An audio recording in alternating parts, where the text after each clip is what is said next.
Humph. Dugu Xiaoyi felt very happy.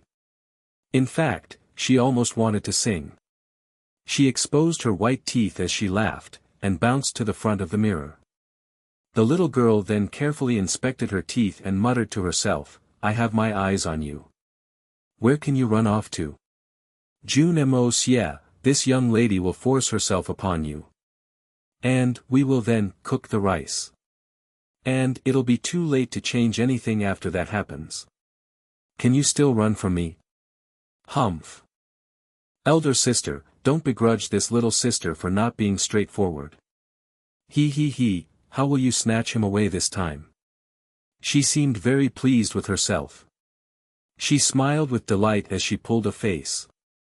Dugu Xiaoyi had grown up in a big family, and didn't understand such matters properly.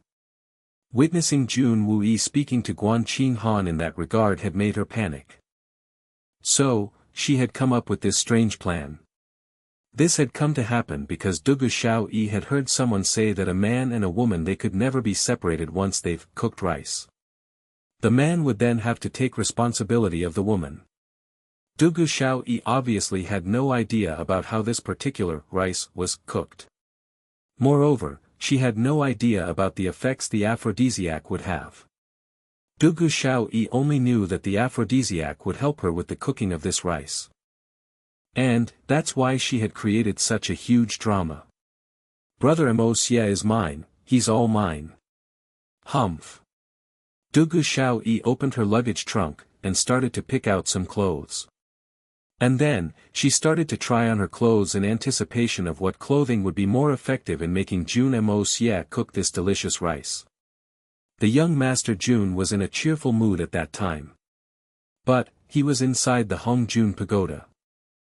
So, he couldn't have anticipated that a little witch had marked him for cooking rice, and was preparing the boiler pan for the same. In fact, Dugu Xiaoyi wouldn't have needed to make so much effort if he had known about it, since he would have made the cooking preparation on his own. Moreover, the end result is always softer if the weapon is hardened by its own effort. Dugu Xiaoyi hummed a song as she continued to look for the appropriate clothes. Then, the curtain behind her suddenly opened, and an elegant fragrance filled her tent. It was Guan Qinghan. The leader of the troops had gone looking for Guan Qinghan. He obviously hadn't dared to speak about the aphrodisiac scene. The man had only stammered that his young lady had been acting quite strangely for the past few days. And, he had added that her mood seemed to be quite odd. Moreover, he had told her that he was worried that some accident might take place since she may have some illness and so on. The more he stammered, the more Guan Qinghan became worried. And, she started to think that Dugu Xiaoyi may have some strange illness. She heard him as he spoke with great difficulty, and then rushed over after he had finished. "What's the matter, little sister Xiaoyi? Are you unwell? Quickly tell your elder sister." Guan Qinghan anxiously asked the moment she came in. Those sudden questions scared Dugu Xiaoyi out of her reverie. She jumped and shouted in shock. Then, she turned around, and asked in panic, "Why are you here, Sister Guan? Do you also want the medicine?" "Me? Medicine? I'm not ill. What will I do with it?" This had given Guan Qinghan the confirmation that Dugu Xiao was indeed not feeling well. Why else would she take medicine? And, why would she ask me to take it too? Ah! Dugu Xiaoyi relaxed and breathed easy. Then, she patted her chest in fright. After that, the little girl asked in a tone which evidently portrayed the fears that still lingered, "I thought you had come over to contest with me for making the cooking preparations. But, you haven't. Thankfully, you haven't. Cooking? What are you preparing to cook?" Guan Qinghan called out in shock. She had an extremely concerned expression on her face. The young woman moved her hand, and felt Dugu Xiaoyi's forehead. "What's wrong with you, little sister Xiaoyi? What are you talking about? Why are you being so incoherent?" "Ah, first she asked me if I want the medicine. And then, she wants to know if I'm going to stop her from making her preparations. But, how can the two of us prepare medicine in this military encampment?" Moreover, Dugu Xiaoyi is preparing medicine. Isn't this too strange? I'm fine. It's nothing. Ha ha ha, it's nothing, nothing at all, ha ha ha ha. Dugu Xiaoyi gave a hollow laugh. But, she looked somewhat frantic. In fact, the guilt of her conscience made her reach out and feel the item that lay wrapped inside her clothing. Then, she became determined, and slyly looked up at Guan Qinghan and stammered, "Oh, by the way, has he returned, elder sister Guan?" "He's not back yet," a concerned expression emerged on Guan Qinghan's face. But then, she continued in a consoling tone, "Don't worry, okay? It's nothing. He's powerful, and he has so many tricks up his sleeves. So, what could possibly happen to him? I think he'll be back in some time."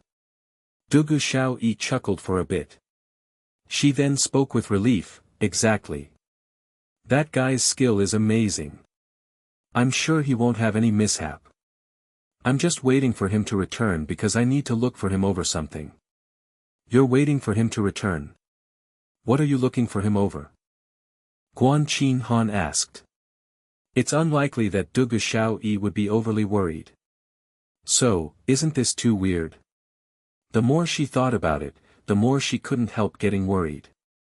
"I was waiting for him to return so that we can cook, ha ha ha, Dugu Xiaoyi almost blurted out everything.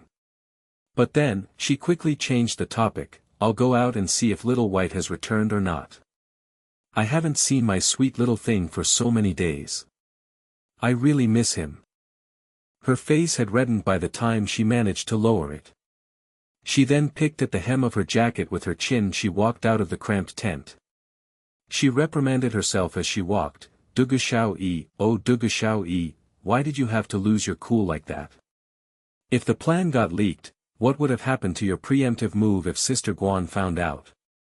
Guan Qinghan had secretly determined a course of action. Dugu Xiaoyi seems to have a real issue.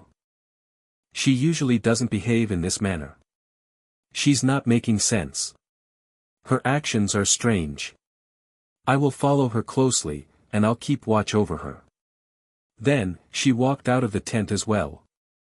It was already the noon of the third day by the time young Master Jun stopped the art of unlocking the heaven's fortune and came out of the Hongjun pagoda. He continued to ponder over something as he returned to southern Heaven City. The power of gold and power of wood seemed to be very magical. It's a pity that I don't know how to exploit them. Turn ordinary metals into wonderful gold. Obliterate everything into nothingness. This would mean that I can turn normal metal into a divine weapon with the help of this power. Isn't this the only way I could obliterate everything into nothingness? However, Jun Moxie scolded himself the moment he thought of this. Could something like this even exist in this world? Won't that be tantamount to touching a normal item and turning it into gold? Isn't that something very unnatural? That's merely a divine magic technique from the legends. Pitiful young Master Jun, he didn't even know that the skills he had mastered until this point were no less than a divine magic in their own merit. They were ultra-powerful techniques. Being able to practice and cultivate to the top in a smooth manner wasn't something unprecedented in history. But, the extremely rapid speed of his cultivation would leave many men to break their skulls for failing to comprehend the strangeness of it.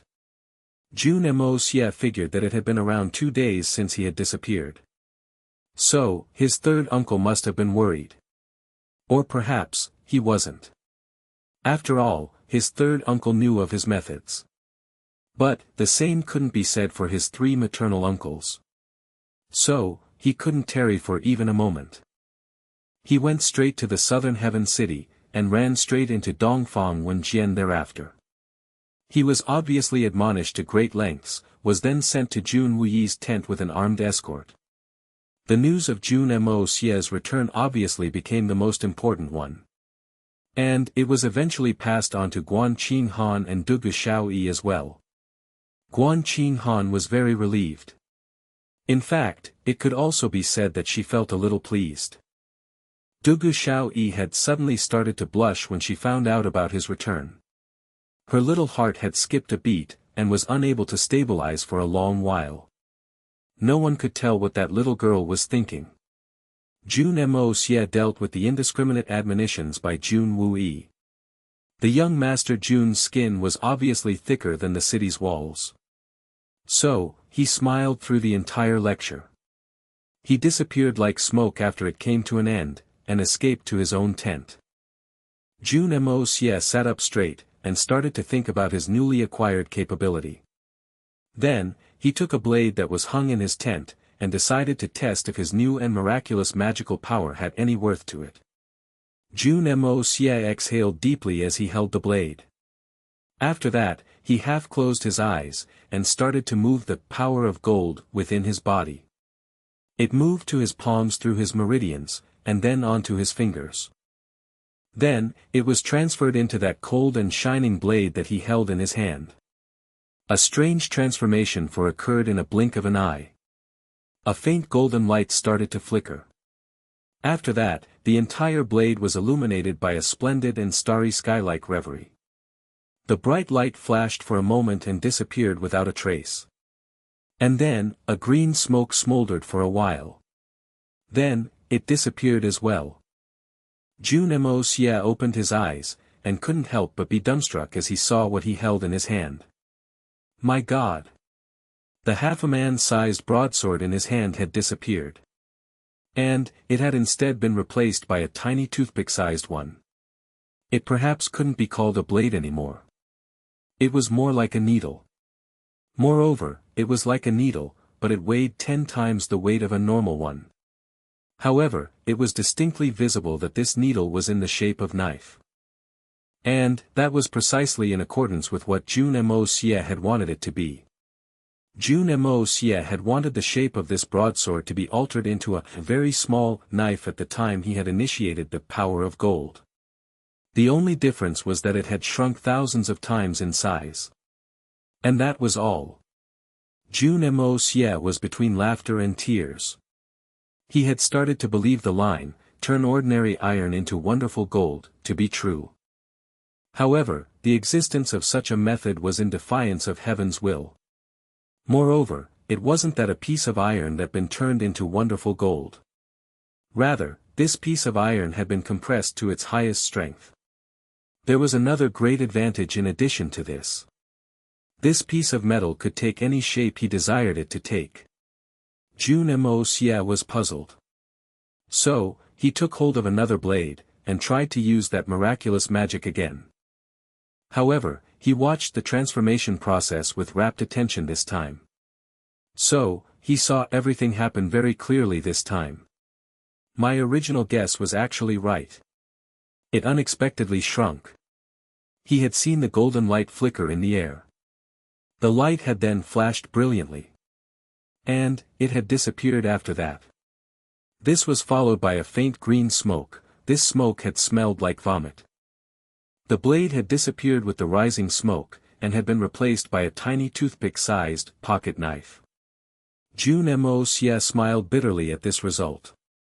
He would perhaps need a mountain of refined iron if he wanted to build a proper sword which possessed the same quality that these two tiny ones did. Moreover, these two new blades were surely toothpick-sized, but they weighed several times more. Wouldn't a properly sized sword of this quality weigh hundreds of pounds? It would be a divine weapon in more than just its name. But, who would be able to wield it? Jun Moxie's hands loosened, and the two toothpick-sized blades slipped through his fingers and fell down. He only heard a faint sound as an unbelievable event occurred in front of him. The willow wood table in front of him was pierced by the two tiny blades. In fact, they punched holes in it with the same ease a hot knife would pass through butter. He couldn't tell where they had gone at first. But, he then heard them run through, and pierce into the ground. Even the handle of the blades weren't visible above the ground anymore. Jun Moxie was left dumbstruck by this. My God! Jun Moxie's eyes had become round. He hastily reached for the handles of the two tiny blades, but realized that the blade hadn't come to a stop yet. They were dug at least 2 feet inside the ground. Moreover, they were still penetrating further into the ground. This is really awesome. Jun Moxie looked at the handles of the two tiny blades. He had a look of admiration on his face. Jun Moxie clearly knew that the two blades had fallen down in a freefall state when he had loosened his grip on them. He hadn't put any force behind them at that time. However, the blades had penetrated the 5-inch wood in the same manner that a hot knife passes through butter. In fact, their movement was so effortless that it seemed as if they were piercing through the air. What's the meaning of this? What extent has the sharpness of these two blades reached? These are divine weapons, weapons which all men dream of. Wouldn't the fighting abilities of my grandfather, third uncle, and other people be upgraded to an exaggerated degree if I use this method to forge blades for them? It is simply unbelievable that a piece of weaponry can increase fighting capability to such a degree. A normal person wouldn't be able to handle the weight. But, his grandfather was a Sky Xian peak expert. His third uncle was also at Sky Xian.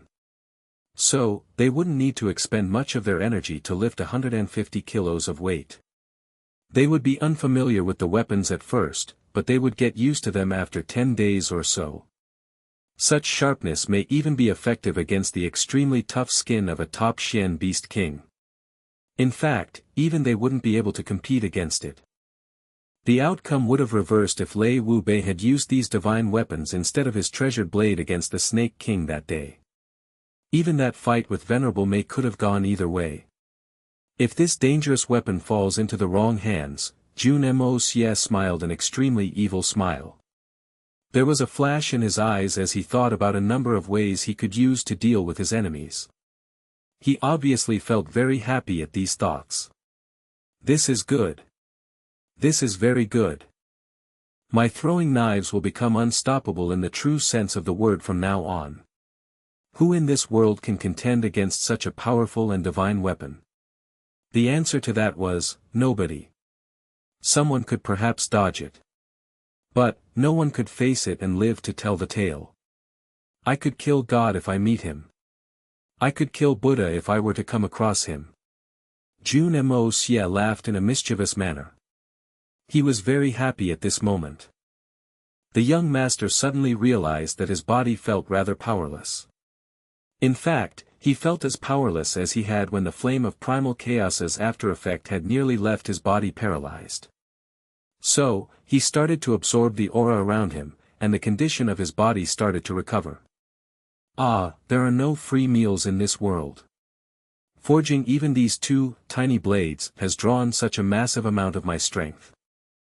However, Jun Moxie hadn't realized that he had managed to use this ability twice in succession even though he had just received it. He had managed to gather enough power to carry out the process twice without any problems. This wasn't an easy task in itself. This was very similar to the art of unlocking the heaven's fortune. One needed to go step by step to make any progress. It was as delusional as believing that one could become as obese as fatty by merely eating a lot of food. How could something like that happen so easily? Even an immortal with top-notch Xian cultivation wouldn't be able to do it. Jun Moxie's head and shoulders were covered in cold sweat. He moved his Xian efficacy, and started to move around in small steps to exercise his body. Then, he bent from the waist. However, the speed of his art of unlocking the heaven's fortune had increased. So, his strength restored at a relatively quicker pace. Brother Moxie, have you returned? Are you in there? Dugu Xiaoyi's sweet voice came from the entrance. It was somewhat bashful and embarrassed. She then grabbed the entrance flap, and opened it. Dugu Xiaoyi then sneakily entered with a delicate bottle of wine in her hand. Don't tell me, has the demon drawn the bow for a game? Dugu Xiaoyi was somewhat guilty, and a bit annoyed. And, that's because he had been gone for a very long time. He returned in the morning. Why couldn't he have returned in the evening instead? This had left Dugu Xiaoyi very disappointed since she had been preparing to cook with him. She cocked her head and pondered for a while. Then, she decided to explore his attitude before she'd make her next move. I won't cook with him if he commits to me without it. But, if he makes excuses then, humph. Then, we'll cook on the spot, no matter what he says. I'm already prepared for both the situations. Dugu Xiaoyi had also prepared for other contingencies along with the arrangement of this drugged wine. Daddy always says that preparation leads to success in battle. Therefore, Dugu Xiaoyi had thought of every possible method, and did her best to slip away from Guan Qinghan. Then, she sneakily headed here. Ah, sister. Why are you here? Jun Moxie waved weakly. His strength had resumed to some extent. But, he still seemed reluctant to move his hands and mouth. The young Master Jun had been pushed to his limit. So, he was quickly cycling his Xian efficacy to restore his strength at a rapid pace. I have to cook. No. You're asking me what I'm doing here. You had been gone for such a long time. Plus, you hadn't even told anyone about it. And then, you returned so sneakily. Don't you know how worried everyone was? Dugu Xiaoyi wasn't aware of it, but her manner of speaking carried the traces of a housewife's. The little girl was anyway very nervous at this time. Moreover, she was shocked to see that Jun Moxie was in poor health. So, she rushed over in a fright. What's happening? Why do you look so ill? Are you injured? Jun Moxie snorted and replied, It's nothing. There's no need to make a fuss. I just want some water. He recalled that he hadn't had a drop of water in the last 2 days. Moreover, he had been in the Hongjun Pagoda while he had dealt with the devil's bite of the flame of primal chaos. And, it couldn't even be estimated how much he had sweated during that time. So, it wasn't very surprising that he felt very unwell. In fact, he was rather lucky that he hadn't died of dehydration by now. He was extremely excited after his breakthrough. However, he had considered the fact that he had been out for 2 days. Moreover, this area was unfamiliar to him. Plus, this territory had been gripped in the chaos of war. Therefore, it was only natural that his third uncle must have been worried. And so, he had rushed back to camp. Jun Moxie was very curious about his new capabilities. So, he finished explaining everything to his third uncle as quickly as he could have. Then, he recklessly initiated that, turning ordinary iron into wonderful gold twice in quick succession. And, that consumed all the energy inside his body. Therefore, it wasn't surprising that he felt extremely tired at this time. Jun Moxie smiled bitterly. It's not surprising that I feel so tired right now. I can't believe I made such a rudimentary mistake. I got carried away because everything was going in my favor. Such a careless attitude is intolerable. Jun Moxie had always been like this. He had seemed haughty on the outside, but he was very meticulous on the inside. This was especially true for his shortcomings. He would never gloss over them, and would be on the lookout for them the moment they occurred. And then, he would make sure that he would never repeat such a serious mistake. This had been one of the greatest strengths of the King of Assassins in his previous life. Caution had become a basic instinct for him given he led a life of dangerous living, where one could die any time. Dugu Xiaoyi was burning with impatience. She turned around, and placed the wine bottle on the table that was in front of Jun Moxie. Then, she went to fetch water. Jun Moxie saw the wine bottle, and wondered. Is that little girl foolish? A fabulous drink is already present here. So, why would she bring water? He unscrewed the cork, and the fragrance assailed his nostrils. Jun Moxie was very thirsty. So, he didn't think much as he picked up the bottle, and started drink the wine. In fact, he nearly looked skyward as he took big mouthfuls from the bottle. The bottle had obviously been inverted as a result. Jun Moxie hadn't drunk many drinks from this world. Plus, the drinks in this world didn't have any other good points apart from the fact that they had excellent smell. How could the winemakers hide the uncouth taste and smell of the wine if it weren't for the addition of those fragrances? The wine craft of this world was far behind when compared to his old one. But, Jun Moxie was thirsty and empty inside. Anyway, who would think so much inside a military camp? Therefore, Jun Moxie held nothing against it in that moment. And then, he had even smelt a hint of honey in the drink. And, that had made it smell better. However, he hadn't realized that Dugu Xiaoyi had added the extra honey to reduce the chances of Jun Moxie finding out that something was fishy instead of making it tastier. It was a pity that the man who had been extremely cautious in both of his lives had fallen flat in broad daylight to the trick of a little girl. Could this be considered the case of the wise man who calculates every scenario can also fail at times? Perhaps, nature can fool any man. Jun Moxie drank the bottle clean. But, he felt thirstier instead.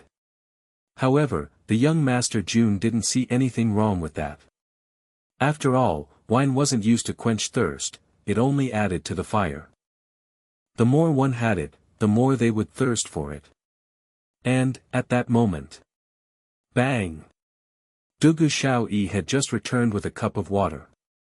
But, she saw that Jun Moxie had drunk the wine clean from the bottle. He had finished the entirety of it, and had placed it back on the table. He had done so in the blink of an eye. She got frightened since she wasn't mentally prepared for it. Therefore, that cup of water fell from her hand with a bang, and smashed against the ground. The quality of the cup obviously wasn't very great. So, it shattered into fragments as it hit the ground. I still haven't determined if we should cook, but, he has already drunk it. What's to be done now? What do I do now? Should I cook or not? The little girl's bright eyes opened wide as she stared blankly at Jun Moxie. She didn't know what to do. She didn't know how to proceed and force herself upon him. She didn't know what to make of this situation. Therefore, the little girl's eyes went dark. She was completely clueless. Jun Moxie had finished drinking the wine. His throat was still dry, but his strength had restored to a considerable extent. Well, at least his regular bodily functions didn't seem to be affected anymore.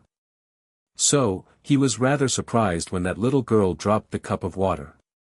But, he also knew that the young lady Dugu had a rash temper. So, he wasn't very shocked at that.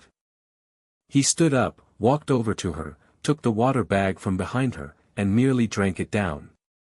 He drank until it was empty as well, and put it down with a content frame of mind. He then panted, and breathed out. His throat was very dry before. But, his body's condition had restored to a considerable extent in the blink of an eye after having drunk that water. He then looked at Dugu Xiaoyi, who looked as if she had been hit by lightning. Her eyes were opened wide, her eyebrows had shot up high, and her rosy lips were slightly parted open. She looked adorable, but also a bit ridiculous. Jun Moxie touched her head with his hand, and lightly stroked it as he asked, "Why are you looking at me like that, little girl? You let the water cup fall to the ground and shatter. That can happen sometimes. But, why do you look so frightened? Are you afraid that I will scold you for it?" Dugu Xiaoyi blinked for a bit. And then, she came back to herself. The little girl refused to acknowledge Jun Moxie as she rushed towards the desk and picked up the bottle. She shook it with the entirety of her strength, and realized that the wine bottle seemed weightless. The little girl shook the bottle very hard, but no sounds of movements were issued from within. It was evident that Jun Moxie had drunk it clean. Completely clean. Dugu Xiaoyi wanted to cry but had no tears left. What do I do? There was a lot of that stuff in it. That was a lot of it. How did he drink all of it so quickly? I only wanted him to drink a little cup from it. I just wanted him to drink a little bit. Who wouldn't have thought about the occurrence of this error? An ordinary person tries to take every factor into account.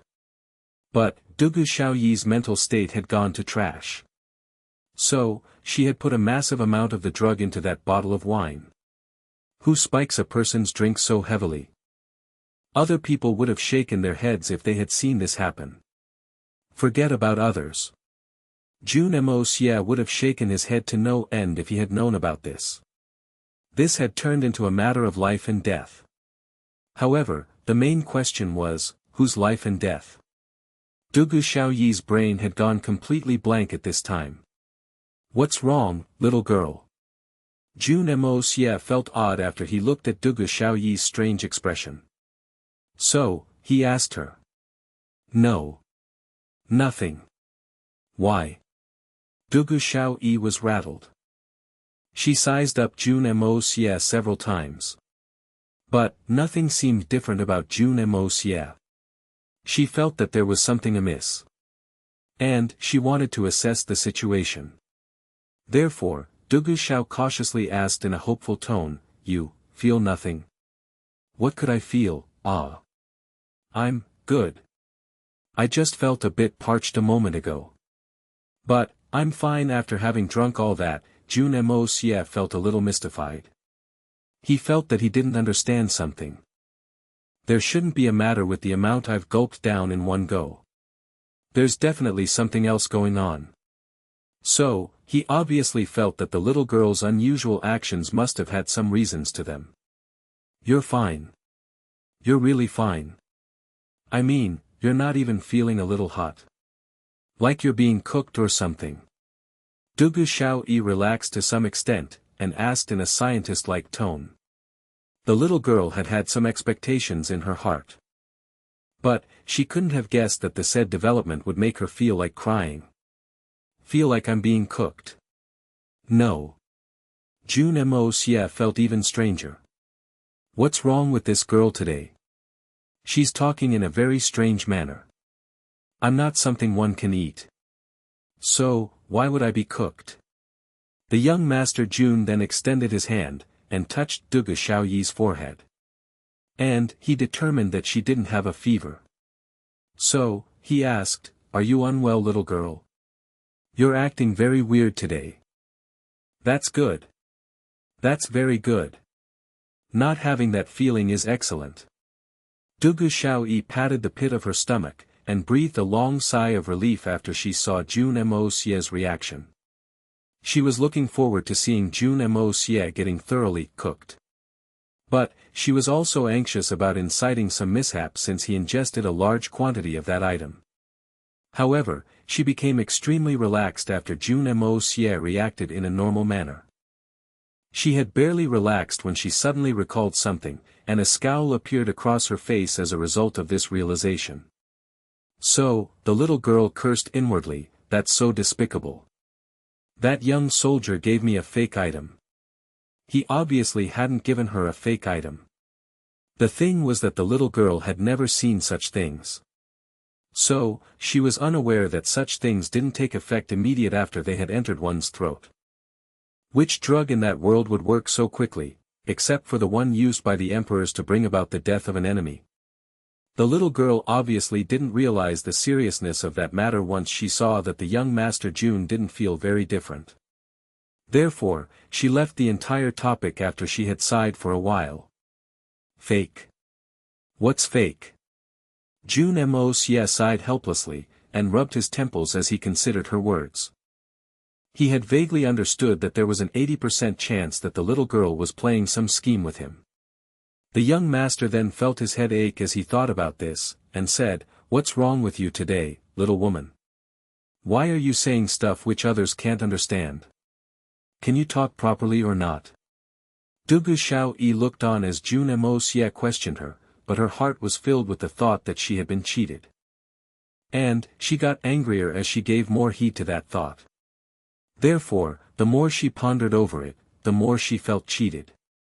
So, she suddenly shouted, That's very despicable.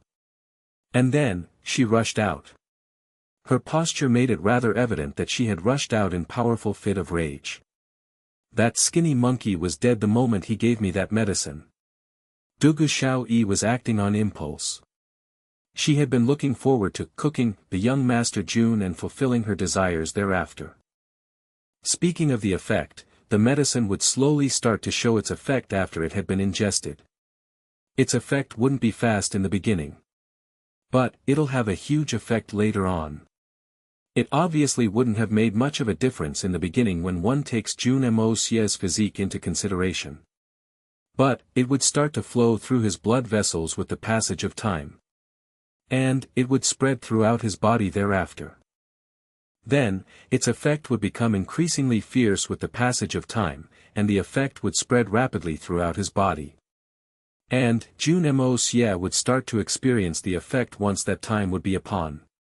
Jun Moxie's innate aura had good resistance against most drugs.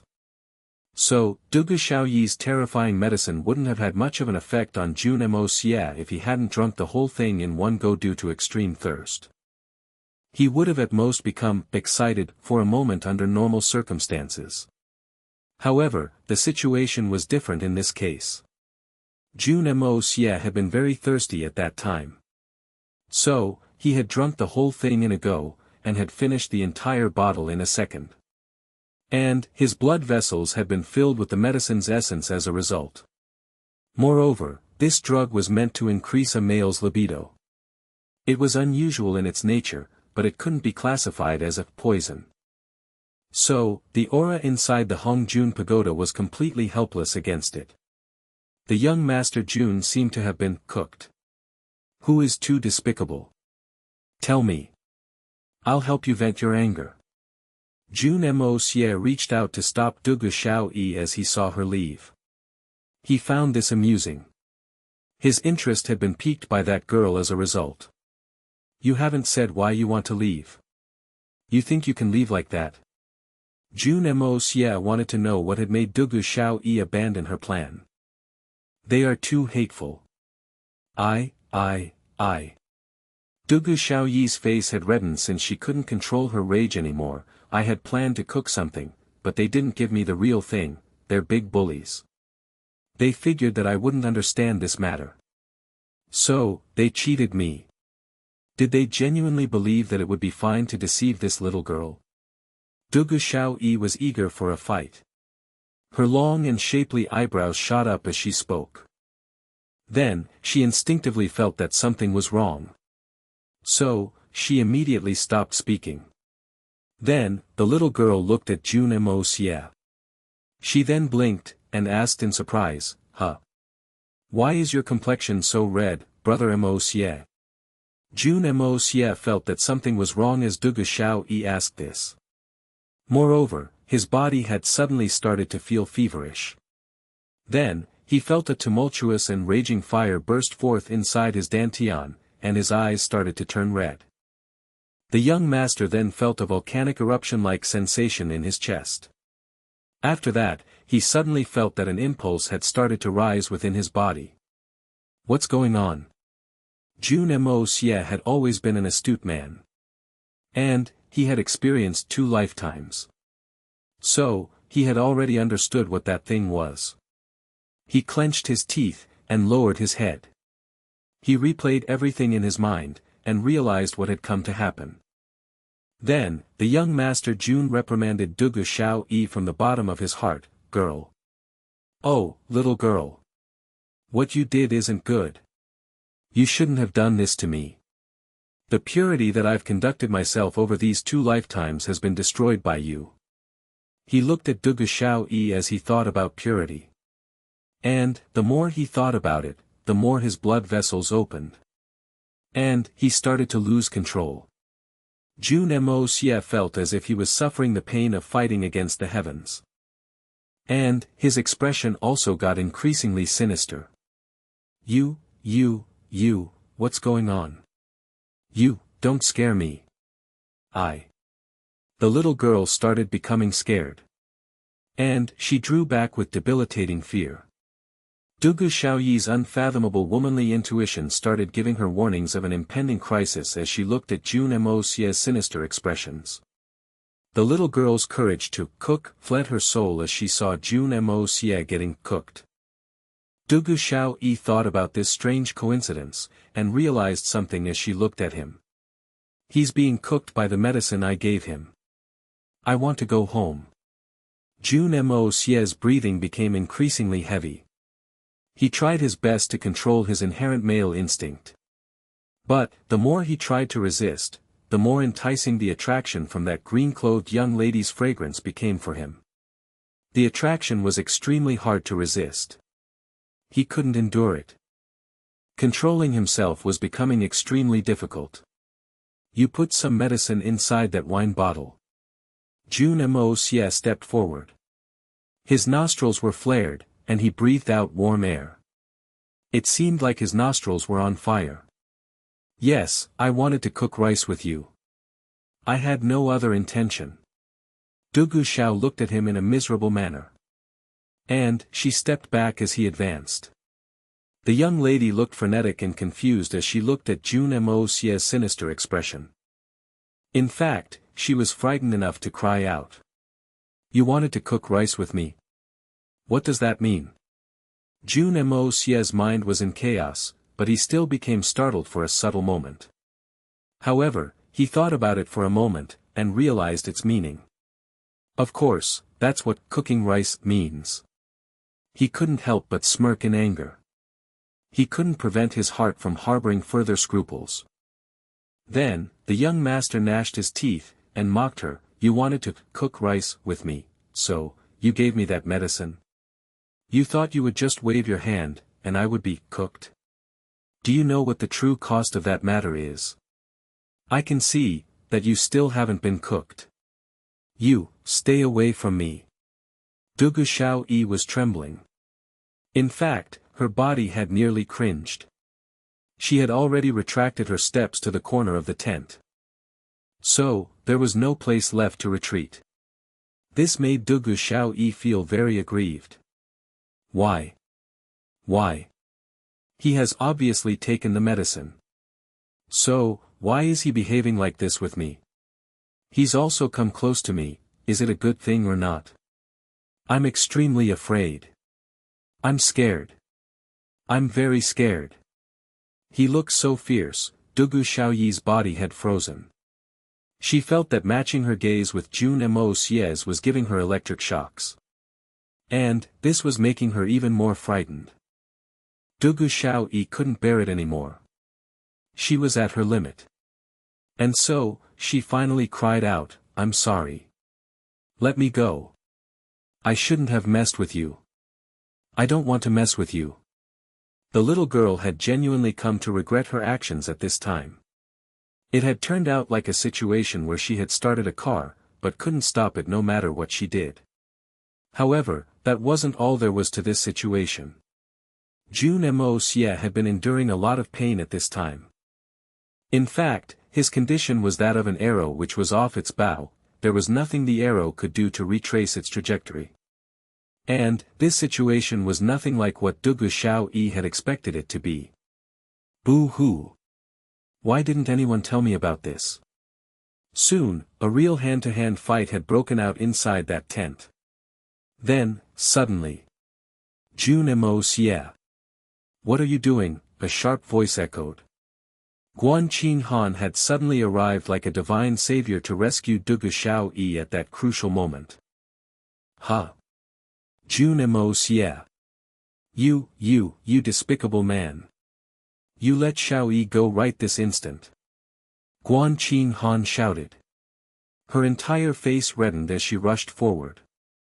The two people who were present inside the tent were almost intimate. One look at the scene, and it was evident that Jun Moxie was using force since Dugu Xiao wasn't willing. It was an embarrassing scene to look at. Dugu Xiao and Guan Qinghan had been sitting together some time ago. Dugu Xiao had sneakily taken out her musical pipe, and had asked if Guan Qinghan would take a closer look at. The art of playing musical pipes had been one of the greatest interests of Guan Qinghan's life. And so, she had gleefully agreed, and had taken that so that she could assess it. However, Guan Qinghan hadn't begun to inspect it when Dugu Xiao suddenly clutched her stomach. And, she then said that she needed to leave. She had hurriedly fled the tent after that. Guan Qinghan obviously hadn't suspected her of anything at that time. In addition, Dugu Xiao had reddened all over, and it had genuinely seemed that she was at her limit. Moreover, she had also made a strange sound. Therefore, Guan Qinghan let her go, and started to inspect the musical pipe instead. She looked through the slender hole, and tested the sound for a while. And then, she started to wait for the little girl to return. However, she didn't return in the first minute, or the second one. There was no trace of the little girl in the third or fourth minute either. So, Guan Qinghan couldn't help but become anxious. She then finally went out to look for Dugu Xiaoyi, and asked the soldiers if they had seen the young lady Dugu. The soldiers merely pointed their fingers in the direction she had fled to. She followed their directions, and asked along. And, she got to know that Dugu Xiaoyi had gone to Jun Moxie's tent. She found this rather amusing. But, she also felt another indescribable sensation in heart. I had suggested that the two of us would go together to meet that guy. But, I never anticipated that Dugu Xiaoyi would use such a trick to ditch me, and would run away to his tent alone. Jun Moxie was already there. So, there would presumably be no danger to Dugu Xiaoyi. Therefore, Guan Qinghan had hesitated outside the entrance, and had decided to go back. However, she suddenly heard something strange at that moment. Dugu Xiaoyi had shouted for help. This can't be good. Guan Qinghan suddenly remembered that Jun Moxie had acted like a complete debauchee until a few months back. So, she became nervous as she thought. Could it be? Dugu Xiaoyi's shouts became increasingly shrill, and had soon turned into weeping. Therefore, Guan Qinghan finally made up her mind, and rushed in. She knew she had to rush in, but she had never expected to witness such an awkward scene inside the tent. Guan Qinghan felt her heart break, and became extremely disheartened. In fact, she became teary-eyed as she spoke. "You've really disappointed me, Jun Moxie." However, it didn't matter how Guan Qinghan felt. Jun Moxie had lost his mind by now. He couldn't hear what she was saying. In fact, he wouldn't have cared or understood even if he had heard it in his present state of mind. "Hurry up and save me, Sister Guan." "Boo-hoo!" Dugu Xiaoyi cried as she implored. Her tear-stained face was grief-stricken, and looked very pitiful. Guan Qinghan became extremely angry. "You beast! You still haven't released her." She spoke those words, and rushed forward. She then started to push Jun Moxie on his side. But, she couldn't move him despite having used the entirety of her strength. Dugu Xiaoyi somehow managed to bend her legs from underneath Jun Moxie's body.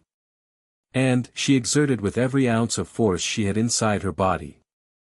And, she was somehow able to push away Jun Moxie to the side with Guan Qinghan's help. What was revealed thereafter, was that the translucent white skin of Dugu Xiaoyi's top half. In fact, it seemed as if her skin was blooming with flowers.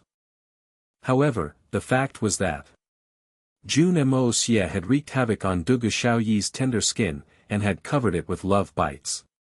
Jun Moxie was confused and muddle-headed in this moment, and couldn't use any skills because of that. Otherwise, even 10 Guan Qinghans would have been of no help. Dugu Xiaoyi was terrified. She felt ashamed. She used this opportunity to crawl away with difficulty. Then, she threw herself into Guan Qinghan's embrace, and burst into tears. "What's going on?" Guan Qinghan grabbed the side of Jun Moxie's fallen robe, and covered Dugu Xiaoyi's body with it. However, Dugu Xiaoyi hadn't even had the time to reply when Jun Moxie pounced at them from behind like an evil wolf. The young lady Dugu cried out in fear.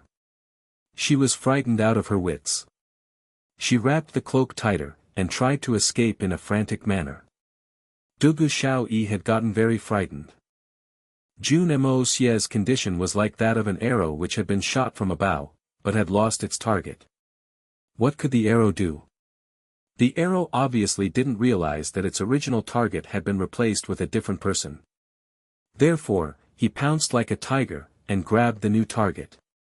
Guan Qinghan's delicate body shuddered as she shouted sternly, "Jun Moxie! You've gone mad.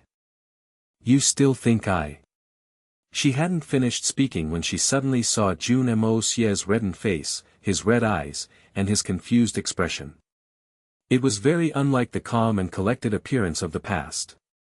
It was evident that he had lost his sense of reason. She couldn't help but become shocked at realizing this. What's going on? Guan Qinghan was a maiden herself. But, she was older than Dugu Xiaoyi. And, her knowledge was much more profound than the little girl's. She hadn't noticed this when she had stepped in. But, she had seen the anomaly now, and could guess what had happened to Jun Moxie. Aphrodisiac. Moreover, it looks like a very fierce dose. Things wouldn't have turned out like this otherwise. Guan Qinghan wanted to draw her sword to scare Jun Moxie away. But, she hesitated for a moment. She was anyway a step too late. Jun Moxie pounced like a predator, and caught hold of her. Then, he puckered his mouth to kiss her. Guan Qinghan was suspicious, embarrassed, and worried at that moment. She shoved and jostled with everything she had. But, how could her strength compare to that of a grown man like Jun Moxie? Moreover, she could obviously see the danger Jun Moxie was in. And, her heart couldn't endure the sight of that. So, she simply didn't know what she should do. Just look at Jun Moxie's current condition. He may not be able to give vent to his urges if I leave. Would he be able to bear the effect of such a strong drug?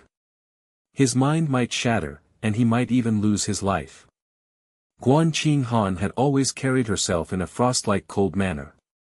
And, she hadn't regarded Jun Moxie in a good light either. But, he was her younger brother-in-law at the end of the day. And, he was also the last surviving member of the Jun family's younger generation. Moreover, that image of him fiercely standing up to the world for the wrongs that had been done to her was still deeply engraved in her mind. The lonely heart of a 20-year-old woman started to throb again. This outstanding youngster has been so protective towards me. Will I just look on as he goes through such torment? Also, he might suffer some grave consequences. Jun Moxie had dared to stand against the entire world by setting himself against the Shui Han manor for my sake. He didn't shrink back even once. Shouldn't I repay the affection of his friendship? The Jun family didn't care that I didn't belong to their family. They still took action under those circumstances, and made every effort to protect me. So, how can I just look on while the sole heir of the family suffers like this from an aphrodisiac? Even my foster father, Jun Wuyi, was humiliated in 100 ways by the Shui Han manor these past few days in this southern heaven city. He was even entrapped by them. And, all of that had happened because of me. He barely managed to escape with his life. But, he would have died in this battle if he wasn't lucky, and if someone hadn't secretly rendered aid. All of that was for my sake. And now, Jun Moxie has been poisoned to such a degree, can I really walk away from this? Jun Moxie has had a favorable impression of me ever since I've come to the Jun family. And, he had tried to express his feelings with his debaucheries and mockeries. However, I've now come to realize that he had deliberately disguised himself like that. But, why did he do that? Why did he confess at that time? Such kind of feelings are very rare to come by nowadays. Can I remain indifferent to that? Rare gems are easy to find. But, a paramour is hard to come by. How could the so-called young talents of the other aristocratic families compare to Jun Moxie's heavenly genius? And, I have freedom over my body now. But, the tide within Guan Qinghan was unexpectedly fluctuating in a crazed manner at this time. It had to be said that Jun Moxie's acts of deep friendship were a misunderstanding on Guan Qinghan's part. Because, this wasn't the original Jun Moxie inside that body. Jun Moxie's body was the same. But, the soul inside had been exchanged with another person's. Therefore, everything related to the previous young Master Jun had no relation to the current Jun Moxie. However, even the body appeared to be different at this time. It couldn't be said that Jun Moxie didn't have a certain degree of affection towards Guan Qinghan. However, the cold-blooded killer's feelings were somewhat distant. In fact, they were nothing close to those of red-hot passion. Moreover, they were distant enough to negate the very thought of a marriage. The current Jun Moxie's nature was unruly and unrestrained. He was unscrupulous as well. But, he would never take initiative on his own to confess his feelings. In fact, he would stay unmarried if it weren't for the women chasing him, or his grandfather forcing marriage arrangements on him. This was because the current Jun Moxie's way of thinking was that of his previous life's king of assassins. And, getting married was an inconceivable luxury for an assassin. Guan Qinghan was lost in her own thoughts when she was alarmed by something. And then, she saw the fire of lust burning in Jun Moxie's eyes. But, a tender feeling arose within her. Oh. Let me use this life to repay the great kindness the Jun family has bestowed upon me. Guan Qinghan quietly closed her eyes, and beautiful tears flowed down her cheeks. She had already abandoned all resistance. The little girl had been scared out of her wits, and had escaped to her own tent like a wisp of smoke. She then quickly changed her clothes, and rested a bit since she was panic-stricken. Her entire upper body felt feverish, and awful, very awful. My God! Dugu Xiaoyi patted her stomach since a sense of fear still lingered over her psyche. She recalled the fierce appearance on Jun Moxie's face. It had looked like he would have eaten her, like he would have swallowed her whole. Thank heavens for elder sister Qinghan. Ah! Elder sister Guan. Dugu Xiaoyi immediately stood up. Her beautiful eyes were open to their limits. How could I just escape and forget about elder sister Guan? Brother Moxie has been cooked since he took that medicine. What if he hurts elder sister Guan? How can I let elder sister suffer like that? And, that too because of my sins. Dugu Xiaoyi became restless, and rushed out from her tent like a tornado. Nothing mattered at that time. She used her skills, and madly rushed towards Commander Jun Wuyi's tent. Jun Wuyi, Solitary Falcon, and the three Dongfang brothers were discussing the withdrawal of troops when they saw the tent flap open. Dugu Xiaoyi rushed in breathlessly, third Uncle Jun, cuckoo. Brother Moxie has had an accident, in his tent, hurry up and go there, if you're late. It'll be bad for elder sister Guan. The little girl had hurried on her way, and had forgotten to breathe properly in her rush. She was gasping for breath, and had been barely coherent as she had spoken those words to express the urgency of the situation. Then, her tongue shot out of her open mouth, and she started to pant. She had lowered her hands to her small knees for support. Her delicate body was covered in sweat, and she was unable to stand up straight. What happened? Jun Wuyi turned pale with shock, and stood up. The other four also looked at Dugu Xiaoyi with an inquisitive expression. Hurry! Go! Dugu Xiaoyi choked and coughed as she weakly waved her hand in worry. Go! The five men flew out as that word was spoken, and disappeared. Dugu Xiaoyi panted for a moment. Her hands and feet trembled as she walked after them. The little girl was very worried. How would the two of them be right now? Nothing is going to happen, right? Indeed hateful. Those guys had clearly said that eating that item wouldn't cause a problem. But, why did it seem like that brother Moxie was unwell? It doesn't make any sense. What's the matter? My God! Jun Wuyi had fallen behind the other experts. The Solitary Falcon was obviously the fastest of them, and had covered more distance than the rest in a blink of an eye. Jun Wuyi and the other three hurriedly arrived outside Jun Moxie's tent.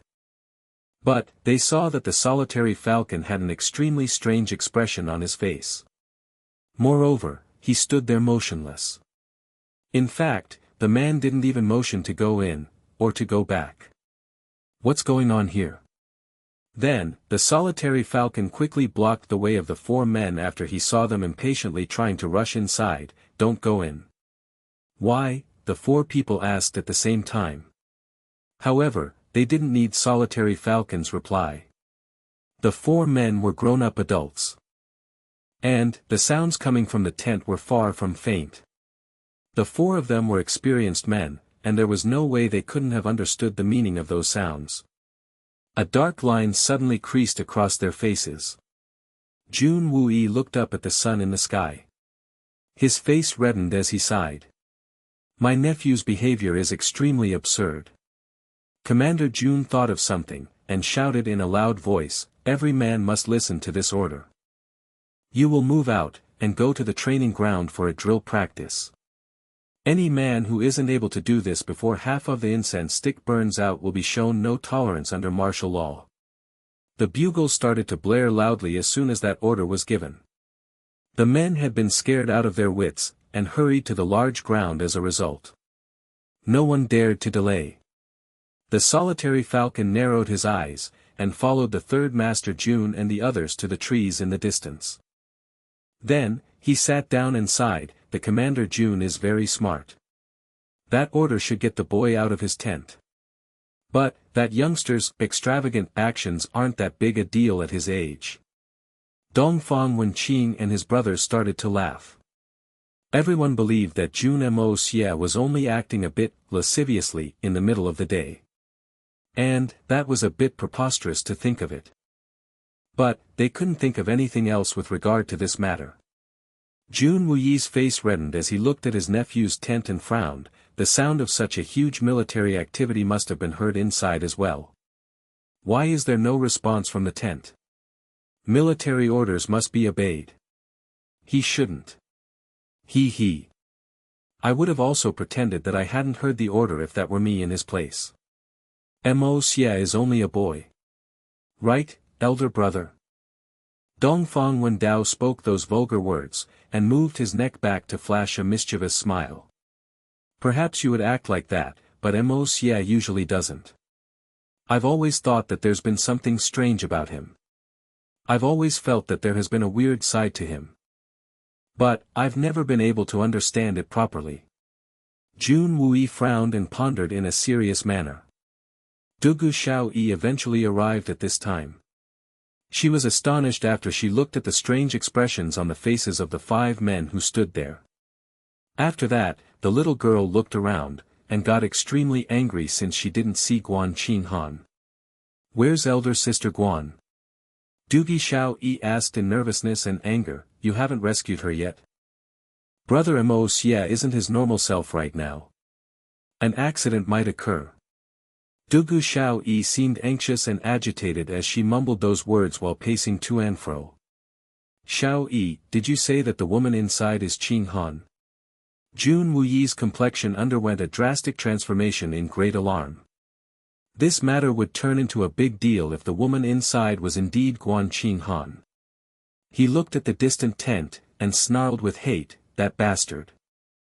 He doesn't know any shame, and does such despicable things. I will never forgive him. The bastard in question obviously wasn't Guan Qinghan. It was obviously the violently attacking Jun Moxie. However, it was too late now. How could Guan Qinghan be able to live without shame if they rushed inside to stop it in the middle? That wouldn't be rescuing Guan Qinghan, it would be more along the lines of pressuring her to commit suicide. So, they could only deal with the aftermath, and hope that Guan Qinghan didn't commit suicide. Jun Wui felt a searing headache for a moment. He thought that it didn't matter much if Jun Moxie acted absurd or made some trouble. Who hadn't created trouble when they were young?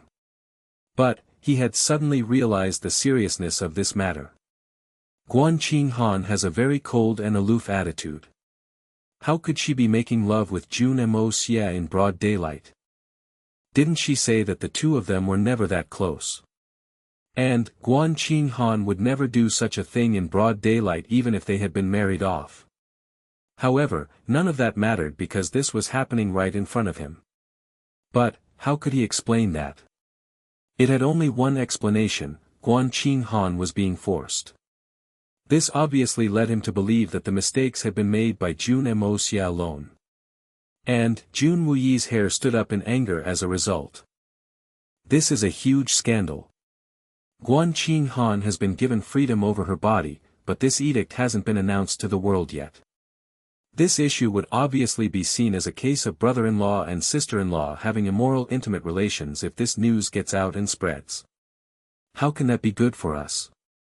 The Jun family has been well reputed for several decades. Won't that name be destroyed? Jun Moxie, that little beast. I must kill him. Jun Wuyi's face was becoming purple since he was unable to contain his rage. He's shamelessly ruining the family's name. He's very wretched. I have to kill him. The third master Jun looked like a ferocious beast that had been trapped in a cage. And he kept pacing back and forth with a fierce and upset expression on his face. Breaking off Jun Moxie's legs would be too light a punishment if this goes out. It won't stop at breaking of his legs alone. This is lasciviousness to the extent of being the greatest taboo. Jun Moxie is violating a person. Moreover, the person he's doing this to, is his own elder sister-in-law. Jun Wu-yi could also imagine the extent to which his father would get enraged. Brother Wu-yi, the matter has already reached to such a point. It could already be too late. So, we could take Moxie and make him hide with our Dongfang family if need be. And, we can deal with this matter once your father's anger calms down. Dongfang Wenqing stroked his beard as he made this proposal. He seemed prepared to clean up his nephew's mess. He also understood Jun Zhantian's temperament very well. And, things didn't look very optimistic. But, one of the individuals involved in this matter was his own nephew. So, how could Dongfang Wenqing allow him to suffer hardships? His younger sister had already suffered enough. Exactly. Which real man doesn't have 3 wives and 4 concubines? What is the big deal about playing with a woman? How can such a trivial matter incite such hostilities? Dongfang Wendao's words had nothing to do with his nephew's situation. What are you fussing about? There's nothing strange about this. Others won't speak of this, but let me tell you something. Eldest brother used to have more than 20 concubines at one time. What came of it? There was still no scramble over that. The third Dongfang brother hadn't even finished speaking his well-intentioned words for conciliation when his eldest brother gave him a murderous scowl. You shameless thing. What crap are you talking? Dongfang Wenqing's elegant face had deformed with anger. And, he looked at his third brother like he wanted to crush him. The eldest Dongfang brother clenched his fists so tight that they made cracking noises. Dongfang Wendao pulled back his neck, and retreated a few steps to hide behind Dongfang Wenjian. He then continued somewhat fearlessly, what did I say? I just stated the facts. Who doesn't know about the matters with you in those days? Why get mad at something like that? Have I said something wrong? You can't say that I'm speaking crap. Everyone laughed and sneered. You evil creature. Dongfang Wenqing shouted and pounced. What's going on? What are you? Don't tell me that, brother Moxie. Dugu Xiaoyi's big eyes blinked with innocence. Don't take that evil creature's name. It infuriates me. Jun Wuyi started to pant heavily in anger. Why are you cursing brother Moxie? Third uncle, why are you cursing him like that when he has nothing to do with this matter? But, you're cursing him in such an unpleasant and vulgar manner. Dugu Xiaoyi seemed embarrassed. She had somehow summoned her courage. But then, she lowered her small head again. What? He's not related to it. The 5 experts were stunned once again. He's not related to it. Dugu Xiaoyi's head was still lowered, but her voice was firm. Good heavens! How can you say that he's not related to it? What else can you say is related to it? The Dongfang brothers weren't very familiar with her, but they knew that the little girl had affections for their nephew. We reckon that she's trying to help him. You may have feelings for him. And, you may wish to help him, but you can't invert right and wrong. That brat has done such an outrageous thing. And yet, this little girl still says he isn't related to it. Then, whose doing was this? The great master Solitary Falcon was even more stunned. You guys deal with this matter between these children. The third Master Jun was extremely angry. But, the enraged man still managed to speak up in a very calm manner. Do you know what's happening, Xiao Yi? What's the matter here? Oh. It's true that Brother Mo Xie didn't initiate this matter. Actually, it's me. Dugu Xiao Yi's face was red. She fiddled with her clothes as her head remained lowered. She was so embarrassed that it seemed as if she would go into the ground. What's the matter? Little Xiao Yi, you explain it carefully. And, you can speak slowly, you needn't worry about anything. Jun Wuyi's eyes flashed. Is it possible that this matter might have some other reasons as its cause? The third Master Jun was calm, but how could a man of his generation understand that little girl's anxieties? She was anxious and wanted to speak up. But, she couldn't speak about the matter because it wasn't something she could tell this man about very easily. I. That day when third Uncle Jun had talked about pairing Brother Mo Xie and elder sister Guan. I had become very angry. Dugu Xiaoyi's words weren't very clear. But, she felt extremely wronged as she spoke of the anger she had felt at that time. And, her anger suddenly bubbled up. And, her voice suddenly became very loud. I was extremely angry. Very, very angry, she said fiercely. Ah, I get that you were quite angry. Very, very angry, but, how is that related to this immediate matter? Jun Wuyi was a little confused. This matter relates to Jun Mo Xie. So, why is this girl trying to take the blame? How are these two related? I was the first one to believe in Brother Mo Xie. And, I'm obviously the first one to like Brother Mo Xie. He's mine. No one can take him from me. Dugu Xiao Yi declared that loudly in anger. In fact, she had forgotten what was happening at that time. And, she had also forgotten that she was the instigator of this huge matter. Yes. He's yours. But. Jun Wuyi sweated profusely as he nodded repeatedly, and tried to placate that visibly emotionally stirred up little girl. Don't interrupt. Just listen to what I'm saying, the emotionally stirred little girl screamed those orders. This stupefied Commander Jun, and shut him up. I had to take steps to prevent Brother Mo Xie from getting snatched away from me. So,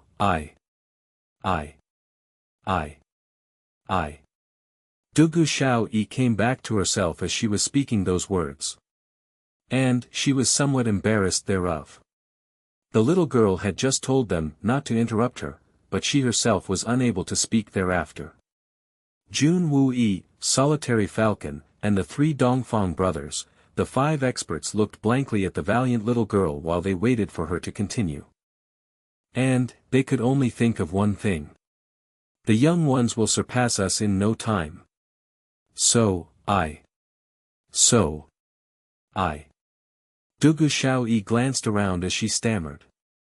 She had been an angry and courageous little girl a moment ago. But, she was suddenly at a loss for words, and became very miserable. This sudden transformation made the eyebrows of the five experts to shoot up wildly. This is strange. So, I thought that I should cook rice with Brother Mo Xie. Then, he can't leave me, right? And, no one will be able to snatch him away from me. The red-faced Dugu Xiao Yi had closed her eyes as she had shouted out her heart's desires. The five experts had seemingly been struck by thunder. And, they started to sweat like waterfalls. They eventually sat down with blurry visions. But, they couldn't take their eyes off this bold little girl who stood in front of them. They had been left dumbstruck. I summoned my family guards, and made them bring me the aphrodisiac. Then, I poured it into a wine bottle, and went to look for Brother Mo Xie. It so happened, that he was very thirsty at the time. So, he drank the bottle empty. Dugu Xiao Yi didn't feel shy or embarrassed as she continued to speak about the matter from the start. In fact, her demeanor was quite the jaw-breaking and imposing, but, Brother Mo Xie wasn't cooked properly, and went mad instead. Then, he tried to force himself on me, and tried to do indecent things to me. I panicked and screamed for help. It was then that elder sister Guan arrived to save me. And, I escaped. My actions may have caused harm to elder sister Guan. Boo-hoo. The 5 great experts were covered in sweat. And, they had been rendered speechless. In fact, it seemed as if they had been hit by lightning. They were flabbergasted, and could only stare at her blankly with their mouths opened askew, and their eyes narrowed. It had been a roller coaster ride to hear about this bizarre matter from the mouth of this little girl.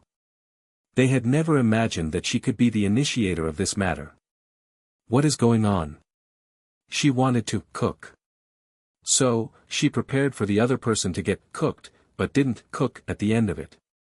After that, a third but disinterested party ended up doing to the cooking. She has indeed cooked an interesting dish. The 5 great experts acted at the same time, and put a hand to their forehead. Their faces had been riddled with dark lines, and they had been rendered speechless. They had known that the little girl was very bold. So, they had never thought of underestimating her. But, they had hugely underestimated her at the end of the day. This little girl is already as tough as fierce woman. A fierce woman. It was nothing like that in reality. To slip aphrodisiac into the drink of her object of affection in order to cook rice, because she was jealous of a third party, this wasn't entirely incomprehensible. But then, she became scared, and escaped. This is unheard of. It was like setting fire, and running away. The great Dugu Xiaoyi's actions had no precedence in the entire Xian continent's history. In fact, this unsurpassed and magnificent feat was a huge piece of pioneering work. It was genuinely amazing. I'm thoroughly shocked. Do you even understand what cooking rice means, little girl? Dongfang Wendao opened his mouth and asked. His eyes were opened as wide as bells, and his eyebrows had jumped off his face. Of course I know. Cooking rice means that a man and a woman's hearts become one, and can't be separated. Dugu Xiaoyi pouted and stamped her foot. And, she then continued in a fierce tone, and, no one can take him away after that. The 5 men felt like fainting in this moment. Your, ahm, medicine, what's it called? And, what quantity was it? Jun Moxie swallowed his saliva with difficulty, and asked with a glimmer of hope. That medicine is called, it's called, direct 150 mg. Dugu Xiaoyi tilted her head, and wondered. She felt somewhat annoyed, it's a very eccentric and awkward-sounding name. It's hard to pronounce it properly. I don't think I'd be able to since my memory doesn't serve me that well. What? Erect 150 mg. The 5 men sighed and shook their heads. This was one of the best special quality drugs for men. It had an extremely intense boosting effect on the libido. Moreover, it could ignite a man's SE*UAL drive to its greatest extent. It could even make them lose their minds. And, they wouldn't stop unless they had burned out the drug's effect. The scariest thing was that, this medicine was extremely potent. Only a little bit of it could be very effective. Jun Wuyi's complexion changed as he asked with trembling lips, this, ahm. Xiao Yi, forget about the useless name of the medicine. You tell third uncle, how much of it did you put in the wine bottle? How many fingernails? How many fingernails? A strange expression emerged on the faces of the 3 Dongfang brothers and the solitary falcon. They hadn't expected the great general would know the correct usage. So, this development was genuinely unexpected for them. However, they were very concerned about Jun Moxie at this time. Otherwise, they would have laughed. How many fingernails? I don't know. That's difficult to guess. It was around 1 full packet. Dugu Xiaoyi's eyes had taken a round shape as she gestured with her hands to mimic a packet. I put all of it into the win. I only wanted him to drink a cup's worth of it. But, Brother Moxie was very thirsty, and drank all of it in one go. He had finished the entire bottle before I could do anything. He drank it down extremely quickly. You put all of it in the wine, and he drank the entire bottle, the 5 men exclaimed in alarm, and looked at each other in dismay. Good heavens! This matter has genuinely gone to shit. You, little girl, how, you've caused trouble, you genuinely caused a big trouble. Jun Woo had gone into a panic. A person who'd consumed so much of that drug would explode. Then, he continued in a stern voice, your family guards are absurd. Why would a soldier march to war with aphrodisiac in his pockets? This is very shameful behavior. And, this is a violation of military discipline. Such a horrible conduct can't be forgiven. Jun Woo was somewhat flustered. His expression was as fierce as someone who was about to peel the skin off a rabbit or a dog. But, he also looked a bit scared. Such a large amount of erect 150 milligrams would obviously create a problem. If Moxie really, damn. Then what? Can we expect to get out of this? But, the possibility of that is very low. And, what will happen to the Jun family? Moreover, Qing Han, she's considered the Jun family's daughter-in-law, but she's still a maiden. How can she endure that? What's to be done if she's unable to endure it, and vanishes like a falling star? Dongfang Wenjian also panicked and suggested, how about we burst in and force those two apart? That poison will be forced out if we transfer our efficacy. I wouldn't have thought of doing that unless the matter was so urgent. You're a pig. An aphrodisiac is not a poison. Poison flows within blood vessel and meridians, but can be removed. An aphrodisiac penetrates the very being. It tempts the very basic instinct of a man. How will you force that out? Jun Woo had seemingly lost his mind as he showered down curses. And tell me again, what will we do about Qing Han if we burst in? What will we do about Moxie? You pig head. Urgent matter, bullshit urgent. Jun Woo had been driven mad. However, Dongfang Wenjian knew that Jun Woo hadn't meant it. He understood the commander's frame of mind, because his own was the same. Solitary Falcon thought for a bit, and tried to calm things down. Everyone calm down. There's no need to muddle the situation. We can't forget that Jun Moxie has inherited his master's amazing fighting and medical skills. And, those skills are very miraculous. So, we needn't worry since his master has taught him those amazing things. Moxie will be fine. Jun Moxie's temper slowly began to stabilize. However, his eyes were brimming with worry as he said, I hope so. The 3 Dongfang brothers became curious, and asked, Moxie's master. Who is that? Since when did Moxie have a master?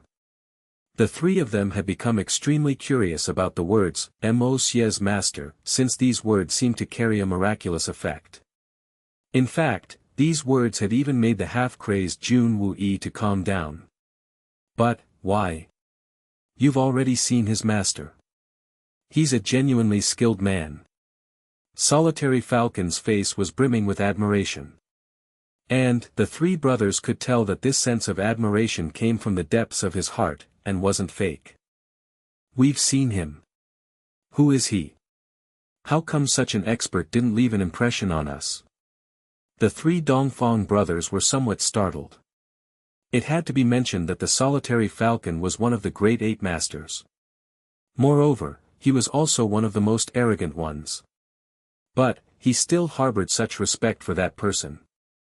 Dongfang Wenqing had never anticipated that someone in this world could have been worthy of this feat.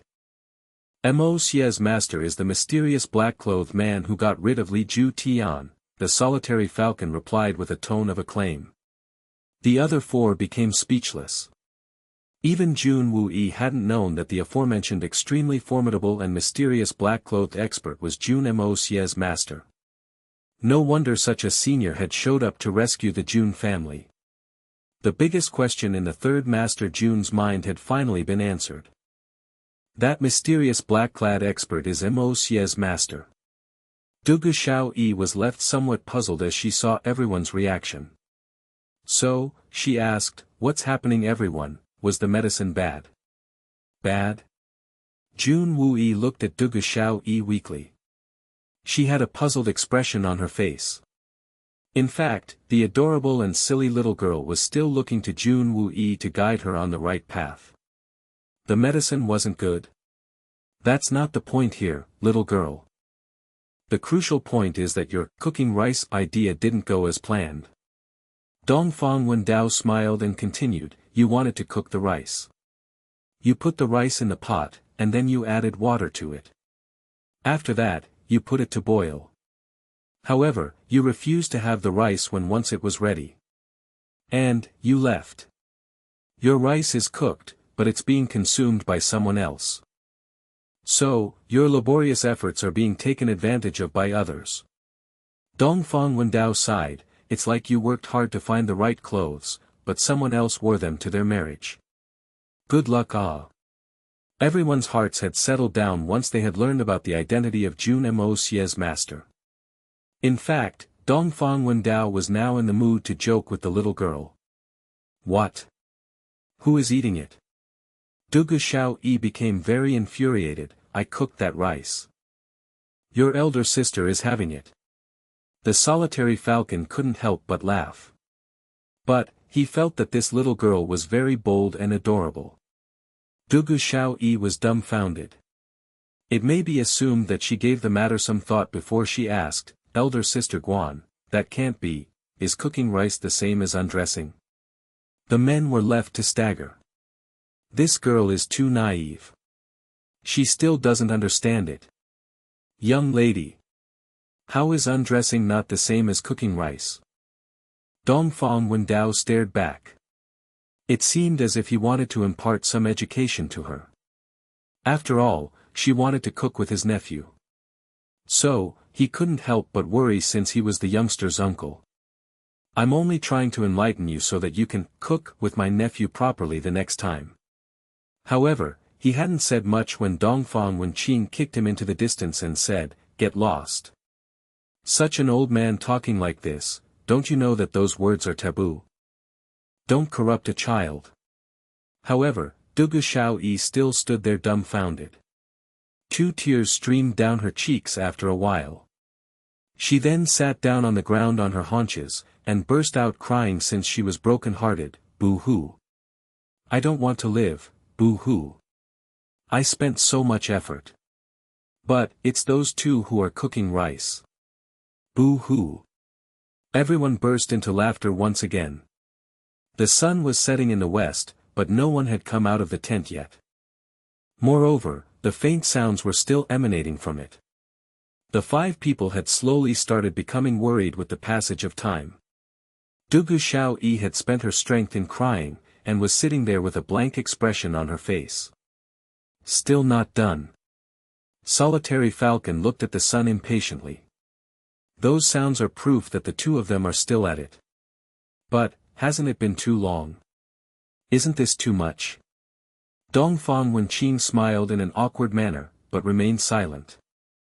Dongfang Wenjian didn't cross his limits either, and remained silent as well.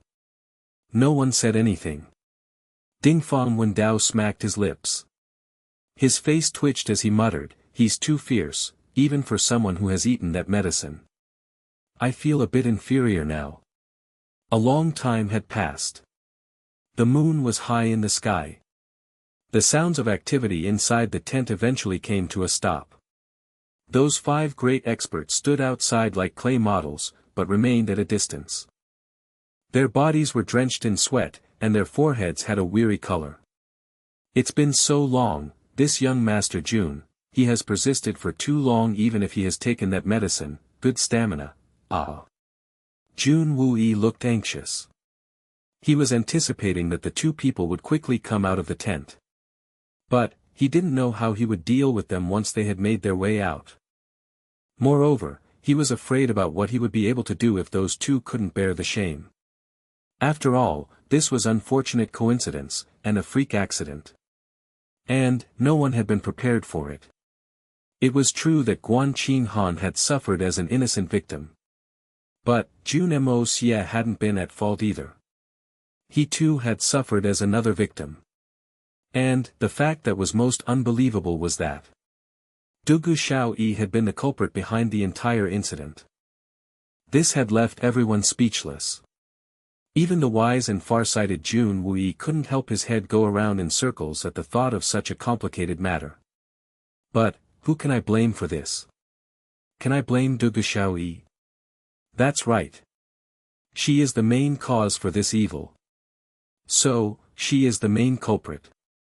But, she did this out of love for that brat. Moreover, she didn't realize or understand what she did.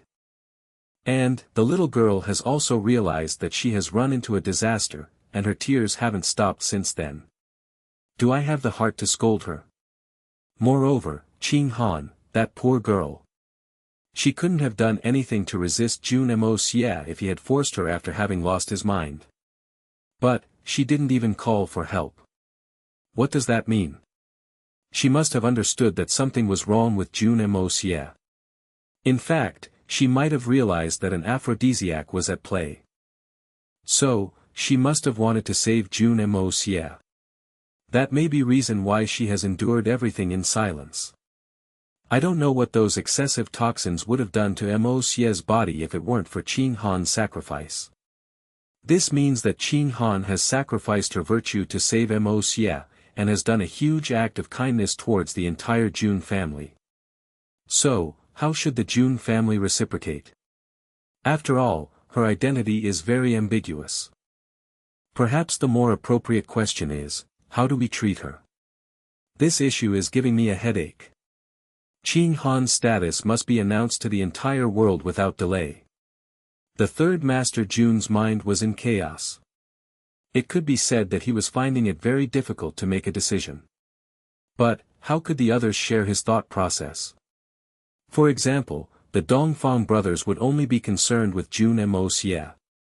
And, they wouldn't have a problem as long as their nephew was alright. Why would they care about their nephew's wife? We're a wealthy family. Can't we afford to raise another person? We can even afford to raise 100 children without any problems. Moreover, having a multi-talented daughter-in-law is always a good thing since it means better qualities in the future generations.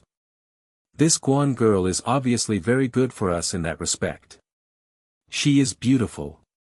She is courageous, and daring. Plus, she can also take responsibility for her actions. We know Moxie's paternal uncle well. Wouldn't he consider these points in a good light? It was hard to say how much had passed. Jun Moxie finally woke up in a leisurely manner. He felt very comfortable. A pleasant aftertaste still lingered inside his head from the events of the past. He looked around with a distracted look on his face, and it took him a moment to sober up. The young Master Jun swayed, and shook his head. Then, he slowly remembered what had happened, and couldn't help but groan. He sat up. But, he heard a pained and frail moan the moment he moved. And, this sound had come from beside him. Jun Moxie turned to look, and couldn't help but become startled. There was an elegant and divine beauty next to him. But, her pretty face seemed to be in profound pain. Her breathing was labored. He leaned over, and saw that her delicate skin didn't appear white anymore. It was green and purple, as a result of the havoc he had inflicted on her. However, the young Master Jun wouldn't have been so startled because of this fact alone. His astonishment was more strongly attributed to the fact that the said woman was Guan Qing Han. Jun Moxie got goosebumps due to the shock. What's going on? I clearly remember drinking the wine which Dugu Xiaoyi had brought me. And then, I had realized that she had put aphrodisiac in it. After that, she had said I would cook rice with me. Then, I felt a burning desire, and I soon turned into a ravaging wolf. After that. I don't remember what happened after that. But, how come I find Guan Qing Han next to me now that I've woken up? This is a strange mystery. However, Jun Moxie then saw the bruises on Guan Qing Han's body, her pained expression, and her faint breathing.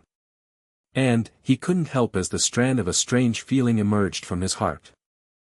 The little girl had given me a very powerful aphrodisiac. Even my special physique couldn't resist it, and I had lost my mind. Heavens know how much pain Guan Qinghan was forced to endure. He looked up to the sky to figure the time, and was left shocked once again. It's this late at night? I remember drinking wine from that bottle. But, that had happened in the morning. So, did I torment Guan Qinghan the entire day? How could her delicate and soft body endure so much of it? I'm genuinely wretched. Jun Moxie let out a long sigh. His mind was in chaos. Jun Moxie wouldn't have felt this way if he had found Dugu Xiaoyi there. After all, it was her medicine that had done this. And, she had also talked about cooking rice. So, that would have been natural and logical. But, it was Guan Qinghan instead. Jun Moxie felt extremely guilty. He wouldn't have felt any remorse if he had killed someone, or if he had committed arson. But, this was a woman's innocence. Moreover, it had to be said that Guan Qinghan was completely innocent. Jun Moxie hurriedly got up, and started to look for his clothes in confusion. He found them under his and her bodies. A few scraps of green and white clothing were also present there. And, there were also a few blotches of bloodstains on them. Jun Moxie was vexed. And, he hammered his head with his fist. The light green clothes belonged to the little girl. But, where was Dugu Xiaoyi? Jun Moxie tried hard to recall everything, but he could only remember bits and pieces. However, this situation was enough to allow him to guess that Guan Qinghan must have arrived to save Dugu Xiaoyi. However, he had lost his mind under his urges, and must have held Guan Qinghan there by force. Jun Moxie sighed and walked over to the table. He then picked up the water bag, and drank some water from it. His footsteps felt light. In fact, he felt like he was floating. But, he still needed support for his tired body.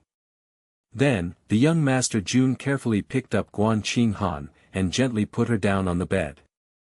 His body had undergone a great change, and his physique was unusually strong as well. Moreover, his physical ability to withstand powerful toxins was also quite strong. Any other individual would have died due to excess release of the aphrodisiac, even before the drug had managed to reach their belly. The man would have at least been gravely injured if not dead. And, the possibility of permanent impotence couldn't be discarded either.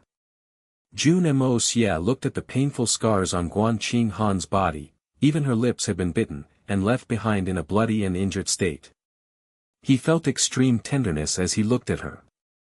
The young master Jun hadn't felt this way in either of his lives. It would have been okay if Guan Qinghan had merely saved Dugu Xiaoyi and left. But, she didn't leave. She must have seen my condition. And, she must have figured out that I was affected by a heavy toxin. So, she must have figured that the consequences would have been dire if I didn't give vent to them. And so, she must have sacrificed herself. How could Guan Qinghan not have anticipated the things she would have to bear, especially given her sensitive identity as a woman? It had to be understood that this world society deemed a woman's chastity to be more important than her life. And, losing it in such a manner was worse than dead to a woman. And, Jun Moxie felt guilty because he had wanted to take it. He had felt so much guilt for the first time in either of his lives. In fact, the guilt pierced the very bottom of his heart. For the first time, he felt as if he owed someone. Jun Moxie looked at the staunch woman who had nearly died while saving his life. But, he couldn't understand what he felt in his heart. He felt pained. This feeling was complicated and painful. And, it was something he couldn't put into words. This was the first time that he had developed such a large soft spot for a woman in his heart. Jun Moxie gently covered Guan Qinghan with a quilt. Then, he took the water bag, and softly moved it to her lips in order to make her drink the water. But, she had been devastated, and had lost her consciousness long back. So, the water from the bag refused to go down her throat since she was unable to take it in. Jun Moxie hesitated a bit. Then, he finally made a firm decision.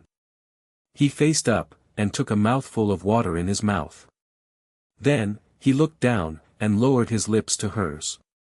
He then transferred one gulp of water, then another, then another. He had transferred a lot of it before he finally felt her heartbeat stabilize. He stopped after that happened, and gently held her hand. And then, he started to transfer his extremely exquisite and pure innate aura into her body. Guan Qinghan's breathing eventually stabilized to a normal level after a long time passed. Even a bit of color had been restored to her face. She soon slipped into deep slumber. Jun Moxie stopped transferring his aura once he felt reassured. He then saw Guan Qinghan's slender face. Her face was usually cold and aloof, but it appeared like a thing of unmatched beauty at this time. Suddenly, a trace of tenderness welled up in his heart. Tender feelings. This was a new and different feeling for Jun Moxie. Jun Moxie had never had time for genuine emotions in his previous life since he had been a hitman. So, he had never experienced romance. He would merely spend silver and gold to buy a good time if he wanted to satisfy his physiological needs. And, that was because he couldn't afford to love. He couldn't afford it despite being the king of assassins. One's heart is bound to fetter if one falls in love. And, having a family can be of grave disadvantage against any opponent since the enemy can easily make the said family a target. Jun Moxie had been assassin. So, it was hard to tell how many families he had seen fall to tragedies by the hands of assassins. He wasn't afraid that his family would harm him. Rather, he was afraid that he would cause harm to his family. The pain of losing one's loved ones, whether oneself or close relatives, is extremely painful torment. Therefore, he didn't dare to do it. He genuinely couldn't dare to do it. He had run into many beautiful women ever since he had come to this world. Guan Qinghan, Dugu Xiaoyi, Princess Ling Meng, or even that Silver Blizzard City's Princess Han Yen Meng, each one of these women were one amongst many. And it was very rare to find such peerless beauties. They may have been cold and aloof, lovable and cute, graceful, or even very intelligent, but each one would be considered the finest woman around. Jun Moxie admired their beauty. In fact, he had a very favorable impression of them. But, he had always ensured that he never crossed the line with them. He was fully aware that Dugu Xiaoyi liked him to the bone. But, Jun Moxie still wavered, and found it difficult to decide. It wasn't that he was wavering, when one comes to think of it, it was more like he was considering different aspects. He had a special feeling for Guan Qinghan in his heart. But, Jun Moxie had never revealed it. This was because Jun Moxie hadn't yet realized that he could start a family now. Perhaps he wasn't prepared for it in his heart. However, he would never have thought that he would lose his mind due to some unfortunate circumstances and freak accidents. And, he would then forcefully snatch away Guan Qinghan's virtue. And thus making her his first woman.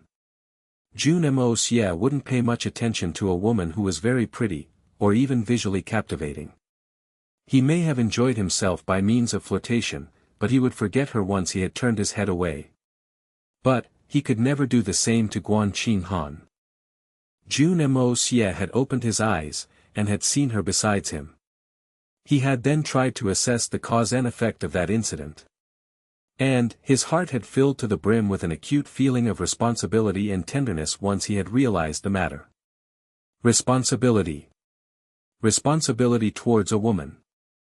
Jun Moxie clearly understood that this feeling wasn't something he was going to reject, even if he couldn't understand it properly. In fact, this emotion felt particularly warm on the contrary.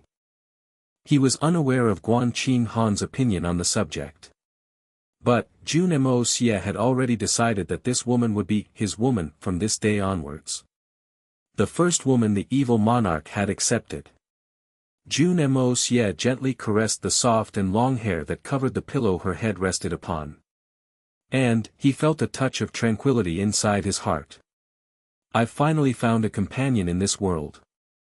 And it feels like I don't have to worry about getting separated from her. This is a very wonderful feeling. These fetters, these feeling of tenderness, aren't as awful as I thought they would be. The corners of Jun Moxie's mouth drew back into a smile as he looked at Guan Qinghan's face. He then drooped down her face, and gently snuggled her forehead as he said softly, "I'm sorry, and thank you." After that, he got up and decided to leave. He went out without saying anything. His body's innate quality was genuinely amazing. He had been in an extremely fatigued state a while ago. But, things had improved very significantly in a short while. He had recuperated to a considerable extent, and his aura had also been reinstated. His spirit sense had detected 5 or 6 people outside. And, he could tell that they were standing there with a foolish expression on their faces. Jun Moxie knew who they were, and why they were there. The sounds of activity in my tent mustn't have been faint. Moreover, it had lasted for a very long period of time. Therefore, it would have been very strange if the third uncle and the others hadn't taken any measures. Jun Moxie smiled bitterly. He had already guessed the dangers he would face once he'd leave his tent. After all, the fact that third uncle had freed Guan Qinghan from her matrimonial ties to the Jun family hasn't been made known to the world. So, everyone must have thought that Guan Qinghan was still my sister-in-law. So, my actions tantamount to forcing myself on my sister-in-law. However, Jun Moxie didn't wish to escape from this situation. In fact, he wouldn't escape. If he had done the deed, then, he had done it. What was the worst that could happen? A real man would admit his fault. And, how could he not support his woman's happiness? How could he be called a man if he didn't? I will face it. It may be a raging storm, but I will face it. In fact, only I can face it. Guan Qinghan's eyelids softly blinked at first. Then, they slowly opened as Jun Moxie walked out. 2 lines of tears flowed from the corner of her eyes. However, her face had a faintly satisfied smile on it. Is this what having a family feels like? Is this what having a husband feels like? This feeling is amazing. And, it's something I don't wish to let go of. She had suffered a lot. And, she had lost face. But, she didn't have any regret in her heart. She hadn't been able to stop herself once she had guessed Jun Moxie's circumstances. It could be said that she had a choice in this matter at first. And, she could have left in the beginning if she had wanted to. Therefore, it could be said that she had voluntarily opted for this. Then, Jun Moxie had been very gentle and considerate a moment ago since he thought that she hadn't woken up yet. And, that had made her feel happy, very happy. And, that's because he had done that whilst believing that she hadn't woken up yet. This indicated that those gentle feelings had genuinely emerged from his heart. That was tenderness from a real man. And, this had raised huge waves of chaos in Guan Qinghan's heart. This was a feeling of being taken care of by someone. This felt genuinely nice and warm, so warm. I think I'll cry. Tears streamed down Guan Qinghan's face as she smiled. Her face resembled a rosy flower that had been moistened with the early morning dew. Her smiling face was like a beautiful blossom. It was a very touching moment. But then, she recalled her embarrassing identity, and suddenly became sad. What should I do? This is a sin. Jun Moxie was covered in cold sweat as he walked out. This cold sweat hadn't arisen from the physical exercise he had done with Guan Qinghan.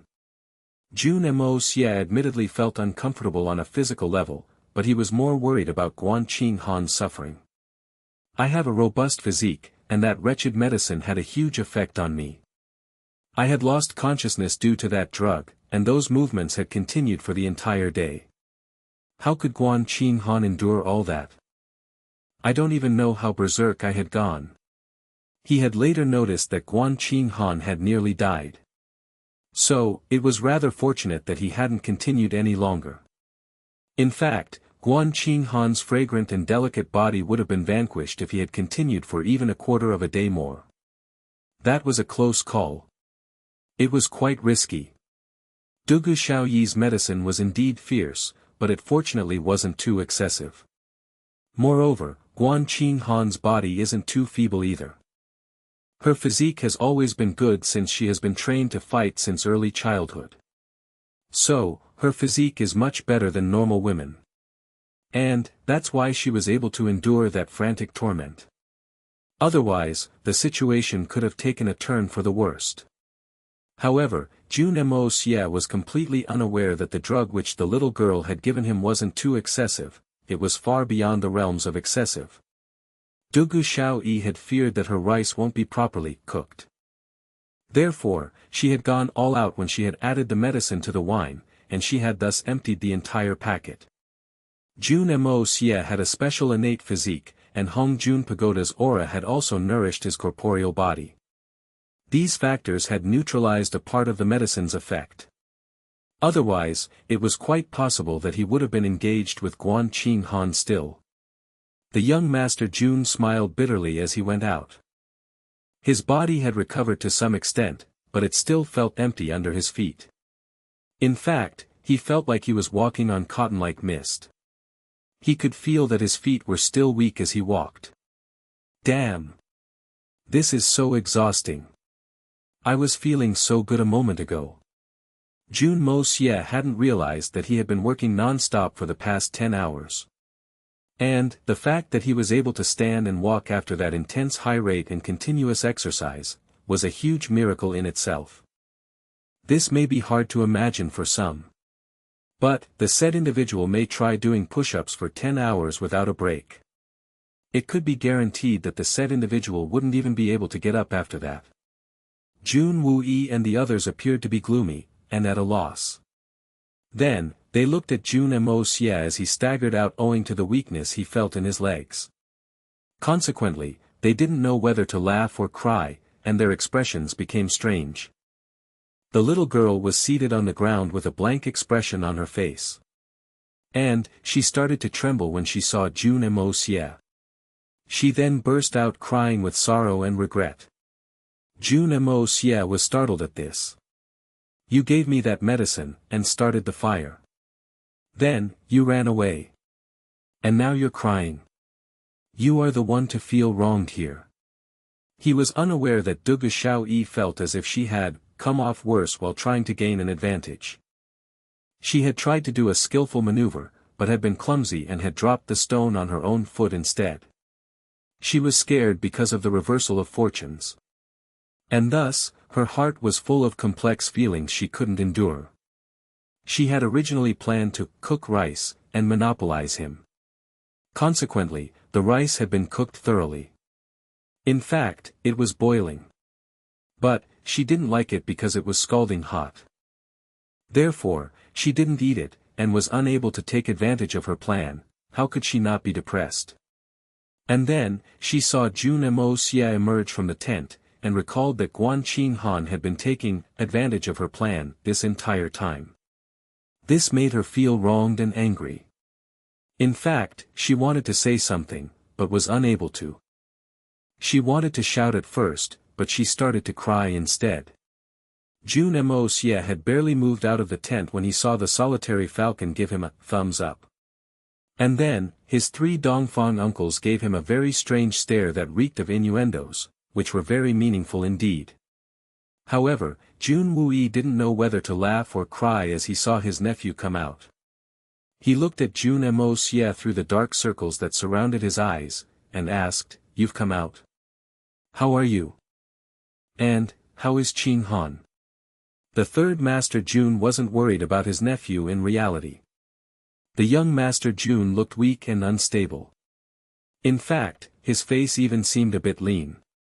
But, he was still safe. So, Jun Wuyi was actually worried about his adopted daughter, Guan Qinghan. The third Master Jun had figured that Qinghan would have wanted to help Jun Moxie since was suffering from that unbearable toxin, and may have decided to staunchly endure him.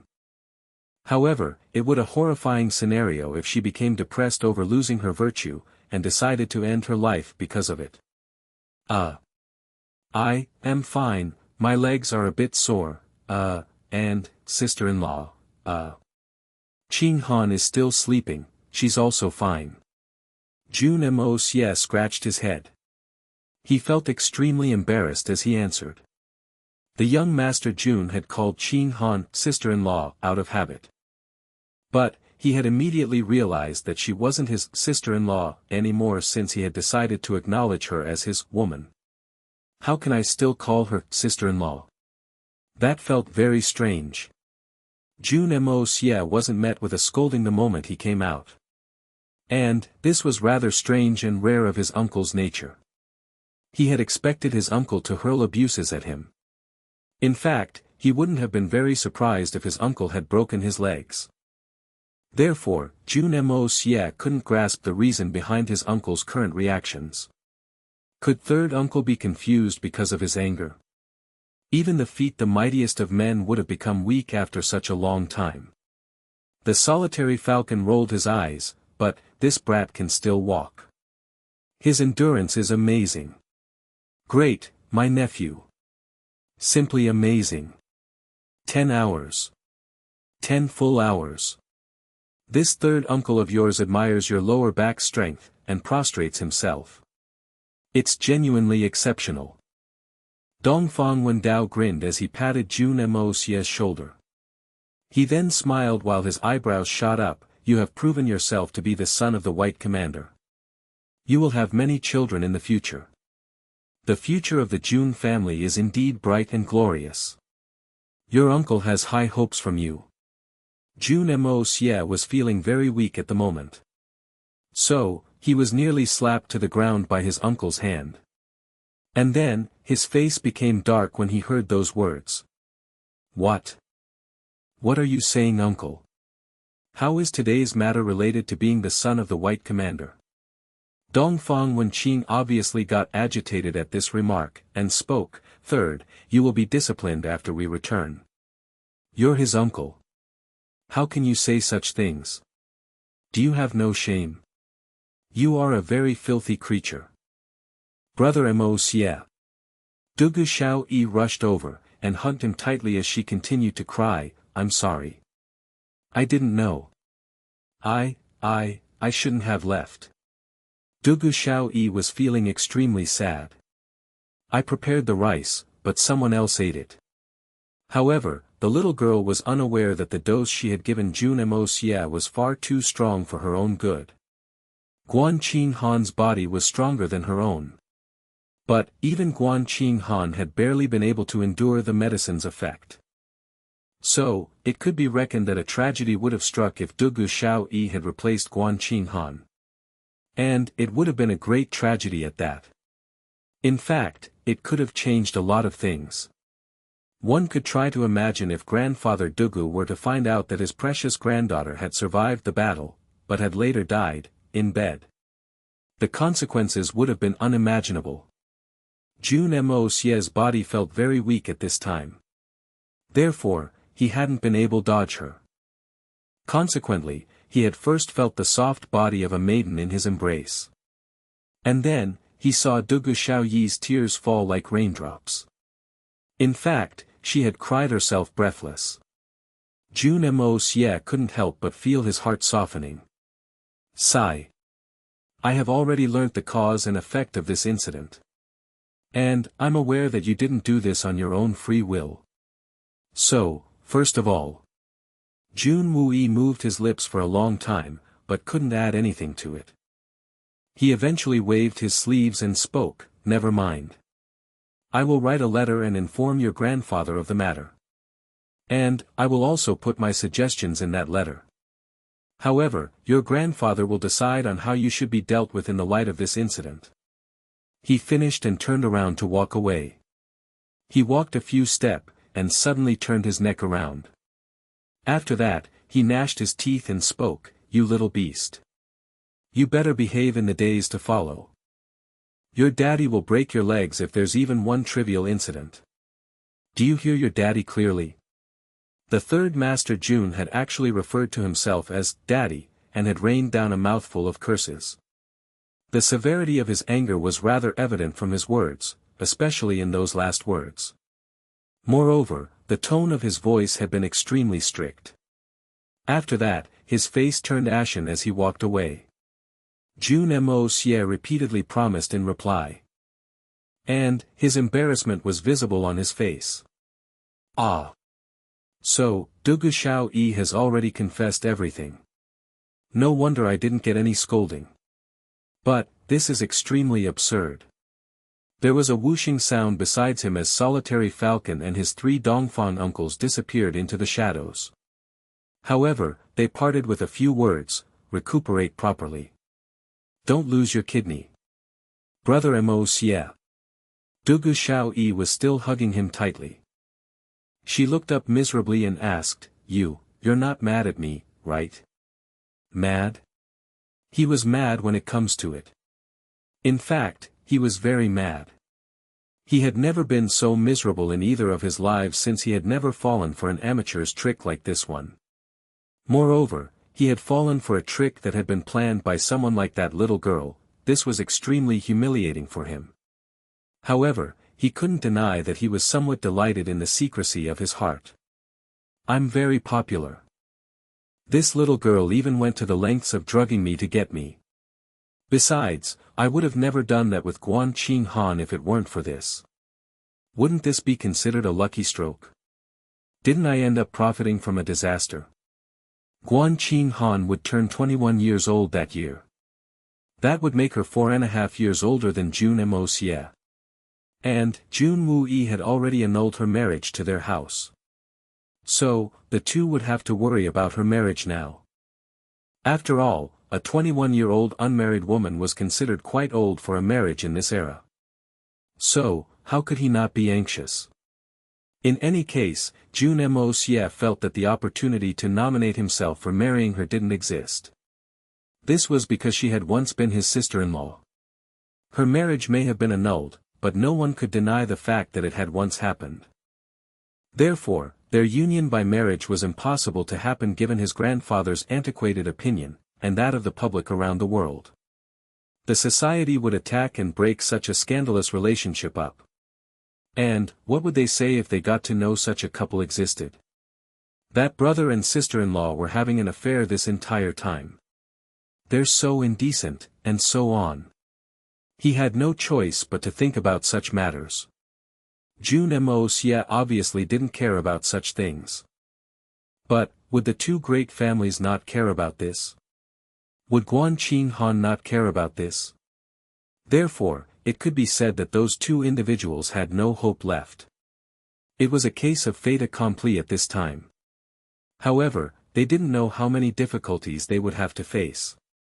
Guan Qinghan had been subjected to this because of the curious coincidence Dugu Xiaoyi's actions had evolved into.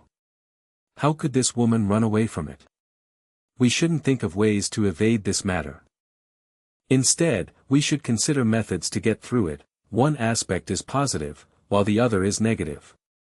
There is a difference of heaven and earth between these two aspects. They can't be compared on any level. This event has been an unfortunate accident, but it had reduced the future variables very considerably. K that. I will continue to do what I want to. Who will dare to gossip like that? Who can control who or what I wish to love? Other people's views and society's opinions are nothing in my eyes. Something odd had come to happen. Therefore, Jun Moxie was a bit depressed, but he also felt a little invigorated. In fact, he didn't feel very angry either. Besides, Dugu Xiaoyi had only intended to strengthen her hold on him by the means of this plan. She didn't want someone to snatch him away from her. She was young and ignorant. Sometimes kind-hearted intentions can develop into bad things, and that was acceptable as long as nothing overly harmful came of it. Jun Moxie was resigned to not regard the little girl angrily. He didn't wish to scold or hit her either. But, he wasn't going to let her off very easily either. Ignorance isn't a sin. But, it can become a sin if it results in grave consequences. What would he do if he didn't teach her a lesson and she decided to act willfully in the future as well? It was important to understand that this incident had packed off 2 people to hell. Not mad. You think I won't be mad after what you've done? Jun Moxie thought for a while, and replied slowly. But, boo-hoo, I made a mistake. Jun Xie sobbed and wiped her tears as she continued to cry out, I should have eaten my, boo-hoo. I'm very disappointed with this matter. Jun Moxie snorted and continued coldly, I don't wish for something like this to happen again. Yes. Yes. I won't dare to. I really won't dare to. I will change. Jun Xie nodded like pounded garlic. It was like she had been relieved of a huge burden. But, it also felt that her heart was somewhat sore from the pain. The little girl had seemingly grown up a lot post this incident. I'll go back and learn about this carefully, by asking my mother. I'm very sorry. The little girl started rubbing the lapel of her dress. Jun Moxie staggered, and nearly fell down. It had suddenly gotten rather hard to breathe.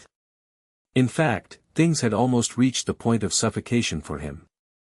You want to learn about this thing by asking your mother? Since you're not mad about the cooked rice you ate with Sister Guan, do you want to have some with me also? The little girl's eyes opened round and wide as she persevered and asked. We'll discuss this issue later. Jun Moxie's forehead was riddled with drops of sweat. I don't care. You and I are going to cook properly. The little girl pouted, Elder Sister Guan ate what I had prepared and took advantage of me, my mother didn't tell me about this properly. I don't know what cooking rice is. Jun Moxie was dripping with sweat at that time. The angry thoughts had disappeared from his mind, and the only thoughts he had were those of getting away quickly. Initiating the young to such a thing is overwhelming. Jun Xie was made to leave after endless persuasion and her inevitable weeping. Jun Moxie was physically and emotionally tired as he initiated the art of unlocking the heaven's fortune, and staggered back to his tent. This is farce. There was silence for some time. Then, a low voice emanated from the tree where the 5 great experts had earlier taken a rest.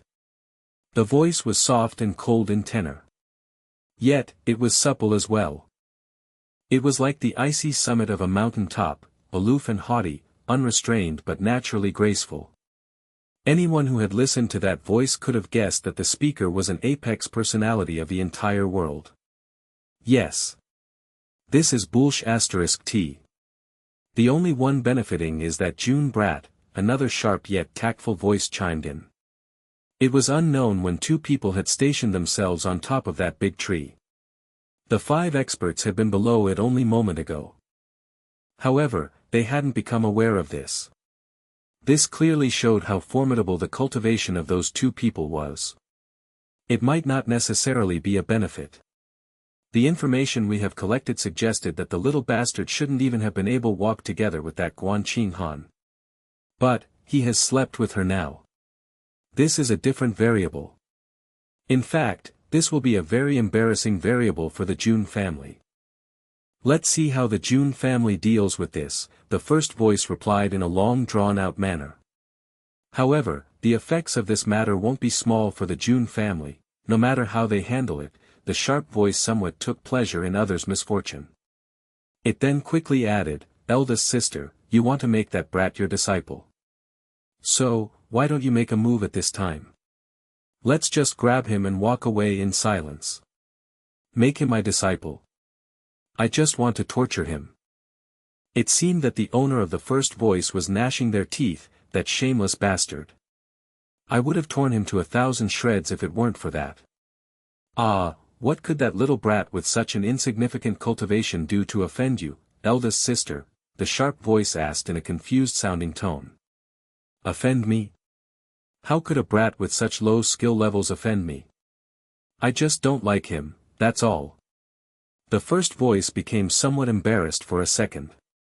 Then, it quickly reinstating its composure, and said, don't ever think that I will have any affection for such a lecherous face. I only faked those feelings. I wish to beat him up and teach him a proper lesson. And I will feel very happy once I've taught him a lesson that my heart desires. The other voice fell silent. It was clearly shocked. What happened to the eldest's voice tone when she was speaking that sentence? A long time passed before the second voice spoke again, then. What are you going to do, eldest sister? The aim of our trip is to travel the world. So, we can follow these people for now. And, didn't you hear Dongfang Wenqing? He said that they might take that brat to hide with the Dongfang family. This means that these people might part ways with the Jun family's troops later. You see how I handle that brat when that time comes. I'll give him worse than death, the first voice snorted. So, why didn't eldest sister intervene when Dugu Xiaoyi had given him that ridiculous medicine? The sharp voice sounded confused. He wouldn't have been able to do anything if we had stepped in at that time. We would have gotten to see him choke on his urine. In fact, it would have been one of the worst ways of torture. Wouldn't that have been an interesting thing?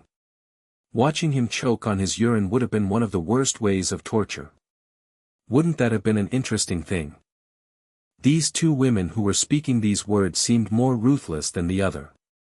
The strength of these two mysterious women was extremely high. They were exceptionally formidable. Intervene. Why would you wish to intervene then? The first voice again seemed to have a strain of embarrassment in its usually cold texture. Green Hunter, you and I have taken this form, we are in the form of women at the moment. So, we couldn't have stopped him from doing that, scandal. We could have killed him with ease, but, stopping him, we couldn't have done that. Eldest sister is right. We shouldn't have intervened since we couldn't have stopped him. The second voice turned out to be that of Green Hunters. She had given this angle some thought, and couldn't help but become a bit embarrassed as a result. That man is despicable, and he's in need of a lesson. But, he still has some importance, and he doesn't really need to die. The first voice snorted and said, moreover, the pills involved in the transaction with the sacred fruit might come via him. Didn't you hear the solitary falcon speak that the mysterious man is that brat's master? And, didn't you report that the mysterious person has made a solemn vow to give us those efficacious pills in exchange for the sacred fruit?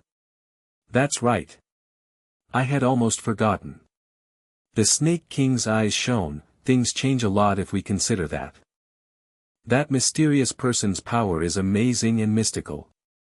I still feel a bit traumatic at the thought of that previous experience. I feel that even elder sister might have a tough time in competing with that towering strength. My meeting with that mysterious man was short. Moreover, he didn't fight for real. He merely moved and killed Li Ju Tian in the most deceptive of ways. Yes, I can't compare with such skills. I can't even figure out what technique that man had used. I think it was something like the flame of enlightenment, or some other form of pure fire. It will be good if such a skilled person doesn't have any hatred for us. And, we can ensure that this person gives us more pills if we control his young disciple. We will at least have some cards in our hands in that case. The person speaking these words was the Lord of Tian Fa, Venerable Mei. Therefore, we can't afford to be careless with this matter. We heard them say that he might go to the Dongfang family. But, there are many issues relating to that as well. And, one of them is the oath that family had to take. He. Our departure from the Tian Fa forest has already completed half of their oath. The remaining part relates to the crumbling of the Snow Sword Mountain in those snowy peaks. That would need some planning. In any case, this is a very interesting matter. So that's how it is. You have already thought of so much, eldest. The eldest genuinely deserves to be called the Lord, the Snake King said cheerfully, so, we just watch the fun now. Watch the fun? Not necessarily. Perhaps we might have the opportunity to join in on the fun. Venerable Mei smiled lightly. Everything became quiet. The two didn't speak any longer. Suddenly, it seemed as if they had never existed. Anyone looking at the tree from the side would have been amazed to notice that their shadows hadn't been visible this entire time, even though there were sounds coming from the tree. In fact, not a single twig on the branches of that tree had shaken this entire time. Jun Moxie was in a difficult situation at the moment. In fact, he was in a very difficult situation. He had just entered his tent when he had seen an elegant figure standing in front of his bed. It seemed like a beautiful and graceful figurine. Guan Qinghan. Her face was expressionless. It was as cold as it had been in the past. She was staring at the bed in a daze. And, she held her tattered clothes in her hand. The sign of her chastity had been smeared on them. She was dressed in white clothes. Her current dressing had belonged to Jun Moxie. So, they were quite wide for her. However, they clung to her slender waist even better, and made it look even lovelier. Her expression was complicated and somewhat sorrowful, somewhat shy, a little distracted, and even a little disappointed. Guan Qinghan's body trembled slightly as she heard Jun Moxie enter. Her face had become red, but she didn't turn around. However, her face soon became pale again. Jun Moxie stationed himself behind her. Neither of the two spoke for a while. They merely listened to each other breathe, and remained silent. They were only a short distance apart from each other. But, it seemed that they were at the opposite ends of the world. The two of them had been involved in that intimate act a while ago. But, it still seemed if they were strangers. The atmosphere in the tent had become stifling as a result, it had become exceptionally stifling. Jun Moxie smiled in a gentle manner after a while. And then, he suddenly sat down on the wooden chair behind her. Jun Moxie looked at Guan Qinghan's back, but it seemed as if he was talking to himself. I know that the feelings in your heart must be complicated. In fact, you must be at a loss. You must be confused about what is to be done from this point onwards. In fact, you must even be confused about what's to be done at this moment. Guan Qinghan's body trembled. Actually, even I don't know what's to be done. I'm confused as well. Jun Moxie said slowly. Guan Qinghan's delicate body trembled and she couldn't help but turn her head. She wanted to turn around at first, but she forced her head back instead. You don't know what's to be done. You don't know what's to be done with a girl next. She realized the entire matter as she listened to Jun Moxie's slow voice. Guan Qinghan had finally understood Dugu Xiaoyi's strange behavior of the past 2 days. She couldn't help but sigh. This matter is a result of an unfortunate accident. It was a great coincidence. It's just that I have been entrapped in this calamity. Jun Moxie took a deep breath, and spoke with determination. I know that this matter is an unfortunate accident. It was a freak coincidence. However, you are my woman from now on, whether you wish for it or not. Your previous status is of no relevance anymore. You are my woman, whether you admit it or not. And, that is an unchangeable fact. This will never change. This will never change, no matter the time and place. Jun Moxie spoke these words slowly and carefully. And yet, he also seemed very dominating. However, his unusually dominating mannerism didn't create a sense of antipathy in Guan Qinghan's heart. Instead, her heart felt an indescribable feeling of commitment. Jun Moxie's voice strengthened as he continued to speak. Being called my woman may not be easy.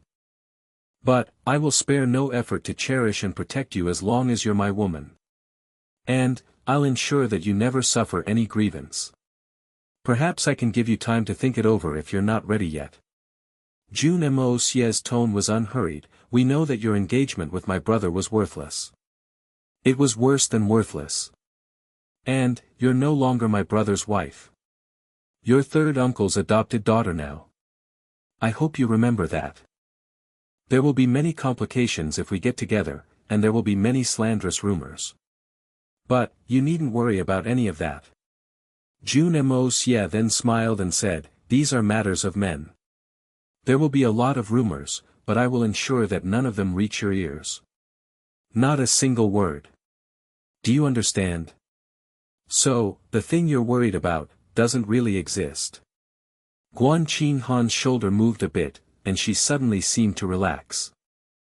I believe that you must understand my temperament properly. I am not a great hero, or very heroic. I'm a very selfish man. There aren't many things I care about in this world. But, I've always cared about my loved ones, my family, my woman, and my brothers. Nothing else matters as long as they're safe and happy. And, I, Jun Moxie, have nothing to do with the other people around the world. I'm not a noble man. Jun Moxie smiled mischievously, and spoke frankly with an aura of assurance. I'm afraid that I will disappoint you if you expect great achievement from me. Because I'm not a hero. I am a selfish man. I'm so selfish that if any man says that he wishes to bully my people, or embarrass my woman, that person will suffer the cruelest form revenge from me. And, that includes your Guan family, because they aren't one of the people I care about. Guan Qinghan was unable to remain calm because she suddenly had a flash of realization. So, she turned around while biting her lips. Her expression was extremely complicated as she looked at Jun Moxie's calm face. Her mouth opened and closed for a bit, but she still didn't say a word. She didn't know how her family would regard her once this matter became public.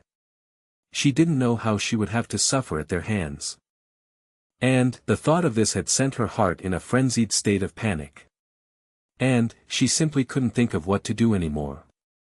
Those flat-sounding words from Jun Moxie had suddenly left Guan Qinghan to feel a chill inside her heart. And, she had started to worry about them instead of being concerned about herself at this time. She tried to imagine what Jun Moxie's reaction would be if someone from the Guan family disrespected her. Moreover, the Guan family's impression on Jun Moxie was very poor since they had tried to force her to marry into the Shui Han manor. Jun Moxie is unlikely to let them off easily. Jun Moxie would rarely ever be serious. But, anything he'd ever say in a serious manner would stand to represent a commitment. And, Guan Qinghan had understood this fact clearly by this time. However, it was the understanding of this point that had left her to feel increasingly scared. Someone would have spat out a mouthful of saliva in contempt if he hadn't spoken those words with a serious look. However, no one could have done that in this instance. No one can ever change his decision. He had similarly vowed to protect me when faced with the Shui Han manor's threat. So, I'm sure he means it this time as well. Everyone has always called me a licentious debauchee. They've said that I'm ignorant and useless. Jun Moxie smiled bitterly. However, I don't understand a woman's mind in reality. Nor do I know how to talk of love. Maybe I should carefully cajole you at this time, or convey gentle feelings with honey-laced words. You have done a lot for me. And, I'm not a heartless man. But, I can. I genuinely don't know how to say these things. I have never talked about love. I have genuinely never talked about it. Yesterday's matter, it was my first time in this life. And, it was painful for me as well. I'm not lying to you. You weren't the only one who felt pain. I felt it too. In fact, I feel a little dizzy at this time. I can tell you this, but I felt very embarrassed at the thought of mentioning this to the others. Jun Moxie's face seemed pained, and a little embarrassed. Guan Qinghan had wanted to laugh out for a brief second. She had been a maiden woman until then. So, this instance had been her first time as well. And, she too had felt a lot of pain. So, how could she have felt like laughing at this time? It was because she had heard these words from Jun Moxie's mouth. It was very hard to believe these words since they were coming from the mouth of a young master with such an ill and loathsome reputation. But, Guan Qinghan didn't laugh since she saw the expression on Jun Moxie's face. Jun Moxie's expression was strange and awkward, but Guan Qinghan could tell that those words weren't lies. In fact, they had seemingly come straight from his heart. Is possible that this is true? The legendary tyrant, the greatest debauchee of Tianxiang is a first time in reality? It can't be, right? There would still be a little credibility to the words of a man who says that a few women in the spirit fog lake are virgins. But, Jun Moxie. However, Guan Qing Han hadn't listened properly. Jun Moxie had specifically said in this life. Or maybe she had heard him clearly. However, she was unable to understand the meaning contained in those two specific words. Guan Qing Han's eyebrows skewed, and her face became cold once again. Jun Moxie waited for a moment. He noticed that Guan Qing Han's lustrous mouth had opened for a moment, but her complexion had eased to some extent. So, he couldn't help relax as he said, in fact, last night. I had the medicine and my mind had spiraled into a chaos. I know that I had exerted the entire of my strength, but I didn't feel a thing. It's indeed a huge pity. Guan Qing Han hadn't expected that the little brat would speak such words right when he was being serious. Consequently, her face became red with embarrassment. Jun Moxie's intention was to use those words to probe the situation. He had always noticed that Guan Qing Han would get enraged whenever he would say or do something foul and bold. In fact, he couldn't help but gather the courage to get up in order to hold her in his arms. However, Guan Qing Han was startled by this, and hastily took 2 steps back. She wiped the tears from her cheeks. And, her face became cold as she said, "We were helpless in today's matter. But, it was a mistake. I wanted to save you. I didn't do it for you alone, but also for the Jun family's sole heir. We have made that mistake, but it doesn't mean that you can recklessly disrespect me. Jun Moxie, we can't make that mistake again. A mistake only adds to a mistake. You are acting willful again." Jun Moxie stopped his hand midair. His complexion changed a few times in a short while. Then, he eventually retracted his hand, and spoke up, "You can't accept something at one moment, and say something else later. You said, you are my woman. So, why would you run away now? Your status in the family will change after we return, and third uncle will take you as his adopted daughter. We'll have a huge banquet. And, all the respected individuals of the world will come to attend. So, I believe that things will slowly simmer down. And then, I can take you through the doorway of marriage." Who said that I'll marry you?" Guan Qing Han was embarrassed and angry. "I've never seen such a tyrant. He has spoken no sweet words to me yet, and he still wants to marry me. Whether you get married or not, is your business. And, me taking a wife or not, is my thing." Jun Moxie's eyebrows rose as he gave a nefarious smile and said, "Come, beautiful, you've had an exhausting day. I know you're tired. Hurry up, and I'll send to you to take rest." Guan Qing Han's face instantly became red. And then, it became as white as ice. She looked at Jun Moxie, and enunciated every word she spoke, "You rest, Jun Moxie. Don't try those methods with me. Don't make me look down on you again. And, you can forget about what happened today. You go back to your grandfather, and tell him everything. He will settle the accounts. And, I will never stay here with you for the life of me." Jun Moxie smiled and replied, "I said that I'll send you off to rest. I never said that I'll make you stay here. Elder sister seems to be thinking crooked things." Guan Qing Han's eyes opened wide as she pointed a shaky finger at him, You lecher. You hoodlum. I will be your elder sister."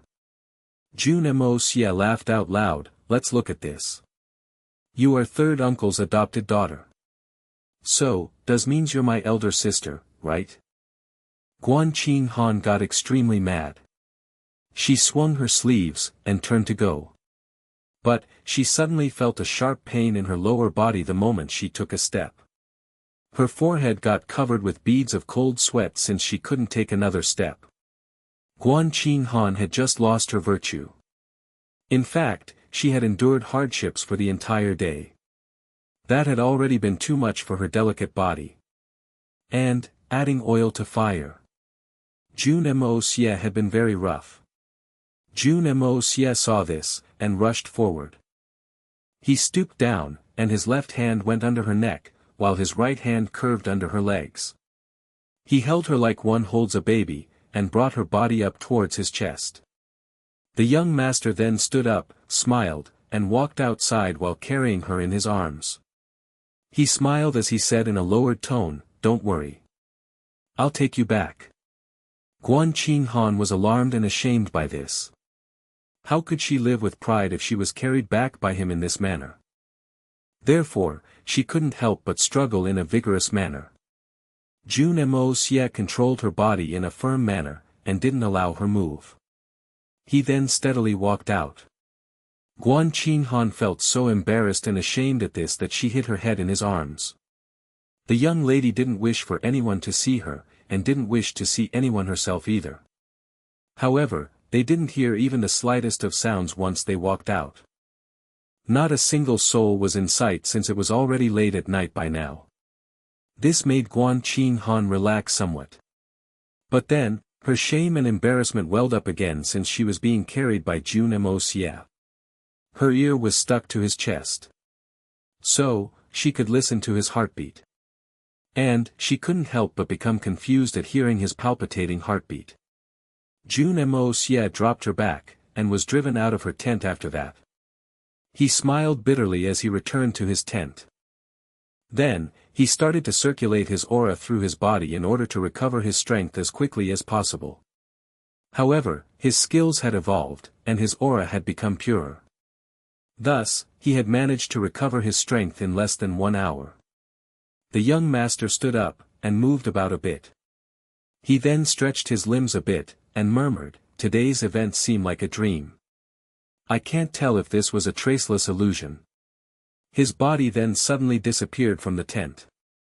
Jun Moxie hadn't forgotten that he still had a promise to fulfill. One should never break a promise. And, one should never commit to a promise they will break. The Bear King, Big Bear, and Crane King, Long Crane did everything in their power to help deal with the Shui Hun manor.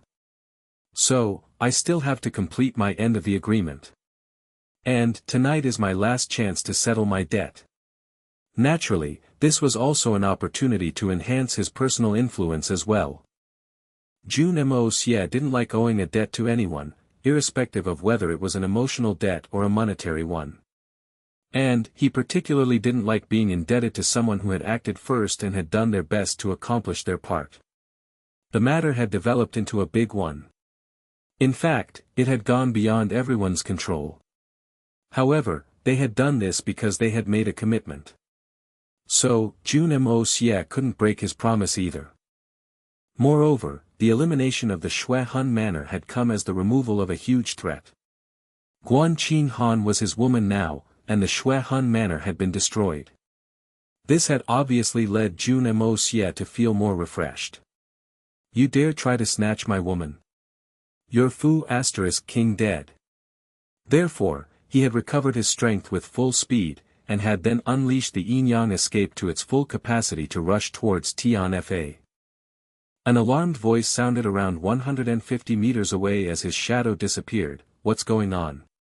How did that brat disappear so suddenly? His speed is so astonishingly quick that it surpassed my perception." Then, another person spoke up, "Why does elder sister care about it?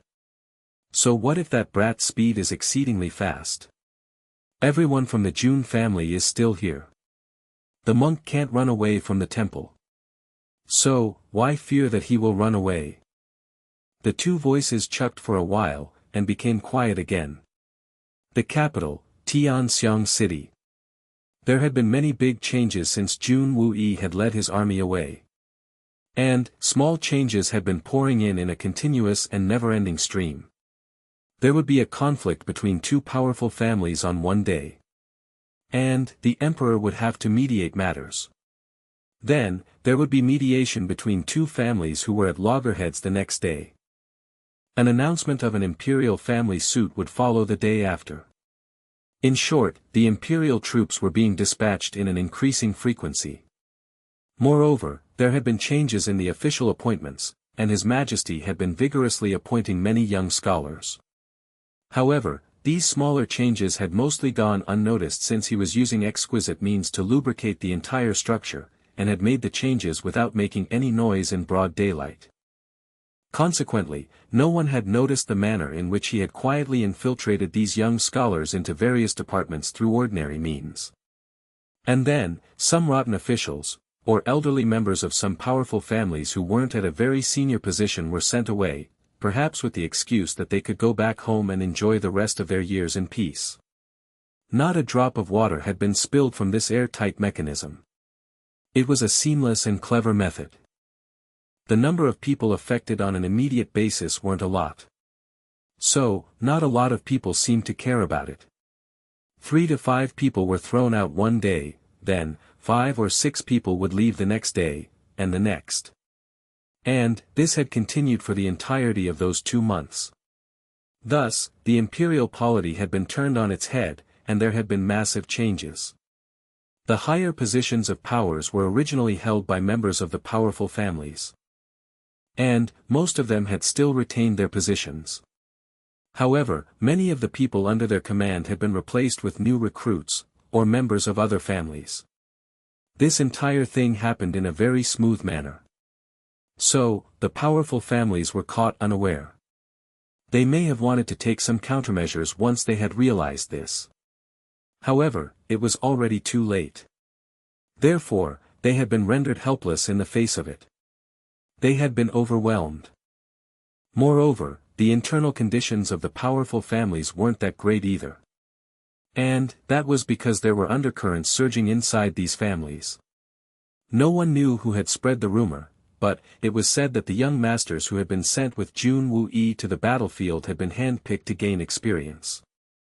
And, it was further said that these young masters would become the choice for successors for their respective families' headpost as long as they would return safe and sound. This rumor had quickly given rise to huge waves. Each powerful family had its own method of dealing with that rumor. The other candidates for the position of the family's lord were quite confident in their abilities. However, this rumor had still left them worried a bit. This rumor had faded away quite quickly, but it had done its job by creating mistrust. Consequently, many people had moved into action. And, the frequency of their campaigns had been increasing at a steady rate. Some people knew that the rumor was probably false. But, they still intended to take advantage of that opportunity to place their sons, or maybe their fathers on top. Therefore, they began to scheme in secret as well. These families seemed peaceful on the surface, but violent storms were raging in the dark of secrecy. Everyone was in a hurry. They'd move like the wind in a messy manner. Yet, they were also very cautious for the fear that they'd act carelessly and create a mess. The only families which managed to remain aloof to this situation were the Jun and the Dugu families. The later generations of these two military families weren't present there. Therefore, the existence or absence of such rumors didn't have any effect on them. These families were like a solid block on the inside. Water may be present there, but the container was watertight.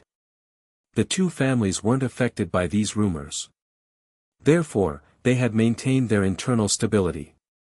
However, the same couldn't be said for their military might.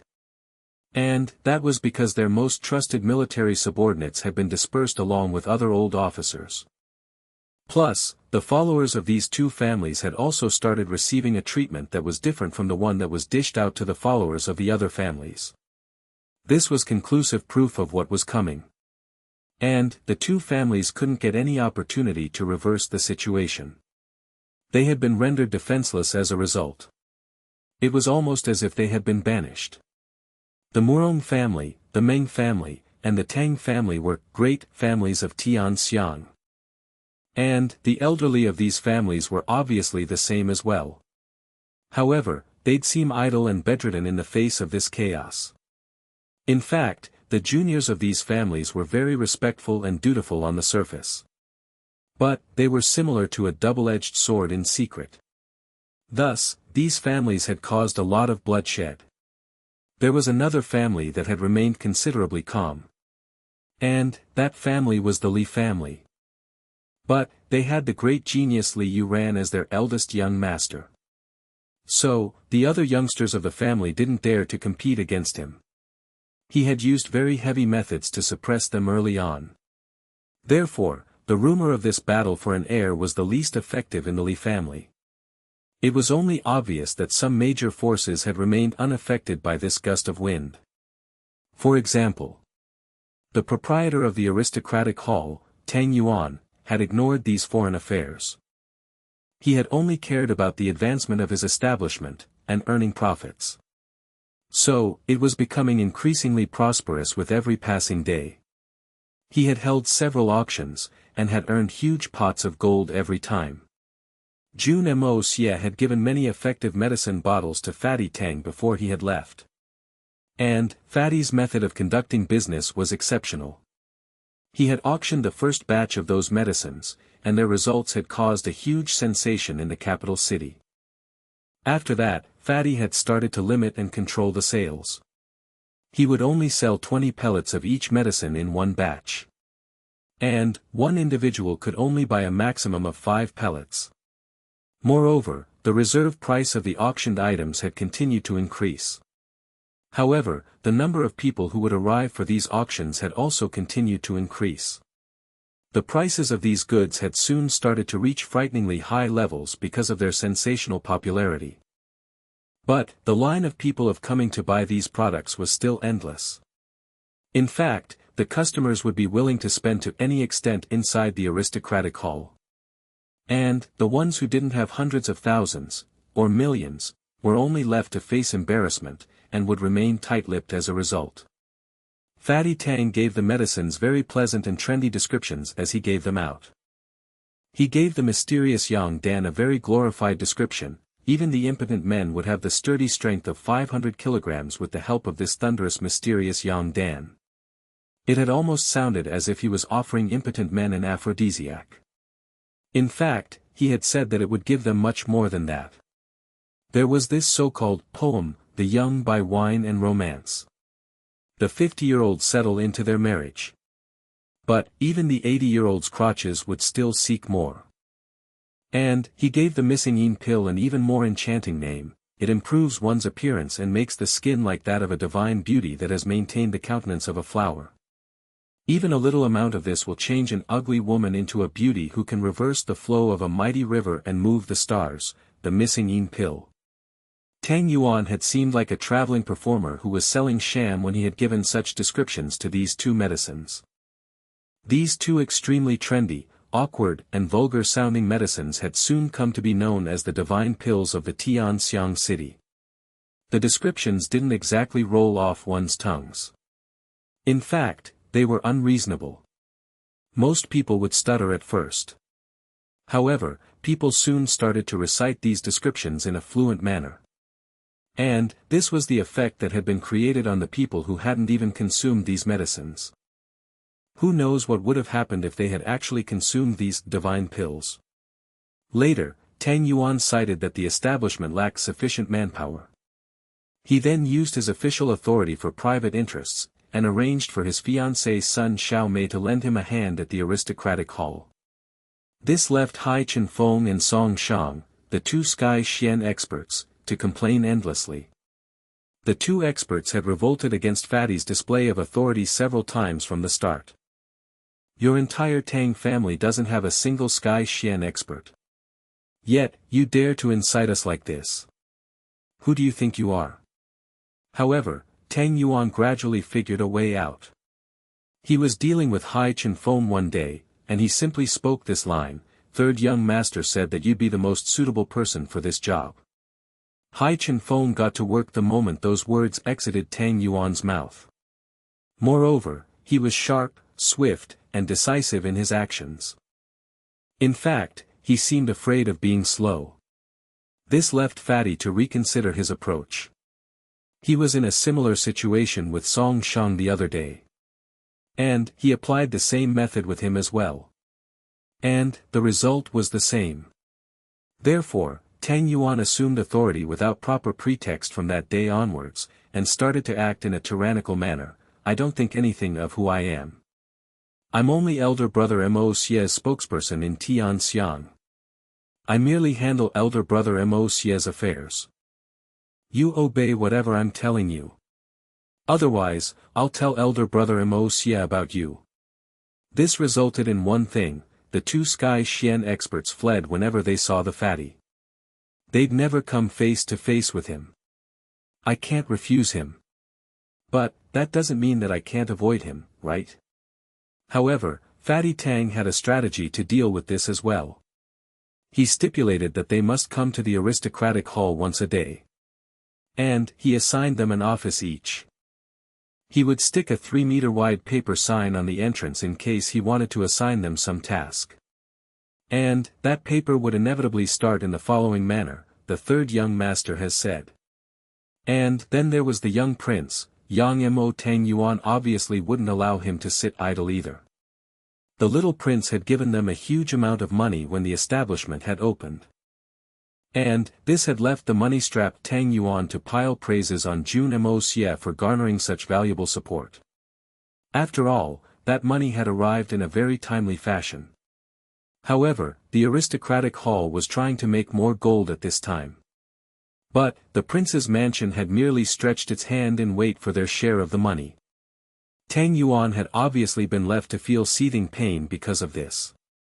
So, he started to cuss about it every day: I run, and deal with everything until I run myself ragged every day, like a monkey, only to provide for these freeloaders. Tang Yuan had obviously forgotten his roots by now. Moreover, he had forgotten the challenges they had faced in the beginning, and the family which had financially supported his organization when he had needed it the most. So, he could only see his hard-earned money flowing out like gurgling like a stream at this time. And, he'd feel as if he were losing a part of his flesh. Tang Yuan's hand would tremble every month when he gave out the shares and profits. In fact, his eyes would become red, and his flesh would start to twist. The third young master has done all this. So, this belongs to him. You just come here to rest and have sweets, you brat. Yet, you also get the money. And, so much of it at that. Why? Thus, Fatty Tang's mind was in a complete disequilibrium.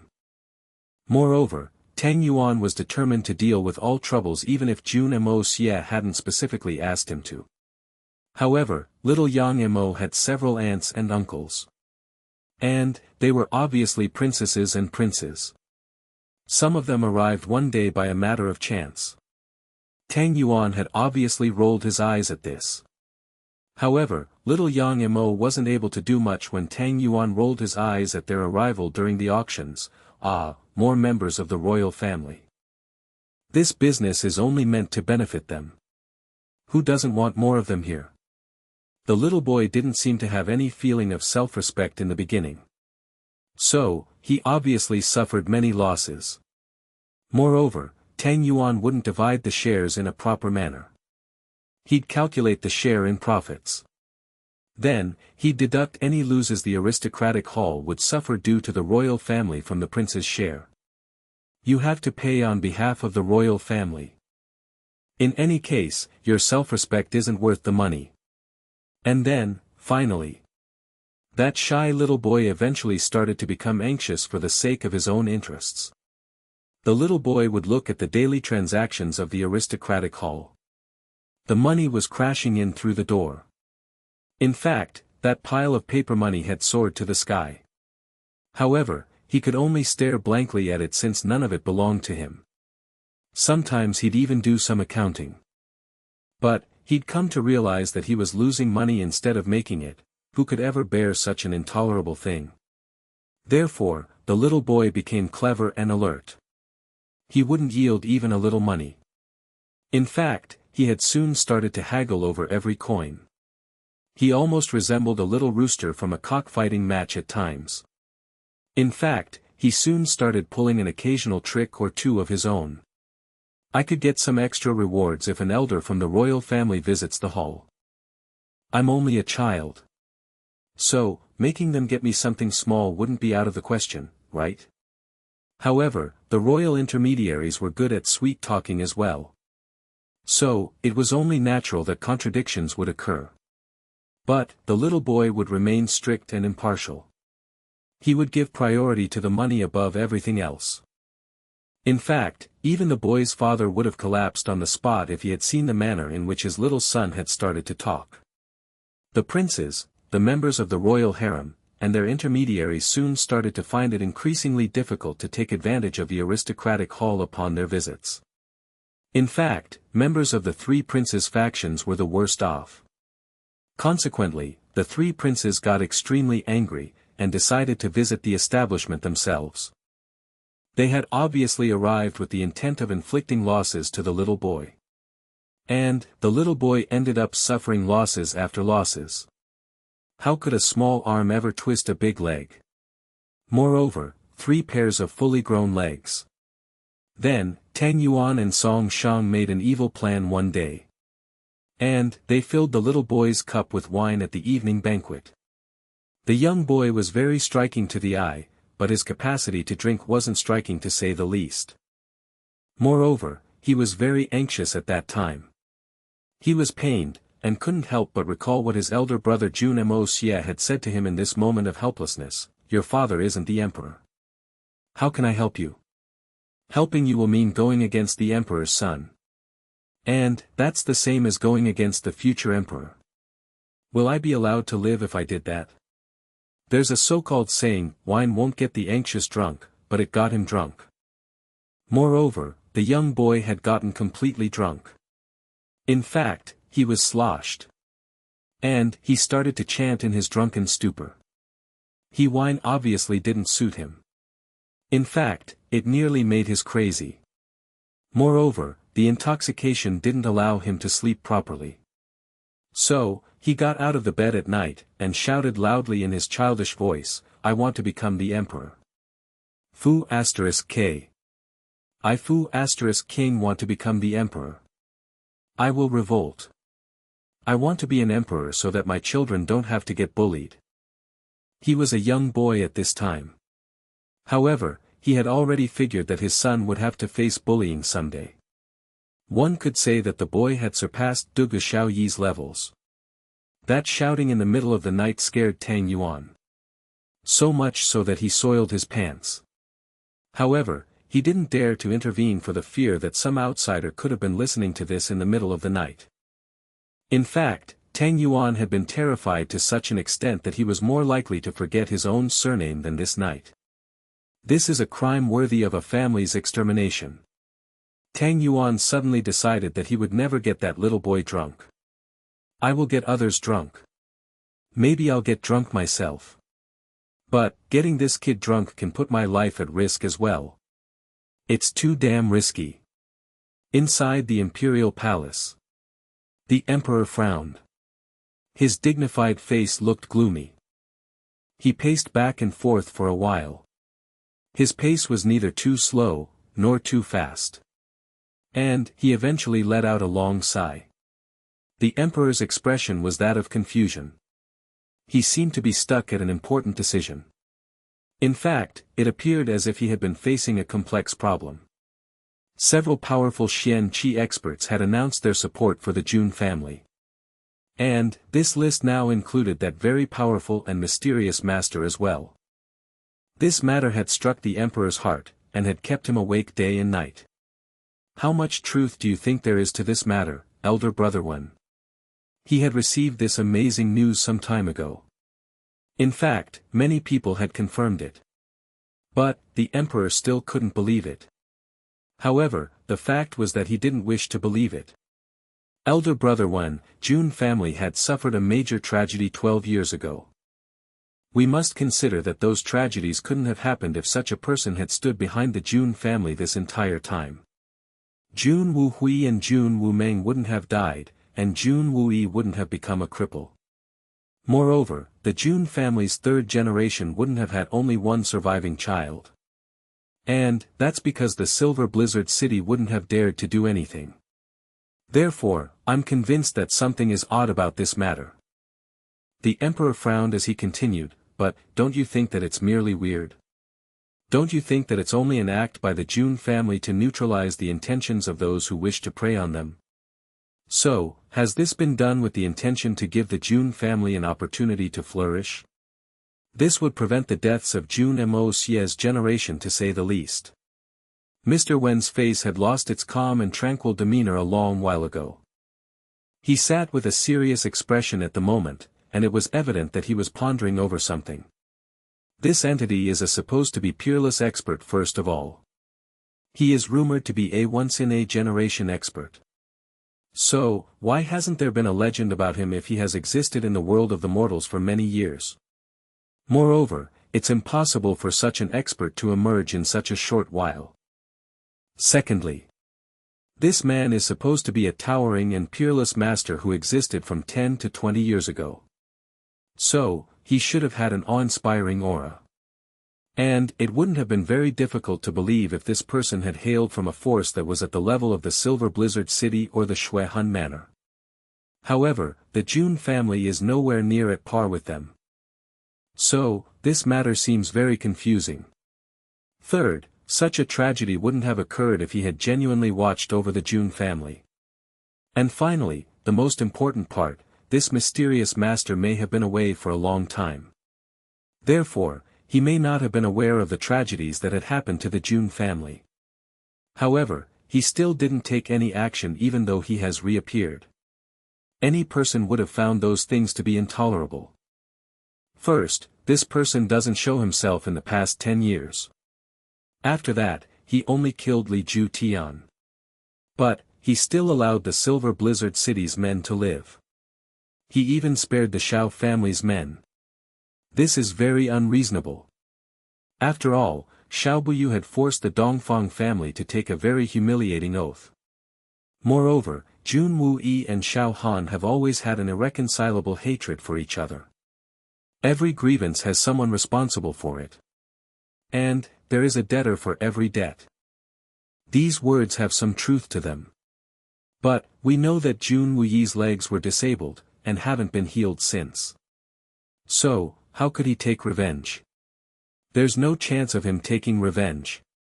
But, whatever that man has said and done in this matter becomes even more inexplicable if we deny those words of his. So, this matter has many layers where confusions exist. His Majesty frowned as he paced about and pondered. Your Majesty, there's a good possibility that this information has some truth to it. Mr. Wen spoke up in a serious manner, so, I request your Majesty to consider this. Most people present at the time of that mysterious man's appearance were under Li Ju Tian's influence.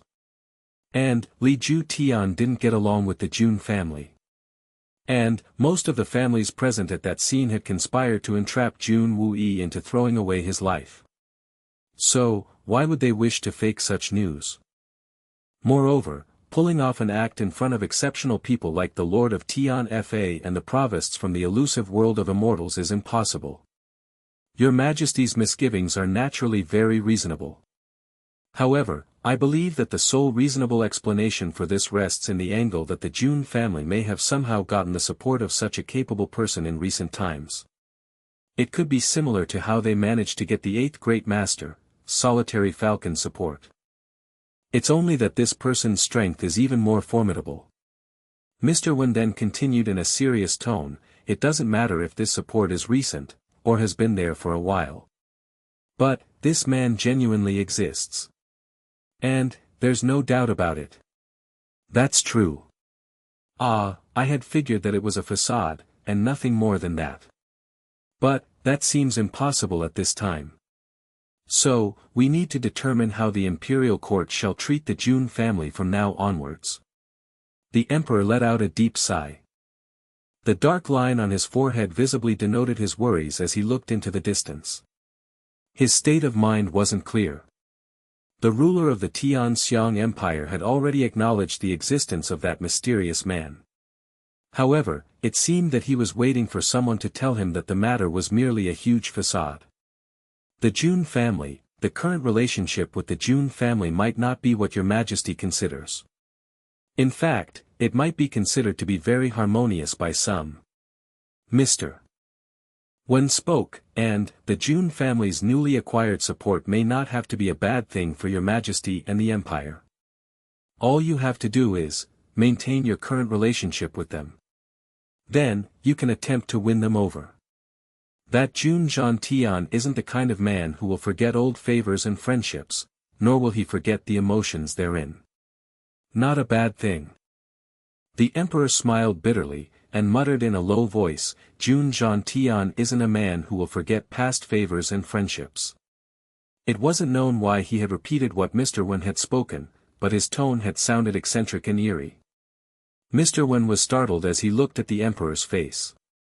It was as motionless as a lake's water. He couldn't see any emotions on it. There had been traces of gloominess on it before, but that had also disappeared at this time. However, Mr. Wen also felt that His Majesty was suppressing his deep and heartfelt emotions. Then, a strong wind suddenly blew through the window. A memorandum that was placed on the table was blown away by this gust. It floated about for a moment, and eventually fell to the ground. A page had been blown open from it. It read, Jun Moxie is returning safely with the army from the battle at the southern heaven city. A mysterious man had appeared at the scene. And, not one of the thousands of men dared to disobey him even though he had acted haughtily. He killed the great master Li Ju Tian with merely a turn of his hand. After that, he proclaimed for the Jun family. The man destroyed the Shui Hun Manor, and he also made the Silver Blizzard City. Even the Lord of Tian Fa didn't dare to call out to him. The two provosts from the elusive world of immortals didn't dare to move either. After that, the voluminous writing became extremely detailed. Mr. Wen's vision got affixed at a set of words. Not one of the thousands of men dared to disobey him even though he had acted haughtily. He killed the great master Li Ju Tian with merely a turn of his hand.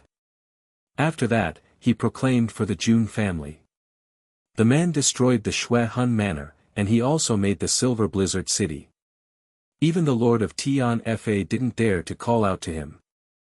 The two provosts from the elusive world of immortals didn't dare to move either. What could be the identity of such a skilled person?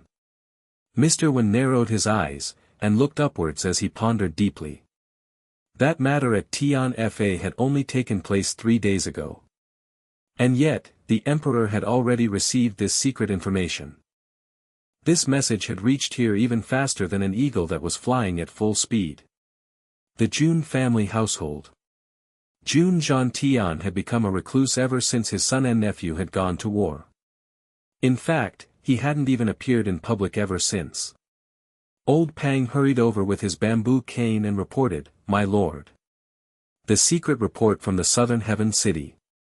Jun Tian's eyes opened wide as he stood up and said, I want to read it. Bring it to me. He hurriedly took the report. His arm had started to tremble somewhat. The face of the old man who had received many urgent military reports in the past was calm.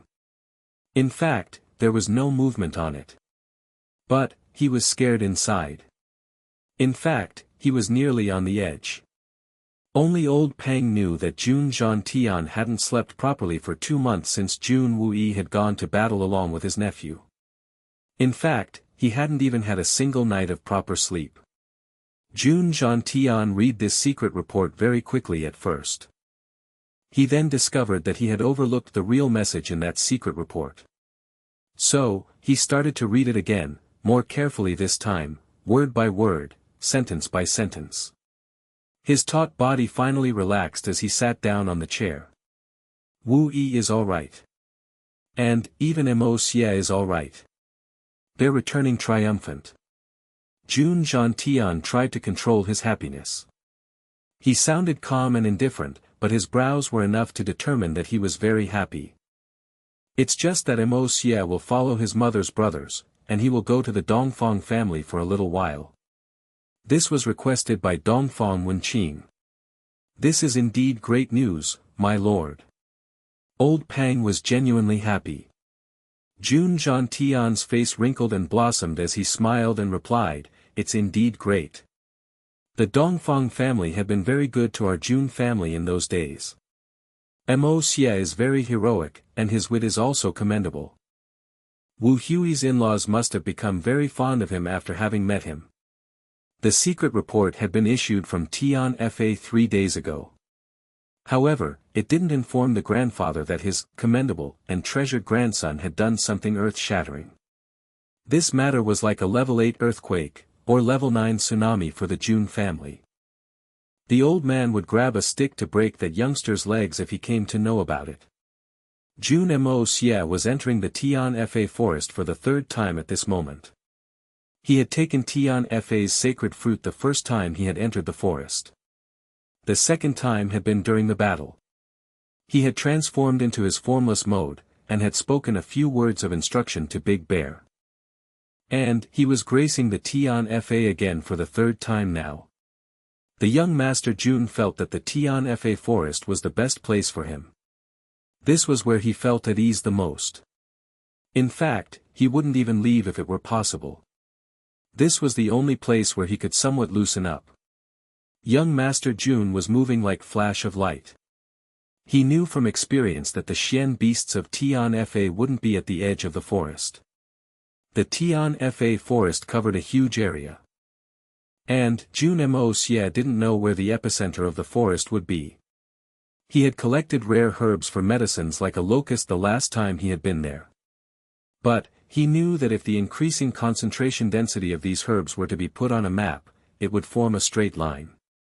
And, this straight line would go to the core of Tian Fa.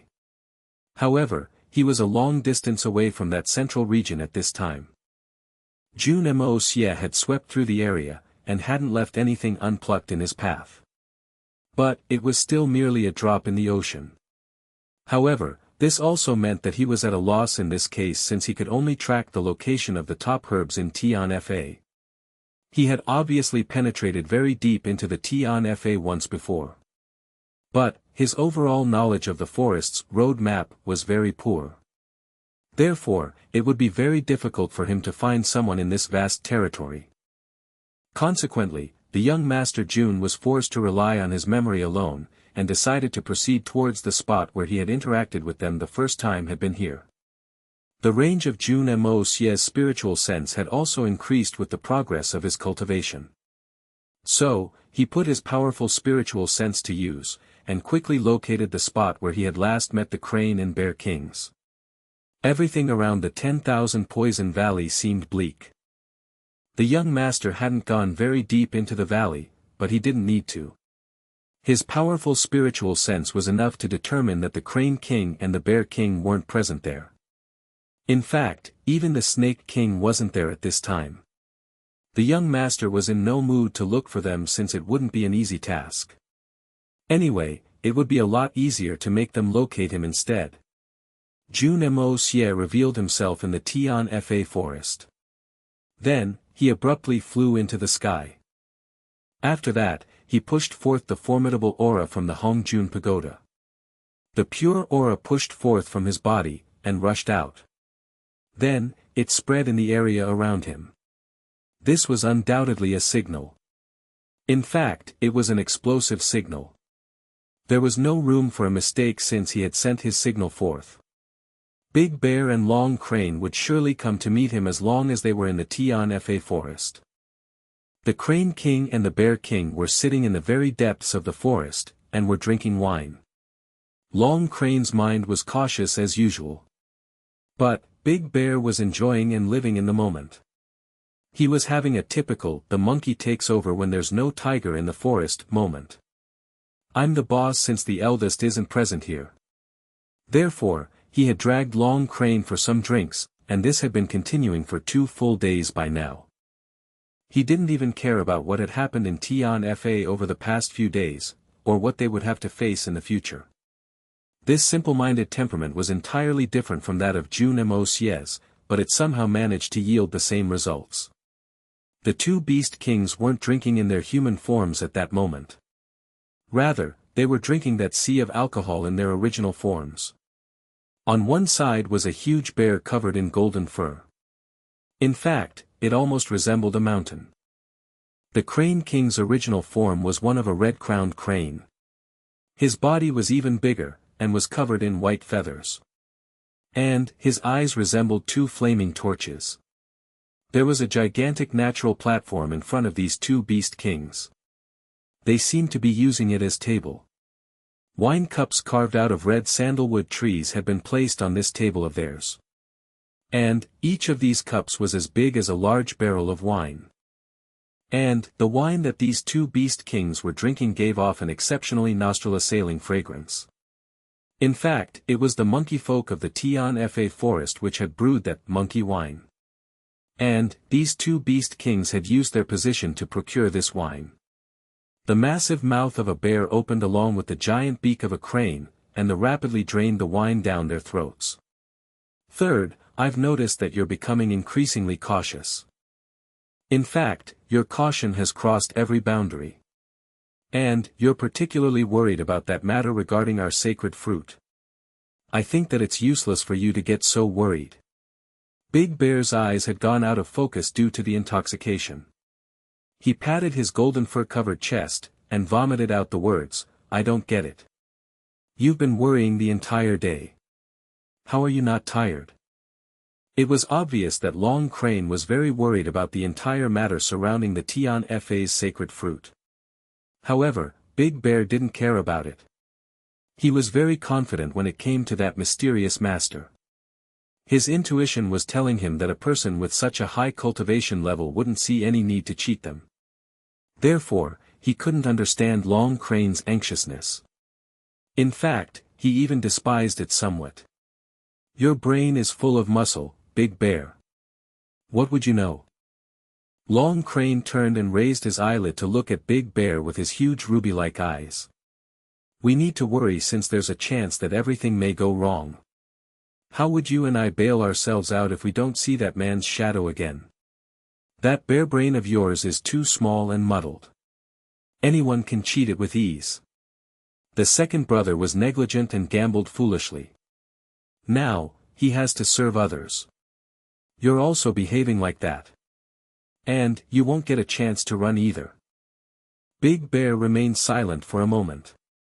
He then said in a low voice, Third brother, I believe in that mysterious master. Moreover, I feel that the risk of using the sacred fruit is too great for us. There's always the danger that our body might explode. In fact, the success rate hasn't even reached 30% in the past. And, it seems like that skilled and mysterious person possesses a method which doesn't involve any risks. So, it's worth the wait and the risk. Long Crane stared blankly after he heard Big Bear's words. He had never expected that his fourth brother, that ignorant Big Bear, could put forth an argument that would seem so reasonable. I had never considered that you could make such arguments, fourth brother. This is a genuine case of even a fool gives wise counsel once in a while. I genuinely respect you for those words. Big Bear felt very happy when he heard those words. But, he then finished 3 or 4 glasses in one breath and said, What, a fool gives wise counsel once in a while. This beast king has always been intelligent. I never open my mouth without giving things a thought. Long Crane couldn't help but smile after he heard Big Bear's boast. In fact, he was going to raise a toast when he suddenly recalled something. How did you have the courage to address me like that? Who did you call third brother a moment ago? I'm your third elder brother. Is there no basic sense of respect left between seniors and juniors anymore? I had barely spoken those words of praise, and you forgot the basic courtesy. Anyway, you may have made a reasonable argument, but this matter it is still too risky. After all, the sacred fruit not being in our hands, is still not a good thing. Big Bear snorted and replied, What risks? Isn't it risky to have the sacred fruit by ourselves? And, no one has ever been able to steal our sacred fruit.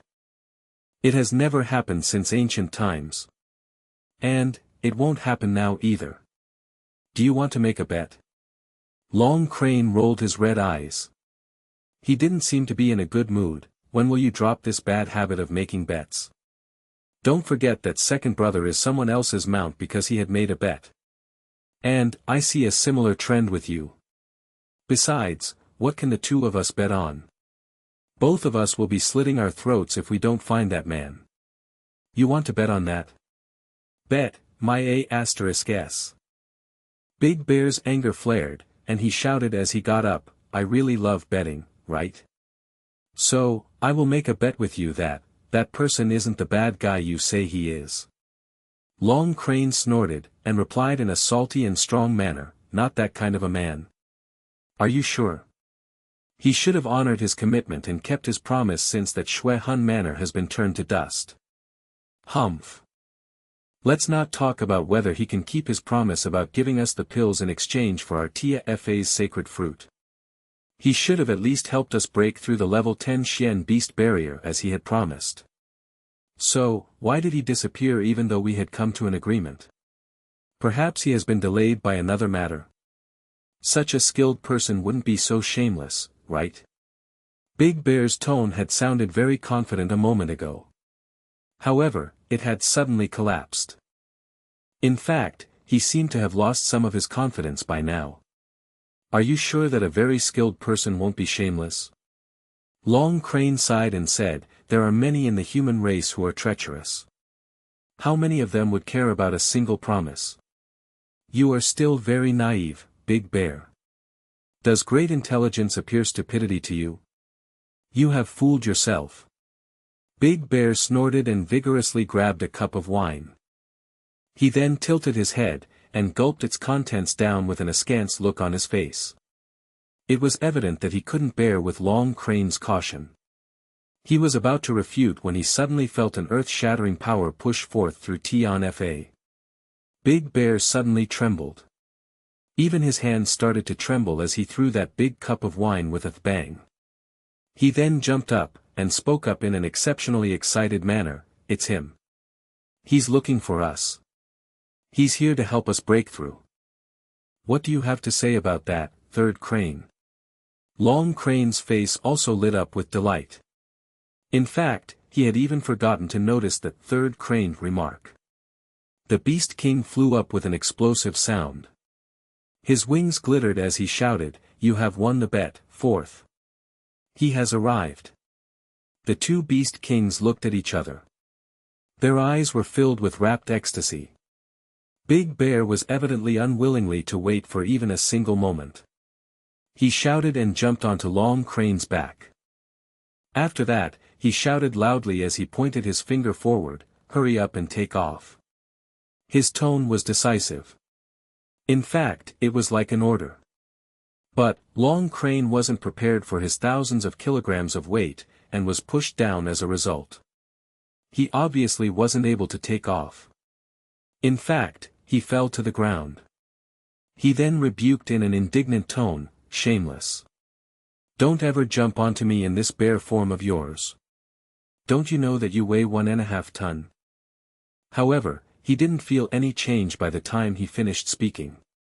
So, he added more words, hurry up and get down. I'm your third brother, not your saddled mount. Run on your own. Big Bear grabbed two of Long Crane's feathers, and didn't let go. Then, he quickly transformed to his human form, but he shamelessly refused to come down. Long Crane felt helpless. And, he also feared to delay at such a crucial moment.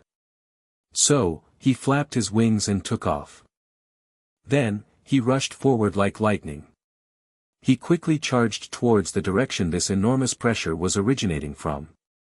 Jun Moxie was standing in midair. He could feel the Xian beasts cower under his extremely formidable power. None of them had dared to make a move. I'm sure that there aren't many Xian beasts who can withstand this. Strong winds and thunder arose in the distance. This was accompanied by a huge silhouette which was flying over. It was Big Bear riding atop Long Crane. The scene looked as awe-inspiring as the ones from the mythical legends of the Dragon Knights. Jun Moxie remained in the air until Long Crane transformed into his human form and both the Beast Kings landed on the ground. Then, young Master Jun also floated down with a feather-like swiftness. Senior, you came. Long Crane felt somewhat embarrassed. He had called him Elder Brother Feng that time in the Tianxiang city. But, he was already calling him Senior now. In fact, the two Beast Kings felt somewhat depressed since they had previously dared to consider him of their rank and generation. Moreover, they had doubted this person only moments ago. Therefore, Long Crane felt a bit embarrassed since this person had appeared in front of him at this time. Ahem. I was about to leave the Southern Heaven City. But, I suddenly recalled that I still owed you a promise. A man is nothing without his credibility. So, how could I leave before repaying you for the past favors? Jun Moxie gave a detailed account. He sounded magnificent by contrast. Ka. Senior is genuinely a trustworthy person. Third Crane was worried that you won't come. He felt that you were likely to run away like a thief. But, I strongly reprimanded him. You have learned of your mistake, isn't that right, Third Crane? Ha. Big Bear felt very proud of himself. And, he had drawn back the corners of his big mouth since he felt happy about winning the bet. How could he not feel proud of himself? This man had shown up and had displayed his importance to his commitment. How could he steal the sacred fruit and leave? That matter with those pills can't be a trick either, right? Consequently, Big Bear had laid down everything that had been weighing on his mind. You damned bear. What rubbish are you talking? How can I not have faith in the senior? Long Crane became very angry. His fingers started to tremble. He wanted to strangle Big Bear.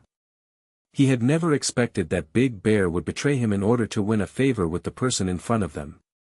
No harm done. That was only natural, Jun Moxie chuckled and smiled. He didn't know why, but he felt very cheerful whenever he'd face those two beast kings. This wasn't a pleasure he derived from acting like a pretentious jerk in front of them.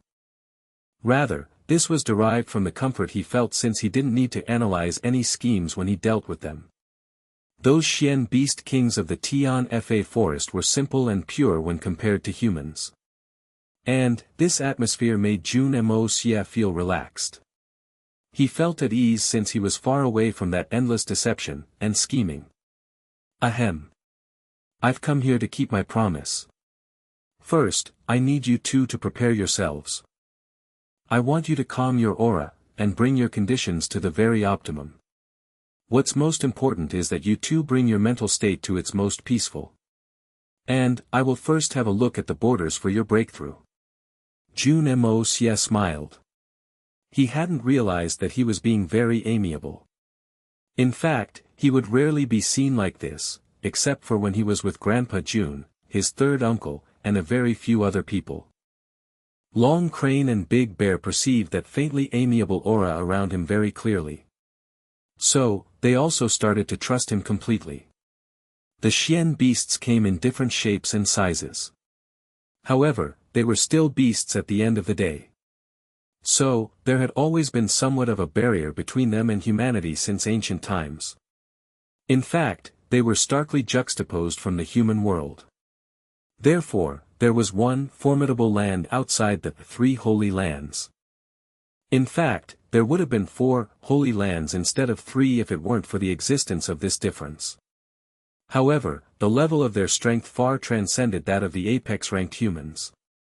So, how could an ordinary human compare with them?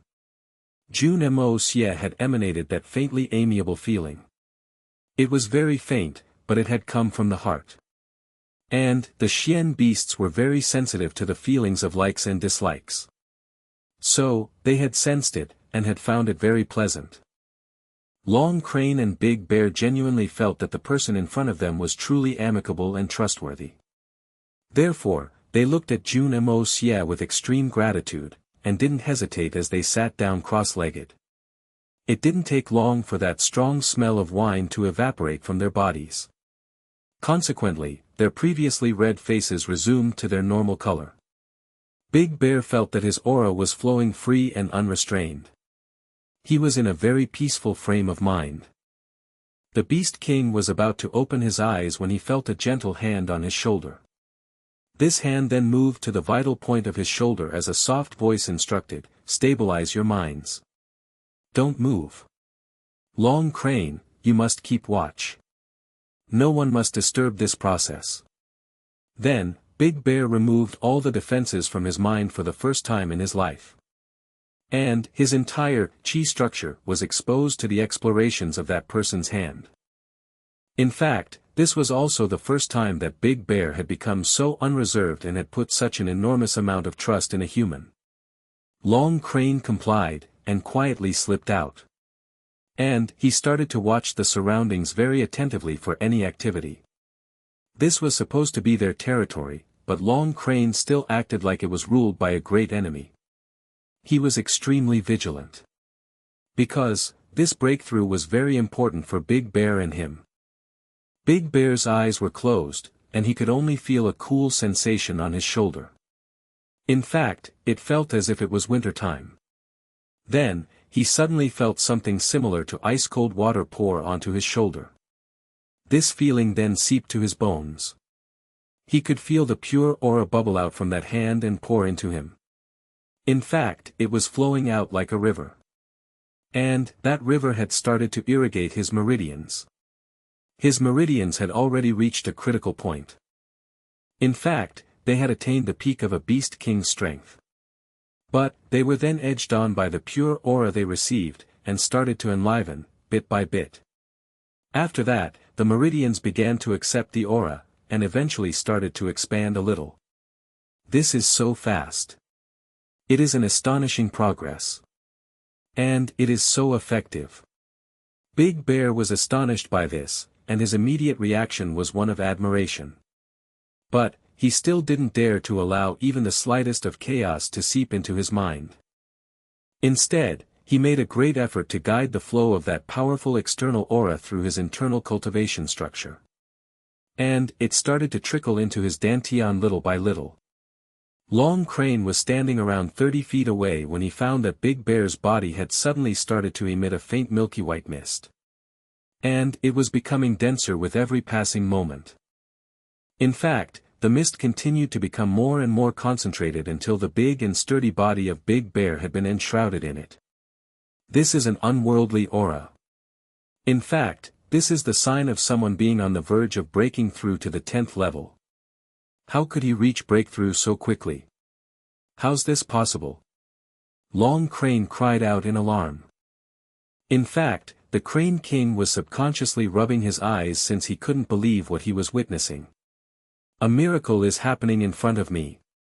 An incredible miracle. The mysterious person had promised to help them with their breakthrough. However, Long Crane had assumed this entire matter differently. The man may sincerely try to help, and he may even possess some extremely remarkable method. However, he had figured that the best result would an increase in their cultivation which would take them to the critical point in fell swoop. So, he had felt that the two of them would have to endure bitter hardships and painstaking practice before they'd eventually break through to a higher level. He had considered that scenario as the best possible conclusion to this. However, Long Crane could have never imagined that this mysterious and skilled person would use his powerful aura to help them in breaking through the bottleneck without a pause, and, that too in the blink of an eye. What does this mean? What does this signify? This meant that this mysterious black-clothed man was willing to sacrifice his own strength for them. He had gone through bitter hardship, and had traveled across the world to help these two brothers. Long Crane's eyes quickly became somewhat moist. We had wagered an insignificant task in exchange of this. What would such a task be in the eyes of such a peerless person? And, this mysteriously skilled person has still fulfilled his promise. In fact, he's even sacrificing his own strength for it. How many people in history have honored their promises with such seriousness? How could such people ever be untrustworthy? How could anyone still doubt that this person would cheat us and run away with the sacred fruit? That would be a huge joke. It's important to know that this mysterious person could easily kill the two beast kings in one move since they had lowered their guards. And, he would have gained top-tier Xian cores of beast kings who were on the verge of breaking through to the 10th level. Moreover, he wouldn't have had to expend any energy for doing this. It would have been a great procurement for him, and it would have surely been very advantageous for his cultivation as well. However, he didn't do it. Instead, that man complied with the agreement. In fact, he was even sacrificing his strength to help the two beast kings with their breakthrough. Long Crane asked himself if he would have sacrificed his strength to help Big Bear with his breakthrough. And he became red with shame after he had carefully considered the possibility for a while. And that was because he had come up with a clear subconscious answer: no. I'm not willing to make that sacrifice for my own brother, let alone other people. This black-clothed mysterious person deserved the admiration of everyone around the world. Any friend of his would feel reassured, fearless, and honored. Jun Moxie would have become giddy with happiness if had gotten to know what the two beast kings were thinking at this time. In fact, he would have fainted, and still woken up giddy. Moreover, that cycle would have continued for several iterations. There obviously seemed to be a big misunderstanding. Jun Moxie was obviously serious about his promise. And, he had genuinely expended a massive amount of extremely pure aura. But, he wasn't sacrificing his own strength to help the two with their breakthrough. In fact, the young Master Jun would have never agreed to this deal if he would have had to do such a thing. He had never been a great and towering hero. So, how could he ever do such a great and altruistic deed? The reason was obvious. The Xian beasts of Tian Fa regarded this pure aura to be extremely valuable. In fact, they valued it far more than the young Master Jun. Moreover, the quantity of aura inside the Hongjun Pagoda was very large for Jun Moxie. In fact, it was nearly inexhaustible. He was increasingly absorbing more and more aura with the increase in his cultivation. However, he wouldn't feel the need to worry about its scarcity. Using the Hongjun Pagoda to help the Xian beast kings with their breakthrough was nothing to Jun Moxie. In fact, it was almost as if a man with a mountain of gold the size of the Great Himalayas was trying to flaunt his wealth in front of everyday office-goers. Such a person could easily give everyone a few gold coins and seem generous as he'd say, "It's nothing. Go and have fun with it." The scale of the assistance he was lending was something similar. Moreover, Big Bear and Long Crane were simple and honest creatures. And, this was to Jun Moxie's liking. Therefore, he was willing to help them. And, getting to the heart of the matter, helping them out would still carry many benefits for him. These two weren't ordinary individuals. In fact, both of them were easily equal to some of the great master. So, extending a hand of friendship to them would bring no harm. It is often said that it's more than enough to have only one friend who is willing to help you in the need of hour. But, how could anyone dislike having more of such friends? I've received a lot of quick help from these guys. And, I've obtained the 1,000 evil and 10,000 poisons fruit from them. I've also collected so many other rare herbs from their forest. This had left Jun Moxie to feel that he had done nothing for them in comparison. In fact, he even felt a little guilty. The young Master Jun would never consider himself a good man, but he still had some conscience. Therefore, he felt extremely bad. I haven't done much for them when I compare it to what they have done for me. However, the two beast kings felt the same way. In fact, their sentiment was 100 times stronger than Jun Moxie's. He's genuinely an exceptional man. Big Bear sighed in his heart. He had been emotionally moved by this. Suddenly, he felt that the energy circulation inside his dantian had started to become increasingly urgent. In fact, it had soon taken the form of a whirlpool. And, that heavenly aura had become exceptionally frenetic in a split second. The aura amassed. He went past that critical point without stopping, and attained his breakthrough with an explosion. Big Bear's state of mind was very tense, and he didn't allow his mind to wander. He spared no efforts, and gave his all to push through his meridians. The forceful aura coming from that hand had started to feel warm. Suddenly, a loud sound was heard. In fact, this sound was loud enough to shake a mountain. Bang! The thick mist that had surrounded Big Bear suddenly disappeared. Then, there was a loud noise. However, no one would figure its origin. But, it had left everyone's heart to tremble. It was indeed a very mysterious feeling. Jun Moxie's body suddenly flashed. He appeared 10 feet away, and stood beside Long Crane. His black hood was somewhat moist. And, his body was shuddering lightly. It seemed to Long Crane that he was about to collapse. Long Crane felt very gratefully at this time, and he was about to speak up. Then, he saw Jun Moxie put his finger in front of his mouth in an indication that he needed to remain silent. Jun Moxie then said, "He has just made a breakthrough. How could a beast king like Long Crane not know that?" His very soul had been shaken a moment ago. And, he had immediately realized that Big Bear had finally broken through. Big Bear's post-breakthrough strength was easily equal to that of the second great master, Li Ju Tian. In fact, it might even have transcended that. Big Bear unconsciously let out a loud and vigorous screech at first. Then, there was a flash of a golden light. In fact, this dazzling light painted the ground in its color as it spread out. After that, Big Bear's body started to rise in front of these two individuals even though there was no wind. Then, there was a loud bone-crunching sound. In fact, the echoes of that explosive sound reached the very soul. Many similar explosions were heard thereafter. And, this was followed by a very loud sound, bang.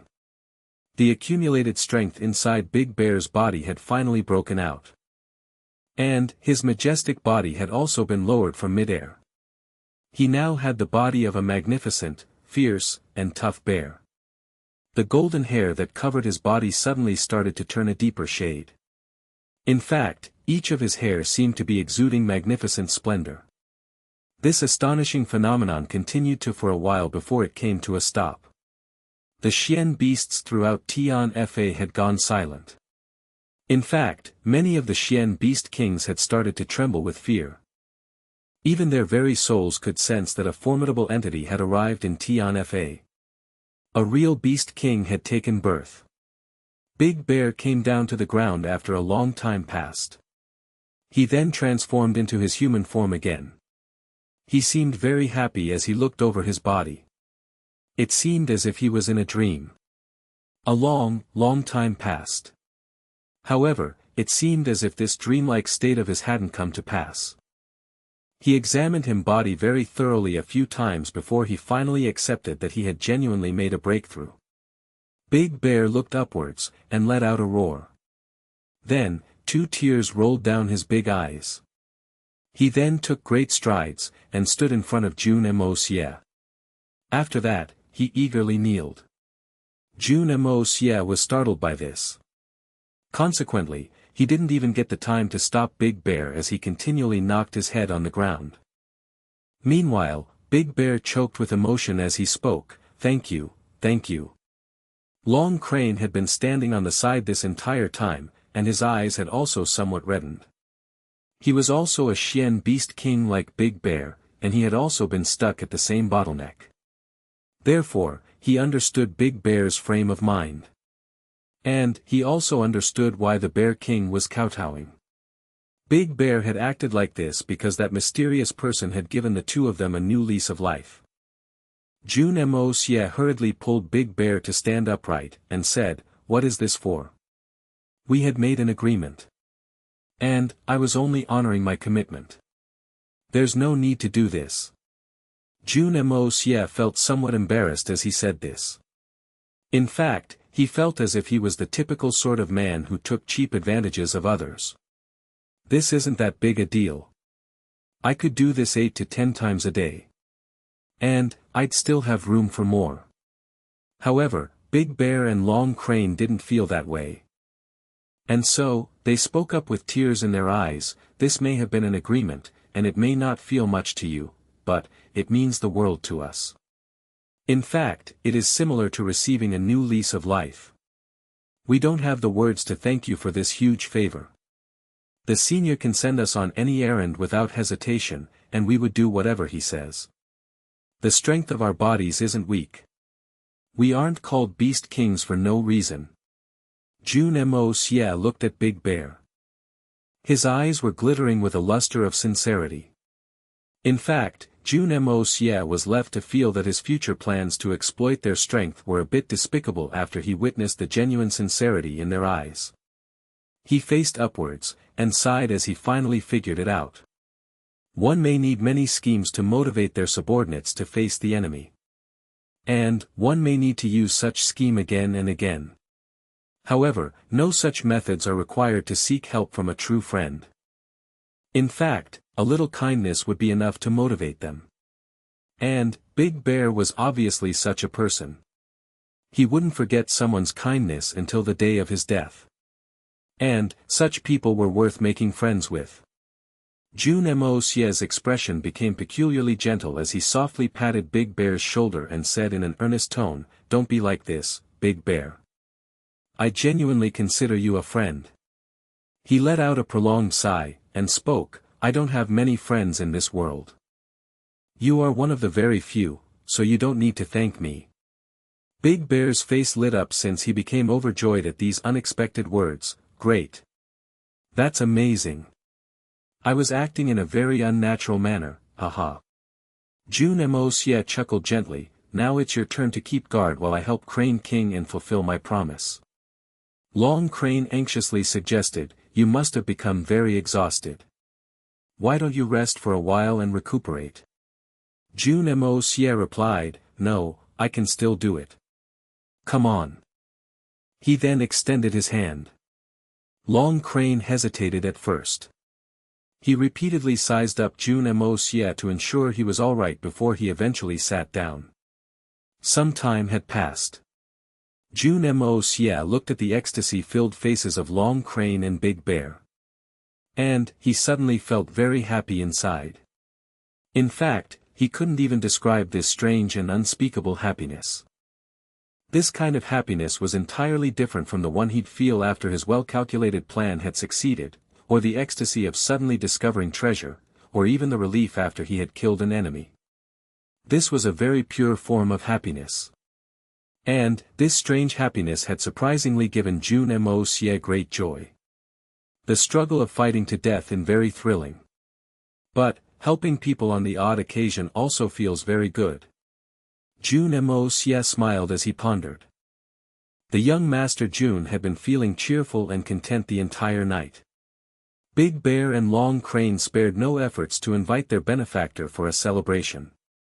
In fact, they even vowed that they already prepared some monkey wine as a token of their appreciation. It was very difficult for young Master Jun to decline the great kindness and repeated invites of the two Xian Beast Kings. And, it would also be unreasonable to do so. Moreover, there was still a lot of time left before the break of dawn. Therefore, Jun Moxie gladly accepted their invite. The monkey wine was considered legendary in comparison to the inferior wines of the rest of the world. Therefore, it would be too big a waste of the opportunity if he didn't try it. Big Bear unendingly gave orders to the level 9 and level 8 Xian beasts as they proceeded forward, and asked them to bring the best and the tastiest wine. In fact, he even told them to deliver the wine at the speed which matches the Crane King's. Consequently, a huge chaos had been stirred up in the center of Tianfa. This turmoil was even greater than the one that the forest had witnessed at the time of the Xian Beasts' uprising. In fact, it was greater by a fair margin. The depths of the Tianfa forest would usually be quiet in the middle of the night. But, its sky was dust-ridden at this time. And, the strongest Xian beasts were moving around like ordinary houseflies. In fact, it seemed as if they were scattering in disarray. The ruckus created during the Xian Beasts' uprising was massive in scale, but it hadn't had any effect on the depths of Tianfa. But, the territory was suddenly witnessing a major fit of chaos in the middle of the night. The following visuals had suddenly become very common. A bear would be chaotically charging through the forest with a fruit wine from the northern side. His heavy footsteps would leave the ground to tremble. A golden tiger would be rushing alongside him with a fruit basket on his back. Someone would often turn a bend, but would unfortunately collide with a level 9 beast. A loud bang would be heard, and both of them would be thrown down to the ground. Consequently, the ground would end up being covered with the cherished fruits. The Tiger King, Lion King, and Falcon King also rushed in like a tornado in quick succession. They obviously knew that they wouldn't get many opportunities to drink on the same table as such a strong individual. And, only a fool wouldn't do their utmost to take hold of such an opportunity. Maybe this person will help us make our breakthrough. Didn't we see how third and fourth brothers made their breakthroughs so mysteriously? No heavenly treasure apart from the sacred fruit can have such a terrifying effect, right? Jun Moxie's eyes had opened wide when he saw the huge stone table in front of him. The young Master Jun felt dizzy when he saw the 2 wine cups. In fact, he suspected that Big Bear and Long Crane had perhaps invited him to bathe in the wine instead of drinking it. The sizes of these wine cups and the wine barrels are phenomenal. Even a bathtub isn't this huge. One golden-furred monkey was transporting a small barrel of monkey wine with sincere effort. However, a small barrel of monkey wine would be enough for Big Bear and Long Crane's drinking capacity. Consequently, one could see several golden-furred monkeys transporting more of those barrels towards this place from afar. Everyone without exception was putting their best efforts to task. Then, the chiefs of peak level 9 Xian beasts, level 9 Xian beasts, and level 8 Xian beasts came over. Each of them had a flattering expression on their faces as they offered some cherished fruits. In fact, they even wagged their tails before they retreated in a respectful manner. Damn! There are so many rare fruits here. Forget about eating or seeing them, they're only mentioned in the legends. These are so rare. Young Master Jun couldn't help himself as a light flashed in his eyes. How much money could I make if I took these back to Tianxiang? These fruits are amazing. But, these Xian beasts are even more astonishing. Who has ever seen the faces of lions and bears with human-like expressions of flattery, as if they wished to belie their desire to curry a favor? I have. Moreover, it wasn't just one or two of them, or even a group or two of them, this was the case with each and every one of them. So, how could this scene not be weird? Each one of them had arrived prepared with the intention to welcome Jun Moxie. Consequently, Jun Moxie's self-importance shot up in a matter of seconds. He suddenly felt like a legendary figure, the Monkey King. He almost felt like the Monkey King from the fables. The Monkey King had created a ruckus on the heavenly mountains. Therefore, he had been banished. However, he was later proclaimed the King of the Mountains, and everyone had prostrated in front of him. This scene was something similar to that one. Such a pleasant day was one that was fit for the immortals only. Then, a huge white lion carefully came up to the stone table in a respectful manner. He then awkwardly cupped his 2 furry paws, and arched his back as he faced Jun Moxie.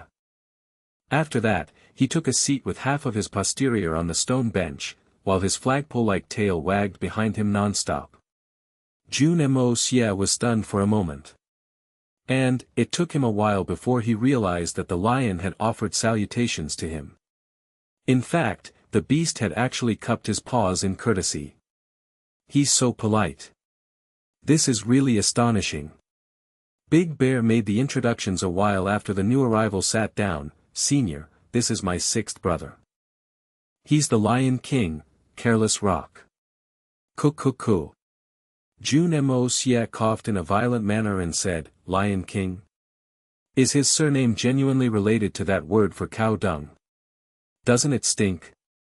This name is very unique. Big Bear and Long Crane froze. They had been left dumbstruck by this remark. A dark line appeared on the Lion King's forehead. He wanted to drill a hole in the ground so that he could hide in it due to the embarrassment. The embarrassed Beast King then gave many meaningful looks to Big Bear. What it meant was, hurry up and explain my name to him. That meaning is making me nauseous. It's killing my mood to drink the wine. Senior may have misunderstood. The 6th brother's name means, Careless Rock, and AHM, not carelessly defecated rocks, AHM. Long Crane coughed as he explained. So that's what it is. I guess I misunderstood because of my bias. I request the Lion King to not feel offended. Jun Moxie nodded and cupped his hand towards the Lion King. The Lion King became calm once again. This mysterious person has actually apologized to me. His conduct genuinely befits that of such a skilled man. He had started to feel unhappy to his very stomach a moment ago. But, he suddenly felt that he had regained some honor again. Another individual had also arrived some time ago. However, this one was in his human form, and was adorned in golden clothes. This individual was the Golden Tiger King. He too had wanted to speak up, but he found himself choking when he heard the remark that was made on the Lion King's name. However, he quickly bowed in salutation as Jun Moxie's vision shifted towards his direction. He's the ninth. The Golden Tiger King, Earthcracker, the corners of Big Bear's big mouth had drawn back into a smile while he made the introductions. He seemingly hadn't moved on from that previous remark yet. Tiger King, Earthcracker. Ah, this name is indeed bold and powerful. And it's interesting the way it corresponds with Big Bear. Jun Moxie's expression was a gentle one behind the veil. The Golden Tiger King felt very happy about that comment. In fact, he had been overwhelmed by this senior's grace by the time he took his seat. Suddenly, a dark cloud appeared overhead as the Falcon King spread his huge wings and glided down. He arrived over everyone's head. After that, his body suddenly reduced in size, and changed into a dark gray-clad grim man. A big aquiline nose hung from his face, and he looked very fierce. He cupped his hand in a deferential salute to Jun Moxie after he landed. This is our 10th brother, the Falcon King, Skybreaker. This introduction was made by the Crane King. It seemed that the airborne Xian beasts fell under Long Crane's command, and the terrestrial Xian beasts fell under Big Bear's command according to Tian Fa's hierarchical system. One could clearly see as a huge monkey as he rushed over from afar at a lightning speed. He was visibly larger than any other monkey around. He panted as he faced Jun Moxie, and made his salutations. This is our 7th brother, the Monkey King. His name is 7th Earl. Big Bear's eyes made it seem as if some matter had hurt his spirit. He said, "You've already met our 8th younger sister, the Snake King. She has gone out with our eldest sibling for some work. So, they're not in the forest at this time. Our youngest brother has disappeared, and hasn't been seen for the 3 years since." "Oh, okay. I could only meet the Lord of Tian Fa, Venerable Mei, for a short time. And, I really regret that. I had come to meet her as well, but it couldn't happen. What a pity. And, that little girl, the Snake King, had acted with guts. She took responsibility, and I genuinely appreciate that." Jun Moxie chuckled as he uncovered the lid of his wine cup. The Beast Kings thought that he would drink, but they were bewildered to see that he didn't touch the wine cup for a while. But then, the wine cup floated in the sky, and a fragrance assailed their nostrils. This was the fragrance of the monkey wine. It then circled in mid-air like a whale which was swimming in seawater. After that, it went towards Jun Moxie, and disappeared behind his veil. Jun Moxie took a sip, and smacked his lips. He then closed his eyes. It seemed as if he was enjoying the aftertaste. He then said, "Good. This deserves to be called the monkey wine. It truly deserves its reputation." The Beast Kings had been stunned by this. This person is genuinely very skilled. Even the way he drinks wine is so unique. The Beast Kings had intended to take that opportunity to make Jun Moxie drink wine. They had believed that they would get to see the appearance of this mysterious master by doing so. But, Jun Moxie had used that skill, and they had failed in their objective. However, they could only sigh since they felt a little disappointed. Jun Moxie then changed the topic and asked, "Oh yes. Big Bear, I'm a bit confused with the introductions you made a moment ago. I know that Tian Fa works with a hierarchical system like ours, and has always done so. That is no secret. The Tiger King is the 9th, and Falcon King is the 10th. So, why is it that they have taken their human form when the Lion King and the Monkey King are still in their beast forms even though they are the 6th and the 7th? These words immediately sunk the atmosphere, and made it restrictive. The eyes of the Lion King and Monkey King had suddenly brimmed with extreme sadness. Senior has asked this question. So, we will answer. This isn't really a secret. Lion King and Monkey King had left Tian Fa for their adventures 60 years ago. Long Crane continued in a deep and pensive tone, but they lacked experience with the world outside. So, they had revealed themselves and their whereabouts after they had gone out. 4 of the 8 great masters had joined hands, and had launched a pincer attack on them. It had been an arduous battle. The 6th and 7th weren't able to match them. In fact, they were barely able to escape with their lives. They had nearly been turned into corpses by the great master's hands. They were lucky to escape, but not without unavoidable injuries. In fact, they fled that battle with incurable injuries. We were able to save their lives, but they had suffered irrevocable damages. Consequently, they have fallen back to level 9. These 2 have also lost their ability to take on the human form ever since. And, they still haven't been able to get over that injury. Crane King then spoke with grief and indignation. Lei Baoyu and Buquang Feng had been amongst those 4 great masters. Those 2 bastards. Eldest was extremely furious when this happened. Eldest even stormed the elusive world of immortals to look for justice. But, that wasn't enough to deal with the power of the elusive world of immortals. So, there was no choice but to leave the matter unsettled. Ah! Lion King and Monkey King hung their heads down in sadness. Their strengths had been impaired, and their cultivations had suffered serious setbacks. Consequently, even the seniority of their position in Tian Fa wasn't guaranteed to last. In fact, they would have to cup their paws and surrender their titles of Beast Kings if another beast from their respective species ever reached the peak of level 9. There had been many lion and monkey beasts who had reached close to the peak of level 9 over the years. The difference in strength wasn't that great either. Those said beasts were only a step behind. And, this posed a serious threat to the leadership of the 2 Beast Kings. They would be helpless if their strengths fell short. That was the standard rule, and rules must be obeyed. Tyrannical strength was everything. Moreover, the situation in both of the Beast Kings groups had slowly become discordant over years. It didn't resemble the situation from that time in the past when their word was law. There had been a time when they had commanded strict obedience, absolute authority, and absolute strength. However, that time had come to pass. In fact, they would have already lost their positions if the other Beast Kings weren't helping them in secrecy. However, the Xian beast groups had always favored the strong and discarded the weak. This was an uneasy truth which had been as such since eternity. Their groups may have some warm feelings towards them.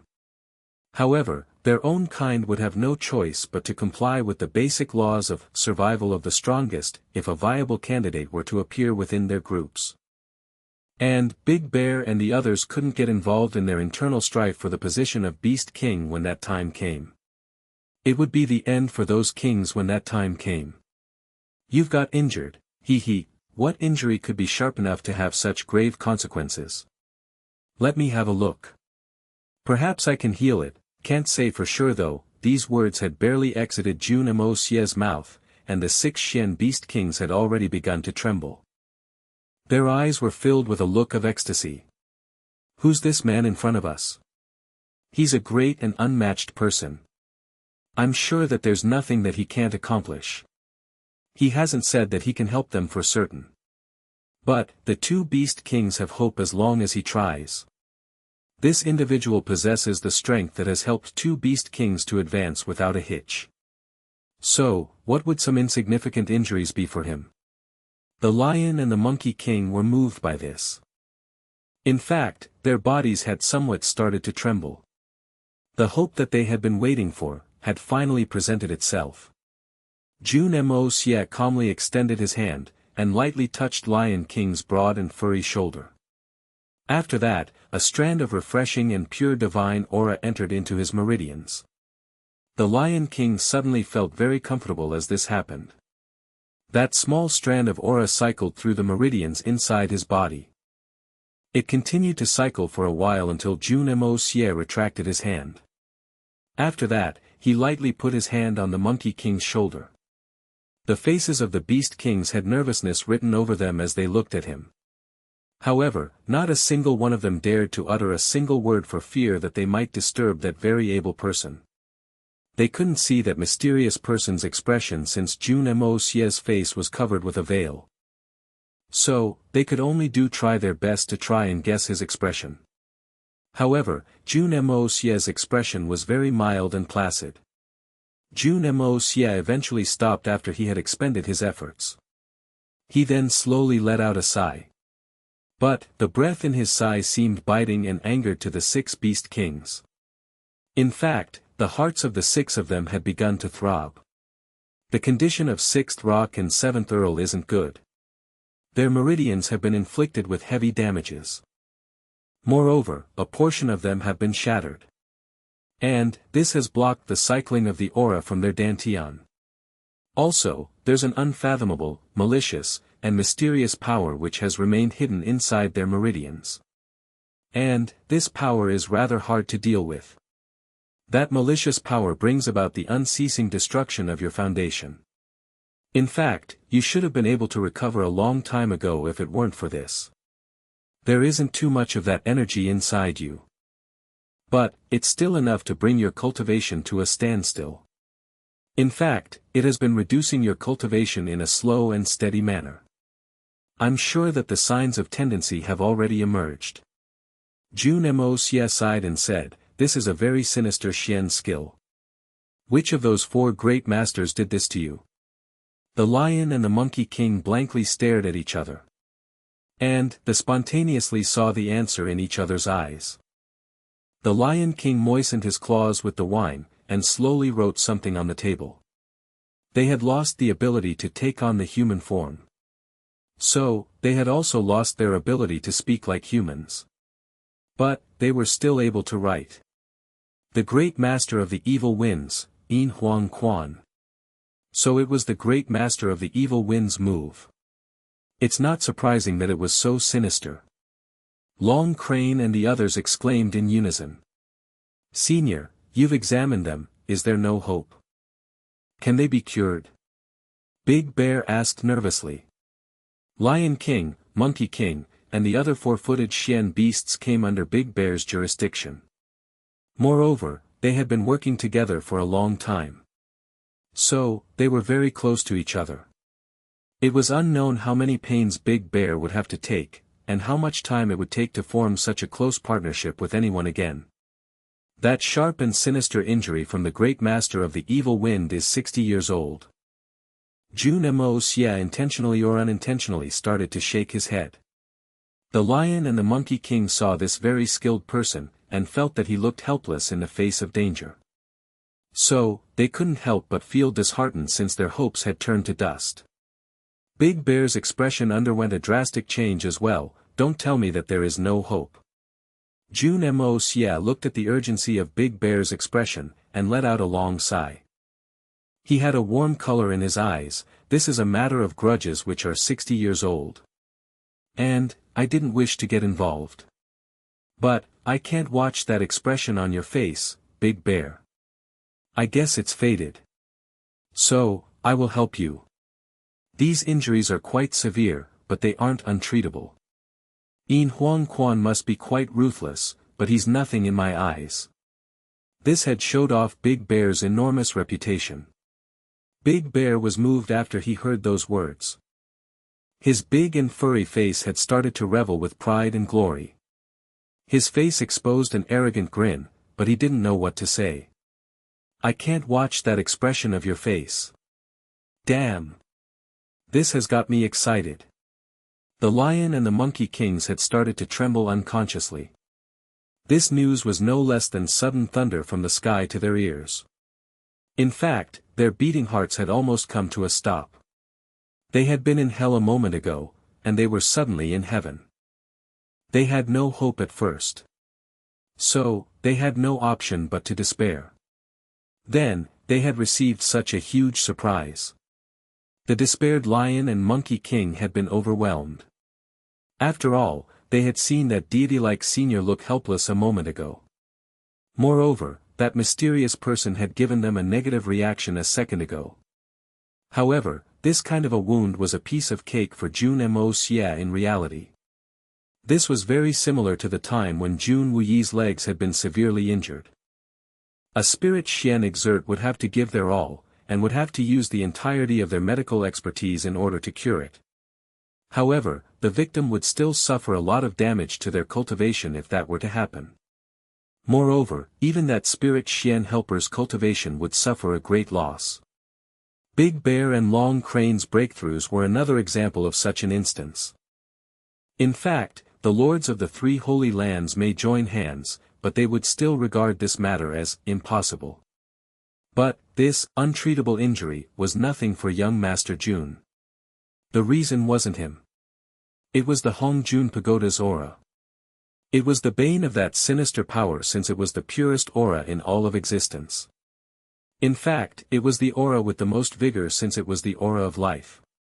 That is, it was the force of life. The entire world had originated from primal chaos. And, nothing can deceive the force of primal chaos since everything had been derived from it. The Hongjun Pagoda inside Jun Moxie was the most essential source of this power.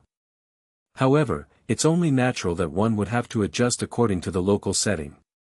Otherwise Jun Moxie would lose the advantage of the miraculous effects of the Hongjun Pagoda's power. Jun Moxie had always been very enthusiastic about the Tian Fa forest. And, he suddenly got an idea after he was finished assisting Big Bear and Long Crane with their breakthroughs. He had never been able to stand the world's clamor. Nor could he live a chaotic life. In fact, Jun Moxie was extremely tired of all that turmoil. Young Master Jun's journey had recently come to a start in this world, but he had already begun to hope for a secluded place to lead his life in peace. I will fulfill my responsibilities one day. Then, I will find myself a quiet place, and settle down there to lead a peaceful life. And, the Tian Fa forest was an ideal place of seclusion for Jun Moxie. In fact, even the snakes inside the Tian Fa forest seemed far more pleasant than those high and mighty humans to Jun Moxie's eyes. And, this was because, this place was free of the scheme and plots that had plagued the outside world. Jun Moxie hated the scheming and the plotting. He would indulge in the scheming at times. But, he had always preferred a direct confrontation. You want to see who's more powerful? Why don't you take a swing at me? Why beat around the bush? Why waste time with the nonsense? In fact, Jun Moxie's idea could perhaps be considered a grand design. I will change the society's rules if I ever become the supreme in this world. And, I will restructure this world with my own methods. No one will go against my rules. Even the spirit Xian experts and great masters won't be able to become the exceptions. I don't wish to rule the whole world. But, I want the world to understand what I want. The Xian experts will have to take a test every year. There are different levels within Xian cultivation. So, each level shall have its specific clothing and color. One shall get a new color of clothing once they would reach a new level. And, they will have to continue wearing their older clothes unless they've reached a higher level. The divisions would be clear if this is implemented, just like they used to be in my previous life, all the way from kindergarten to university. And, the Tian Fa forest will be the seat of authority. Tian Fa will be the place from where these rules will be issued. And, that's because this is the place of Jun Moxie's future residence. Jun Moxie even thought of prescribing hats to every division of rank. And, this brought a smile to his face. This was because Jun Moxie could suddenly imagine a scene where two people meet and wish to fight after they had quarreled for a while. However, they would then see each other's hats, and then shake hands and resolve the issue. Ah! You're a green hat. I'm a black hat. I'm far below you in rank. What's that? Let's go. Let's go, and have a drink. It's my treat. Yes it is. Look at how ugly your black hat is. Hee, look at how wonderful my shiny green hat is. I genuinely admire the green hat you've put on. You're too kind. You flatter me. Hee, you can also wear a green hat one day if you work hard. Perhaps I could achieve that with your guidance. Ha ha. Jun Moxie thought about the scene, and how he had gotten carried away. He couldn't help but burst into a loud laughter as a result. This sudden and impulsive thought may have seemed like a joke to him at this time.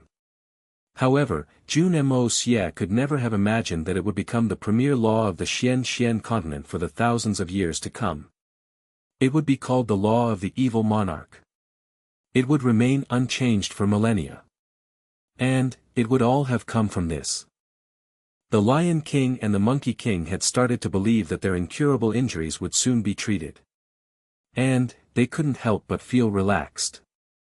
Why wouldn't they feel happy and excited? Why wouldn't they feel relaxed? Jun Moxie came back to himself after a long while passed. He then chuckled and said, "We shouldn't delay this any longer if that's the case. 6th and 7th, come to me right now. I'll look at you right now, and you will turn back into your human form. That should also help you in drinking wine. Anyway, these beastly forms look very inelegant around the wine table." Jun Moxie thought. This is the first time I'm drinking inside Tian Fa. Would I genuinely have to toast drinks with a monkey and a lion? That would be very awkward. They will still remain a monkey and lion once they transform into human forms. But, they will at least look like humans. Moreover, wouldn't this help in setting the path for the future? Therefore, the young Master Jun was very proactive at this time. The Lion King could barely contain his fervent tears. His white hair trembled. In fact, he resembled an excited puppy as he came in front of Jun Moxie and crouched down. The Beast King's tail was wagging. But, he was so emotionally moved that his tail wagged at a very high frequency and slammed into the wine cup Big Bear held in his hand. Consequently, the cup of wine was thrown far, far away. The other Beast Kings burst into laughter. Jun Moxie didn't care about it either. However, he didn't waste any time as he raised his hand. He simulated the Hongjun Pagoda with his body's aura, and a lofty aura burst out with a loud sound. It shone brilliantly in the sky as it did. The other 5 Beast Kings recoiled in shock. Jun Moxie had used a swift and powerful method in order to facilitate a quick fix in this instance. In fact, he had gone to the extreme of his limits. It was going to be morning time soon. However, he didn't have much time to waste. This extreme method obviously wasn't similar to the one he had used when he had helped the Bear and Crane Kings with their breakthrough. Their breakthrough had been very gentle. However, the aura surged through the Lion King's meridians at a very fast pace, and took him past the breakthrough barrier in an instant. And, the unimaginable and tyrannical impact of this violently surging aura left the spirit-level equivalent Lion King to raise his head and give out a blood-curdling screech as his mouth spat out blood like an arrow. After that, the pestering cold aura that had remained accumulated inside the Lion King for the past 60 years was expelled from his body.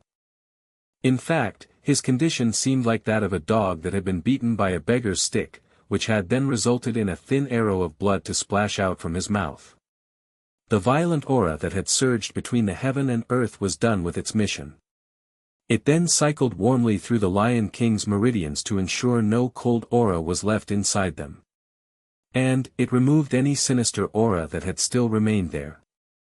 The very able young master then raised his head, and pushed the Lion King aside even though the Beast King's eyes were still closed.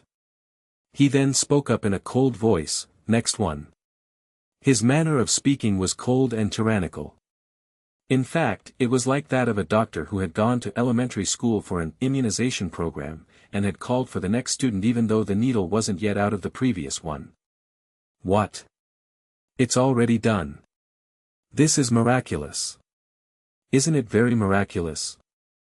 The Monkey King trembled as he came to Jun Moxie. He then occupied the place which had previously been occupied by the Lion King. However, he wasn't prepared when he felt the pressure on his shoulders. Moreover, this pressure was as heavy as a mountain. The young master had already placed his hand on the Monkey King. So, the pure aura had quickly entered the latter's body. The Monkey King felt a fit of comfortable sensation and wanted to groan to express his elation. However, he was unaware that a gut-wrenching and devastatingly painful sensation would shoot through him the next moment. His teeth almost broke off as he screeched, and a black arrow of blood shot towards the trees from his mouth as this happened. This is painful, extremely painful. How can such a painful and torturous method be used to treat an illness? This is too extreme a method. The Golden Monkey King was in the midst of thinking this when he suddenly heard a shout of ecstasy from his side. He was very preoccupied, and in extreme pain. However, he still looked to his side from the corner of his eyes. And, what he saw, left him to open his eyes wide. In fact, they had been opened to their very limits. My God of beasts! Good Mother of God! This is a miracle indeed. This is truly a miracle. A strange yet familiar white-clothed tall figure was standing beside him. This is Lion King. My God! This method works so quickly. This is such a quick result. The Monkey King felt envious and relieved at the same time. This pain isn't a problem as long as my injuries can be healed. What's this insignificant pain if my injuries can be healed? Let the pain be fiercer. The Monkey King suddenly forgot the excruciating pain he was feeling at this moment. Instead, he started to feel ecstasy, enrapturing ecstasy. He couldn't help but feel very happy, and started to laugh in a very wild manner as a result. However, that sound of wild laughter startled the other beast kings. In fact, even the heavenly aura which had been flowing from Jun Moxie's hand fluctuated to some extent. Why are you laughing, buddy? Have you gone mad from the excruciating pain? You won't kill me, right? The Monkey King was laughing in ecstasy even though he was in excruciating pain. One could say that his level of forbearance had transcended to mythical levels. He's really a great man. That dark aura left the Monkey King's body along with the black blood he soon spat out. Jun Moxie then said, "Great. Now everyone can drink the wine properly."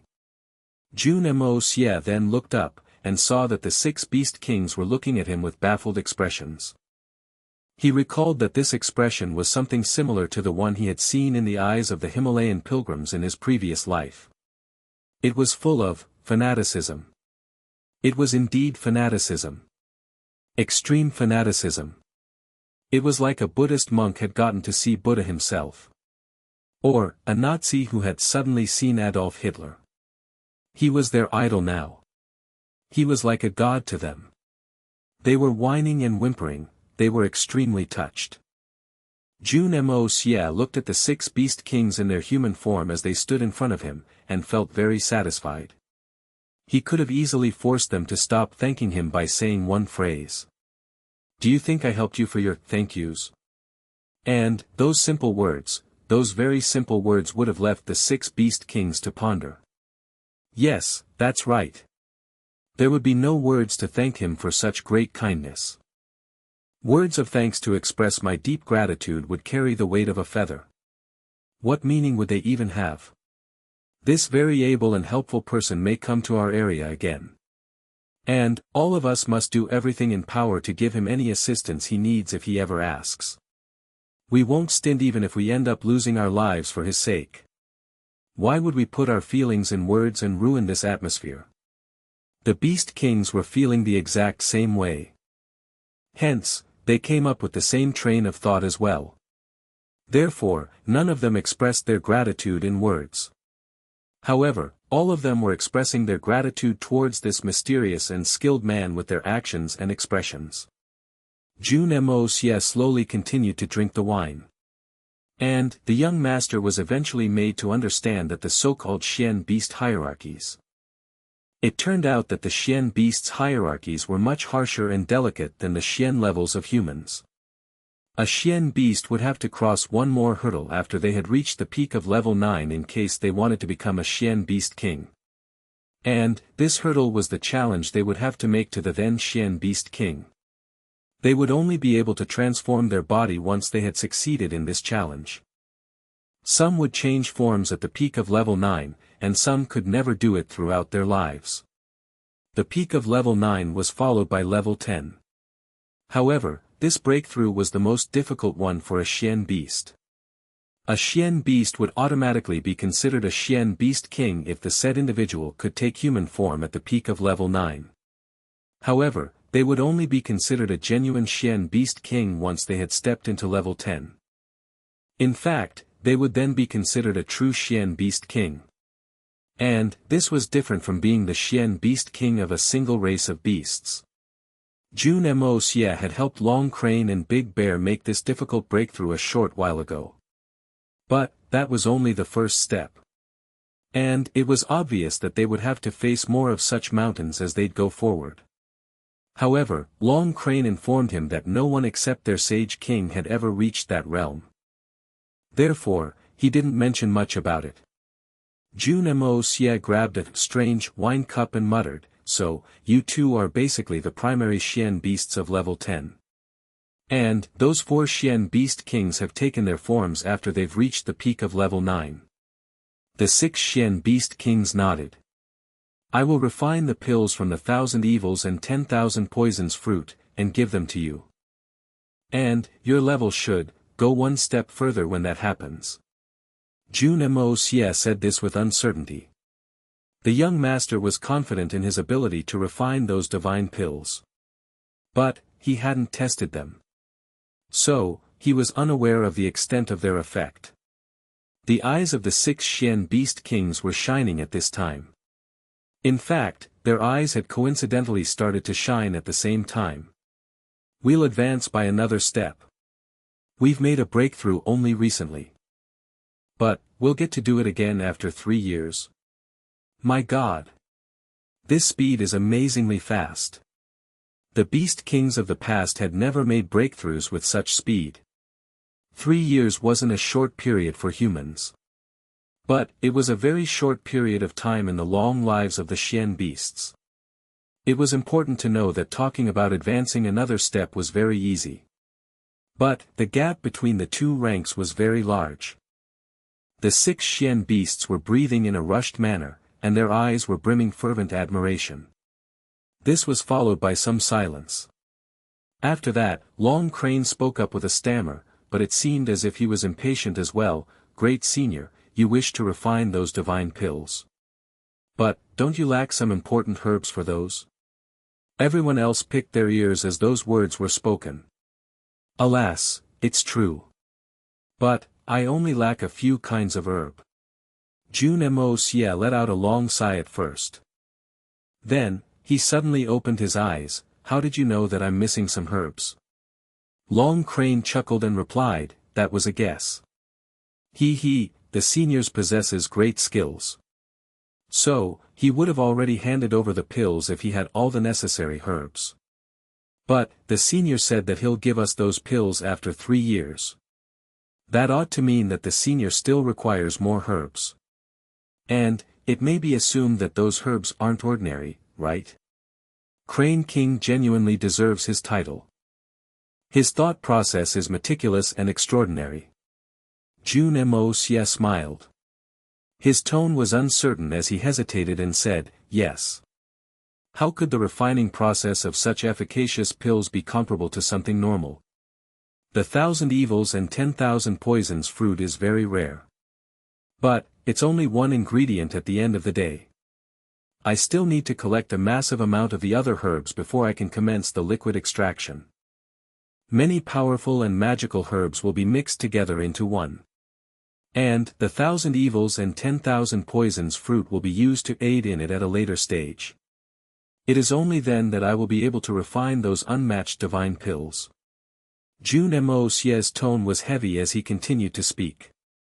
The Xian Beasts Kings had held their breaths as they listened to him with their ears erected. This unmatched pill would have a huge potential. It will be able to increase the life of an ordinary person by 100 years or more. A Xian expert could also take it. An Earth Xian expert would become a level 2 Spirit Xian expert in merely a few months' time with the help of this pill, maybe even stronger. Moreover, there's no chance of an accident since the body of the user will be under no threat of exploding. And that's because the pills will work in accordance to a person's cultivation, and will spread out their aura in a gradual manner. It can be said that it is neither frightening, nor dangerous. It can genuinely be called the divine medicine that seizes the heaven's fortune. There was a sound of collective gasps. The eyes of the 6 beast kings turned as round as copper bells. And, their bodies started to shudder with excitement.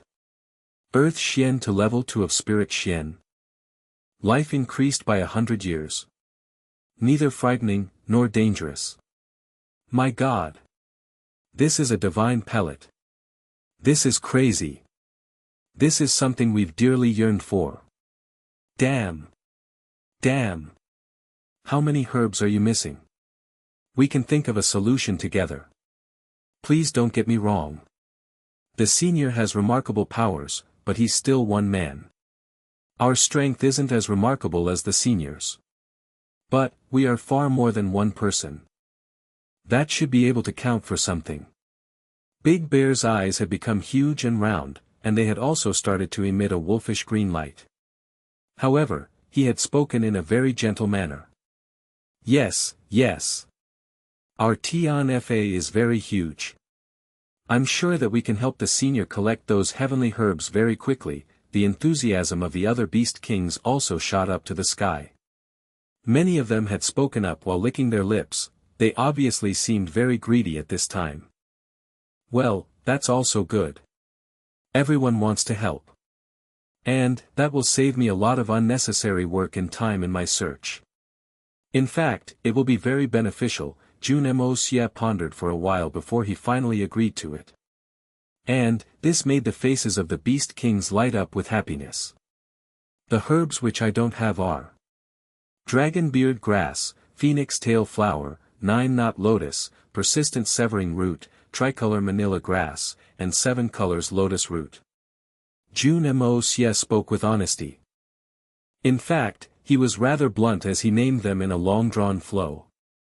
He then took a short break to catch his breath before he continued onwards with the list: 1,000 years ginseng, white vermilion fruit, 9 nether grass, 9 profound root, and so on. A higher ranked herb will obviously be better.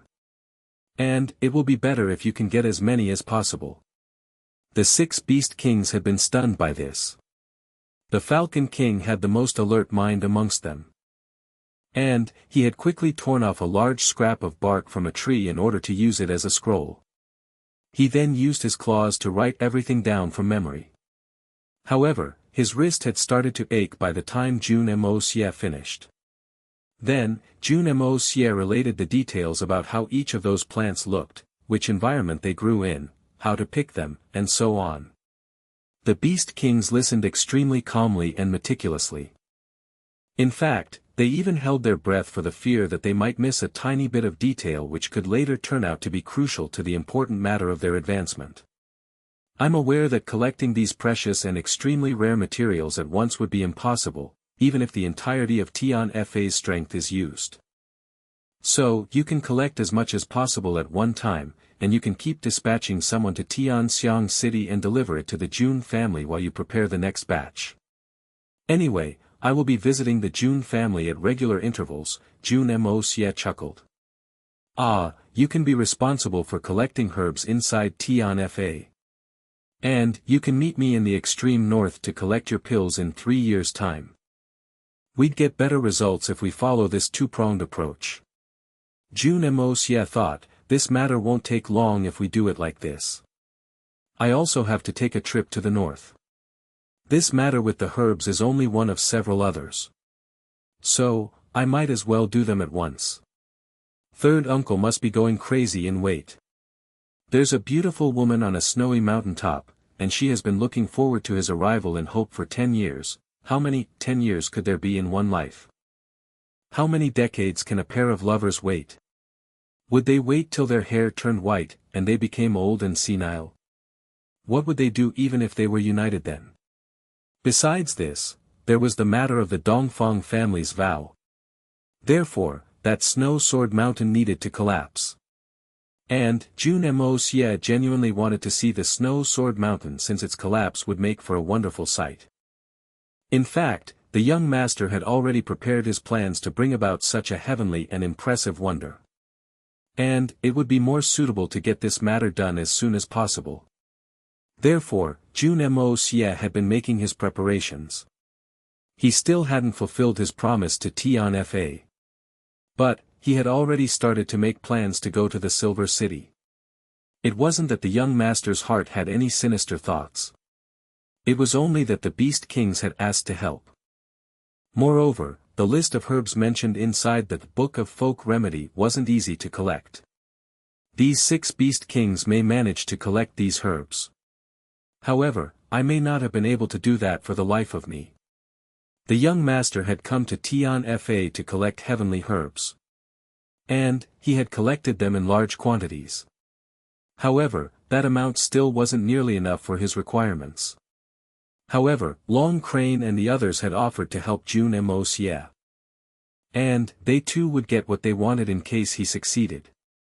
So, Jun Moxie had decided to tell them his requirements in an honest and blunt manner. This obviously meant that he would save himself from unnecessary labor and effort. He needed many herbs and divine treasures for raw materials, and it would have taken him a long time to collect them on his own. In fact, he reckoned that he may have failed to collect them in 8 lifetimes. I'm using these Beast Kings in this instance. But, none of them will suffer a loss if I refine the pills. Everyone will get their share. I believe that those pills are worth far more to them, far more. Therefore, Jun Moxie didn't feel guilty about this. In fact, his conscience was clear. The Beast Kings accepted Jun Moxie's requirements without any issues, and made a vow to complete the list. In fact, they wouldn't mind even if they would have to put a stop to any other matter at hand. They would lend their full strength in order to look for those treasured materials. After all, it related to the Beast King's breakthroughs. So, how could they not be meticulous about it? Not to mention the fact that the Rainstorm and Hurricane Masters had blasphemed Tian Fa's fierce dignity a few days ago. And, that matter had been burning in their hearts for a while. Therefore, the Beast Kings had endeavored to advance after that incident had taken place. However, they hadn't been able to find a way forward before. But, the Lion and the Monkey Kings had suddenly become amongst the 4 living examples of a potential road to their success. Moreover, that very skilled person had also devised an effective mode of contact via the Jun family of Tianxiang City. The Beast Kings felt even more assured since the goals had been set. In fact, the Beast Kings had only one thought in their minds. Shouldn't I volunteer to deliver those herbs to Tianxiang City if we managed to collect each of those herbs in the first batch alone? I would become the first one to get my reward if that happens. Each of the Beast Kings was thinking the same thing at this moment. And, their faces had started to look somewhat strange. They then looked around, and saw the faces of their brothers. No one will wish to miss out on this opportunity. It seems that some infighting will be inevitable. Jun Moxie looked to the sky to ascertain the time, and realized that it would be morning soon. So, he stood up to bid his goodbye. The Beast King strongly urged him to stay, but he had made his decision. So, he drifted away. Jun Moxie felt very happy as he floated in the air. In fact, he almost wanted to sing at the top of his voice. The young master had never thought that everything would go so smoothly. However, he was also unaware that any other individual wouldn't have been successful if they had been in his position, even if they had been in the same circumstances. The Hongjun Pagoda had been the key factor here. The Hongjun Pagoda's aura had made the Xian Beast Kings feel warm to the very bottom of their hearts. And, this first impression had been a lasting one.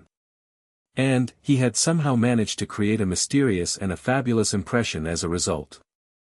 Would anyone else have been able to pull this off? Jun Moxie looked at the surrounding environment in search of a quick way out. And, he found himself rather surprised at this.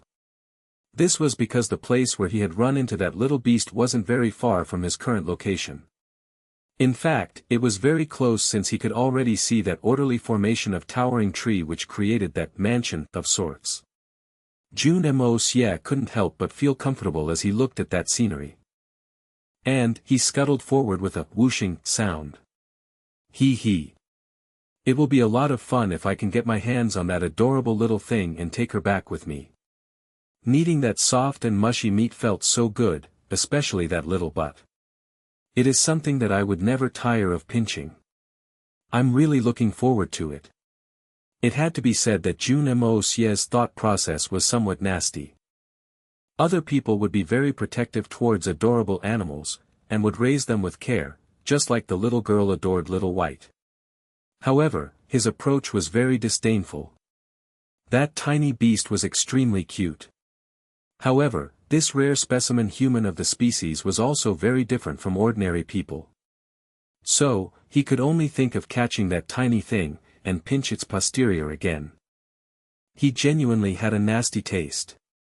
The young master entered that little valley with joy and expectations. He had wanted to meet that creature again for a long time. The sight of the beautiful flowers filled his eyes after he set foot in the valley, same as before. And their exquisite fragrance assailed his nostrils once more. But this place was deserted. In fact, not even a little sound could he heard. Jun Moxie took 2 steps. Everything was quiet inside, and he could only hear the echoes of his own footsteps. The place was obviously full of vitality. But this valley was as quiet as a valley of death. This silence was in complete contrast with the bright and colorful scenery. And this contrast left him to feel extremely strange in his heart. The young master Jun circled around as he meticulously searched. But he didn't find a thing. So, he walked to that pleasant-looking stone cave, and looked inside. That black cloak was still there. But there was nothing else there. There wasn't a single trace of the adorable little creature. Jun Moxie still didn't wish to leave. So, he initiated his spirit sense to search, just in case that little creature had gone out to forage or hunt for food. The young master's spirit sense had become much more powerful ever since he had crossed into the 3rd level of art of unlocking the heaven's fortune. In fact, his ability then and now couldn't even be mentioned in the same breath. He could only sense to a radius of about 30 meters before. But his range had increased to hundreds of meters now. The young master's spirit sense had increased to a large degree. In fact, it had reached a very high level. And this had nothing to do with the Hongjun Pagoda's divine aura, since this power was sourced from Jun Moxie's Sky Xian cultivation level. However, no one would that a Sky Xian ranked expert possessed such a powerful spiritual sense. Jun Moxie continued to expand the reach of his spirit sense in a step-by-step fashion. And he went over his surroundings in an extremely meticulous manner. However, he didn't discover a single trace of that tiny creature. Everything was as silent as before. In fact, this place was dead silent. How can this be? This place was quiet the last time I was here. But it was a peaceful silence at that time. But the silence has some malice about it now. How can I not feel suspicious? This is Tian Fa's core, and it is understandable that common high-level Xian beasts don't dare to venture inside. But do even the top Xian beasts like the peak level 9 ones not dare to come here? The young master had exchanged many words with the 6 beast kings. Therefore, he knew that there were other level 9 peak Xian beasts besides them. It was only that these other beasts couldn't take on the human form. There's deathly stillness here. This shouldn't be happening, right? Jun Moxie strengthened his heart, and mobilized his power to its optimum. He then sent out his spirit sense to the depths of the Tian Fa forest like incorporeal arrows. The young master sent his spirit sense to a diameter of over 600 meters. He found the noise of Xian beasts' activity to the north, east and west. However, the southern side was deathly silent. It seems that the source of this weird event is in the south. Jun Moxie retrieved his spiritual sense from the other three directions, and narrowed his search to the south. He had understood that the strange things happening in the core of Tian Fa had something to do with the weird situation in the south. Then, suddenly, the movement of his spiritual sense towards the south seemed fine at first. But, it then hit an exceptionally thick barrier. And, the young master's strong spiritual sense got caught. In fact, it was unable to move either forward or backwards. It was like an airborne fly had been caught in a spider's web. Jun Moxie was startled at first. But, he recovered quickly. Then, a powerful spirit sense arose, and rushed forward to meet Jun Moxie's spirit sense. This spirit sense then collided head-on with Jun Moxie's. Bang! Jun Moxie's spirit sense wasn't weak. However, he felt that it had no margin to resist against the powerful spirit sense which had arisen before him. There was something like an explosion inside his head. He became dizzy and fell down. The 7 orifices of his head had started to overflow with thin wisps of blood. In fact, the young master would have been hurt very seriously if he hadn't reached the powerful and tyrannical state he was currently at. Jun Moxie's spirit sense had already reached a powerful level. So, he hadn't expected that it wouldn't be able to face even a single blow from the opposing spiritual sense he had just encountered. He had never anticipated that he would have been defeated so thoroughly by this force. His opponent had used a sneak attack. But, he couldn't deny the formidable strength of their spirit sense. The opponent had a very powerful spirit sense. In fact, he reckoned that they must be stronger than the great masters. This person might not have been more powerful than Venerable Mei, but their power was more or less the same. Could Tian Fa be hiding another strong person? He had been worried about the conflict between the various lands since he felt that Tian Fa would be defeated. Therefore, Jun Moxie had helped the Xian Beast Kings break through the barriers of their advancement, and had healed the injured ones. The young master had done this because he liked the Xian Beasts' honesty and simplicity. So, he had enhanced their strength since they would need it to defend themselves. There was no need to aid the Xian Beast Kings if they were to face a power like the city that remained hidden in the snowy peaks. The Beast King's future would perhaps remain unchanged. But, the matter regarding the very future of Tian Fa was completely different. Even the usually calm and collected Jun Moxie had turned pale with fear in the face of such a powerful and terrifying spirit sense. His own spirit sense had dispersed even though his opponent's attack hadn't ended. Moreover, the said opponent hadn't let up in their attacks. In fact, it seemed that they had decided to chase after. Jun Moxie's mind moved like electricity. He strove hard to suppress his mental injury, and used the last bit of his consciousness to somehow launch the formidable and endless aura from the Hongjun Pagoda. It was like a broken sword that had chopped forth into the blue sky. And, it rushed forth to attack the spirit sense which had clashed head-on with that of the young masters. Jun Moxie's spiritual sense obviously couldn't be compared to that of the Hongjun Pagodas. In fact, they couldn't even be mentioned in the same breath. It started a powerful counterattack, and went after the powerful spirit sense which had confronted the young masters in order to intercept it. The spirit sense from Hongjun Pagoda then unleashed a fiery rain. The opponent's spirit sense was also bright and alert. And, it had quickly adjudged that the second wave of spirit sense would be greater than the one before. In fact, this individual seemed to have assessed that the second wave would be much stronger than their own by the time the two sides clashed again. Jun Moxie's damaged spirit sense was finally able to pull away from that thick barrier, and was then able to retreat with the help of Hongjun Pagoda. It was then gently escorted by the aura from the Hongjun Pagoda, and retreated into his body. A miserable and tragic shriek was heard from the south as this happened. This individual's spirit sense was extremely powerful. In fact, it was far more powerful than those of the great masters. Moreover, the reaction time of this individual was amazing. However, their spirit sense was no match for the Hongjun Pagodas. This individual had managed to recall their spirit sense very quickly after the second collision. However, they had been defeated very thoroughly. Thus, it was evident that they must have suffered a heavy damage. The sound of that screech was somewhat low, but it was still very incisive. In fact, it even shook the trees at Jun Moxie's side. After that, a slight rustling sound was heard as this shriek made its way into the distance. Heavens know when Jun Moxie's slamming heart returned to normal, and that feeling of helplessness and powerlessness disappeared. Jun Moxie then wiped the blood from his mouth. He looked towards the south like a wolf on a cold winter night. There is another great power. That place seems like an area even an incorporeal and formless spirit sense can't penetrate. What is that place? And who is inside it? Jun Moxie jumped up with the entirety of his strength, and initiated the yin-yang escape. He took large strides, and vanished as he covered the distance between him and his opponent. Going to that weird area will only increase my wisdom and experience.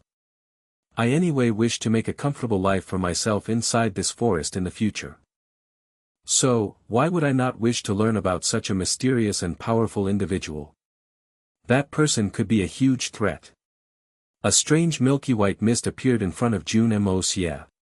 It could be said that there hadn't even been the slightest of hints of this mountain-like mist before he had turned around that mountain.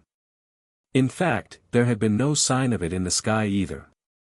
However, he was faced with a pure white mist the moment he had crossed the mountain. And, this mist had seemingly shrouded everything. It was vast and boundless. This didn't seem like an ordinary form of mist. It didn't have any divine aura inside it either. Moreover, this thing seemed to be made of something which could turn it pitch dark inside. The mist seemed like it would be weak, hollow, and delicate from the outside. However, it was very pliable in reality. This strange white mist couldn't be penetrated by a spirit sense, but a physical body could still enter it. Jun Moxie tried to make his way by moving his hand inside. He stretched it, and felt nothing obstructing him. The young master then extended it further inside, and it became evident that there was a huge space beyond this mist barrier. Jun Moxie tried to penetrate the white mist with his spirit sense again. However, he again felt like he had encountered a thick barrier. He couldn't get into it that way. The mist was extremely tough for his spirit sense. It was similar to poking a tenacious balloon with one's finger. The finger might go inside the balloon, but the balloon wouldn't burst. The young master felt this exact same way as he tried to force his spirit sense forward. This is really strange. This is the first time I've seen such a strange place where the body can enter, but the spirit sense can't explore it. It is either another mystery of Tian Fa forest, or some sort of an enormous existence. Jun Moxie snorted. It was nearly impossible to change his mind. He would use the yin-yang escape, and he would then enter this place. Jun Moxie had no choice but to go in. And, this was because the young master noticed a peculiar foliage of vine at the edge of the white mist the moment he thought of withdrawing away. The leaves were heptagonal in shape, and blood red in color. Their inner veins were clearly visible. In fact, it was like they were trying to burst out of the leaves' surface. This slender vine was snow white in color. In fact, it looked like silk floss. However, anyone who'd touch it would realize that it was stronger than steel. The 9 Xian root. This is the 9 Xian root I haven't been able to find anywhere. Jun Moxie was overjoyed at this unexpected discovery. This was the final ingredient he needed to concoct that Xian advancement Dan. Jun Moxie had accidentally stumbled upon this surprise. So, how could he let go of this herb? It could be dangerous inside. But, he would blame himself for an eternity if he didn't take the 9 Xian root. The pills derived from the 1,000 evils and 10,000 poisons fruit would also have the same effect. But, that pill was still out of Jun Moxie's reach since he lacked a large number of raw materials. Moreover, his present cultivation wasn't high enough to refine it. Anyway, the young master just couldn't wait. Moreover, he could always make use of the pills he had refined from the 1,000 evils and 10,000 poisons fruit after he had done the same with the Xian advancement pills. And, this would result in 2 bursts of advancements. Plus, there was a chance that the pills refined from the 1,000 evils and 10,000 poisons may fail to be as effective as he had imagined. So, wouldn't the gains still outweigh the losses if he was able to procure this vine for the Xian advancement pill? Jun Moxie became extremely elated at seeing something he had thoroughly longed for. And, he initiated the yin-yang escape at its full capacity. However, he was disappointed once again. The yin-yang escape had been unstoppable in the past. And, it had always been extremely remarkable in every endeavor. But, the young master was unexpectedly encountering obstacles while using it in this place. He had the freedom of direction, but he'd feel as if he had fallen into a swamp whenever he'd touched the white mist.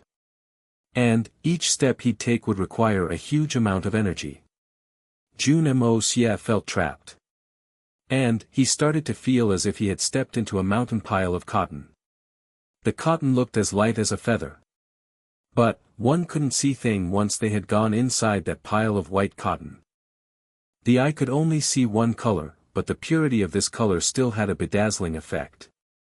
Such a fantastic place exists inside the Tian Fa forest. Jun Moxie was completely amazed. He obviously didn't stop the yin-yang escape. Wouldn't he become an easy target for some hidden expert if he did that? A man could die in that murky atmosphere, and wouldn't even come to know about it. Using the yin-yang escape is draining a lot of energy. But, it still maintains my invisibility. So, I will be invisible even if an overwhelmingly talented expert is present inside. This is my biggest advantage. This is a remarkable thing. How amazing. Jun Moxie was trapped inside this fantastic environment. So, he reached down towards the 9 Xian roots, and walked along its rattan in the same manner a person walks in their sleep. The young master wasn't worried since he had already conducted his experiments. It wasn't easy to go forward if he wanted it. But, it was quite easy to move backwards. Therefore, he could withdraw whenever his heart so desired. Hence, his safety was ensured. Jun Moxie would only venture into such a strange area as long as his safety was 100% ensured. And, he wouldn't move forward if things looked even a little dangerous. This was the prudence that had earned him the title of the greatest assassin of his generation. However, Jun Moxie anyway wouldn't have retreated very easily. And, this was because he was determined to obtain the 9 Xian root. The 6 beast kings were drinking and celebrating at the time Jun Moxie disappeared into that valley. They had also heard that gloomy screech which had originated from the south. They stared blankly at first. Then, they jumped up. In fact, it seemed as if someone had lit a fire under their buttocks. It came from the direction of that Tian Fa's cave. Long Crane's voice was filled with alarm and panic. He was genuinely very nervous. That genuinely is Tian Fa cave. Big Bear and the others turned pale. They didn't waste any time, and rushed towards it with all their might. Does this have anything to do with the senior? We were drinking, and he was in a hurry to leave. So, we forgot to tell him that he couldn't go there. The Tiger King seemed somewhat worried, and his forehead was covered in sweat. In fact, he had spoken this while he was galloping along the route. It's hard to say. The Falcon King's dark face became even darker. His falcon-sharp eyes could see only pitch darkness far ahead. Who apart from that senior would dare to enter Tian Fa's sacred place? Would you dare to do it? 7th Earl looked very anxious. He then continued in an impatient manner, this sound may have originated because of the senior. And, we must beg for leniency and get him released if that is the case. The Monkey King had recently received a favor from the said person. So, how could he bear to see them suffer in his homeland? Big Bear snorted and said, it's too early to speak anything on that matter. It's very difficult to say which one of those two will have the upper hand here. So, it is very difficult to decide who we will have to beseech in the end. I just hope that the senior still gives weight to my word. These words were enough to determine the absolute and unparalleled faith Big Bear had in that mysterious person. It was hard to assess that whether Big Bear's reputation was prominent enough to speak those words or not. However, it was evident that his skin was thick enough. His skin may not have been the thickest one around. But, it was surely unparalleled in many ways.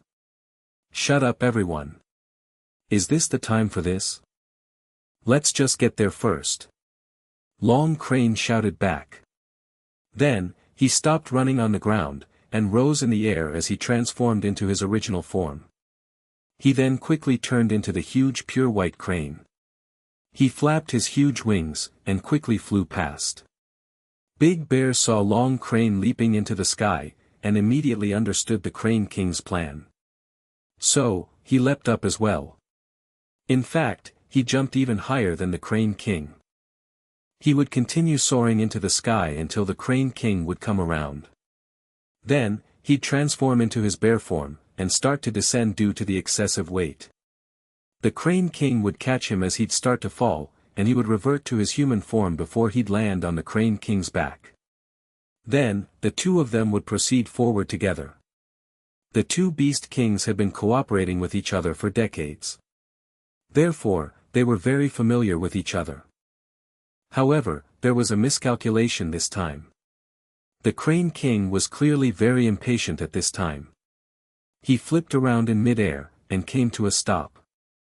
Big Bear saw this, and transformed to his beast form in order to fall down towards the ground at a very fast speed. However, the impatient Crane King gave a screech, and shot forward at an even faster pace. This was a big mistake. Big Bear's immense weight dropped to the ground with a loud bang.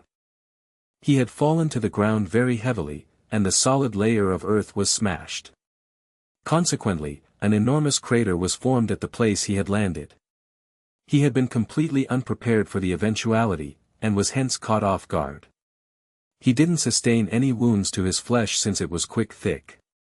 But, there wasn't an inch of his body which didn't hurt badly. The Bear King then sat up, and cursed in anger. The other Beast Kings were in haste at this time. In fact, it was almost as if they were firefighters charging to put out a serious arson. They flit from his side in quick succession. The Falcon King was the kindest since he returned to Big Bear's side, and handed him his clothing. However, his speed didn't slow down as he did this. After that, he also flew into the sky, and shot southwards like a black arrow. The 6 Beast Kings arrived at the forbidden area of the forest in nearly an instant due to their cultivation levels. They found no reason behind the sound they had heard, and only saw that white mist instead. The 6 Beast Kings searched the area around the white mist, but didn't discover any traces that would indicate that a person had entered it. They were obviously very relieved at their finding. However, they were unaware that Jun Moxie had gotten here by using the yin-yang escape, and wouldn't have left any traces as a result. It was a remarkable technique. It had left no traces behind whatsoever. It seems that no one has come here. And it's a great thing that no one has. Long Crane became relieved and spoke, no average person can enter the forbidden area. Everything seems fine. I think it's still good to ask. The scream that came from inside has made me worried. Lion King seemed anxious as he continued, we all know that they wouldn't have made such a sound if they weren't seriously injured. Monkey King disagreed, one can sometimes feel intolerable pain during their practice. And, that can happen particularly when one's making a breakthrough. Perhaps that's what that scream was about. Such a sound isn't common inside Tian Fa, but it's not very rare either. So, should we make such a fuss over nothing? You're right. Every Xian beast screams like that during cultivation practice. But, have you ever heard such a sound coming from the forbidden area? The Lion King replied in a sarcastic tone. Long Crane thought for a moment. He then strengthened his voice, and asked, the current Crane King has come to pay his respects. Does the senior of the sacred land have any instructions for us? His voice was deep and resounding as it made its way inside the white mist. A voice of someone gnashing their teeth replied from inside the mist after a long time had passed, sure, you've come to pay your respects. Hurry up and get lost to your grandmother. The 6 beast kings were stunned. Their big eyes had narrowed as they gloomily returned to the road they had come from. The 6 beast kings had been very unlucky this time. The individual inside had been caught off guard by the powerful spirit sense from Jun Moxie's Hongjun Pagoda. So, they had suffered a terrible defeat, and were currently lamenting about how heroic they had been in the past. And, this had made them very impatient and annoyed. It was then that the 6 beast kings had decided to come. So, how could they not be snubbed despite their good intentions? The 6 beast kings were given a tight one in their face, but they still didn't dare to complain. In fact, they went back at greater speeds, and disappeared from the scene very quickly. Then, that voice again spoke up from behind that thick mist, "Damn it. I forgot to ask them if anyone had come in a while back. Who was that guy? He was such a pain. His spirit sense was so powerful and frightening. I would have been done for good if it weren't for that quick action." Jun Moxie was using the yin-yang escape with everything he had. He was having difficulty while moving inside the thick mist, but he couldn't help laughing after what he had heard. It seems that the guy inside this place is having a tough time. I seem to have driven his mind out of sorts. Just how powerful is the Hongjun Pagoda's spirit sense? I was able to contend against this individual's strength. In fact, the Hongjun Pagoda left this individual in an injured state. This is truly amazing. He followed the 9 Xian roots vine one step at a time. And, each step of his was extremely cautious. Jun Moxie couldn't believe that the person inside this thick mist could live in this environment. He should have been dead by now. Moreover, I haven't come across a single tree, or any other plant since I've started to follow that vine. This is extremely abnormal. The 9 Xian root is here. So, how come there isn't any vegetation around? This doesn't make any sense. It was unknown how much distance Jun Moxie had covered before he finally felt that the thick mist had begun to thin out. So, he mustered his strength, and proceeded forward. Jun Moxie suddenly felt his body relax as he finally left that thick white mist. And, he found himself inside a clearing. The area was still surrounded by a wall of that snow-white mist. Therefore, one couldn't see anything past it. The young master could only see up to a few meters in diameter, but nothing beyond. Everything beyond it was merely endless and thick white mist. There was a cluster of trees not far from him. And then, there was a hill a bit further ahead. But, it was enveloped in mist as well. One could clearly see a little bit of that mist in between the vegetation as well. The mist was light where the trees were thick, and it was dense where the trees were sparse. Jun Moxie suddenly realized something. He still hadn't figured what this white mist was, but he had certainly understood one thing. This strange mist is sparse wherever there is a lush growth of trees, but it is dense in the area where the vegetation is scarce. The young master saw the endless white mist inside. It seems there isn't a lot of vegetation here. It's no wonder that something as poisonous as this 9 Xian root grows alone in this place. The 9 Xian roots were spread far and wide, just like the diameter of the trees. The young master discovered that the trees inside the cover of this mist weren't very tall. In fact, they mustn't have been more than 10 meters in height. However, they were very thick. It was obvious that the fog had stunted the trees' growth in terms of height. So, they had grown horizontally instead. However, Jun Moxie was still very puzzled by this since there was no sunlight in this area. So, he couldn't understand how these had managed to trees grow. Moreover, they seemed to have been growing for thousands of years.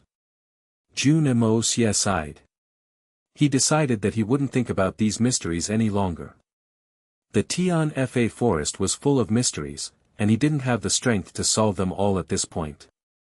It is difficult for me to make progress with the yin-yang escape method, and my skills aren't helping either.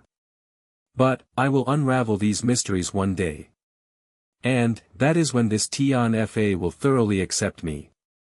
Anyway, I don't have the time to think over these restricted matters right now. I only need to dig out this 9 Xian root, and I'm done after that. He was about to start when he heard a soft sound. It was coming from the forest, and it sounded like the snort of an animal. Jun Moxie attentively looked in that direction. A huge golden-furred bear slowly stood up from the mist that had shrouded his body. It then stretched its huge body.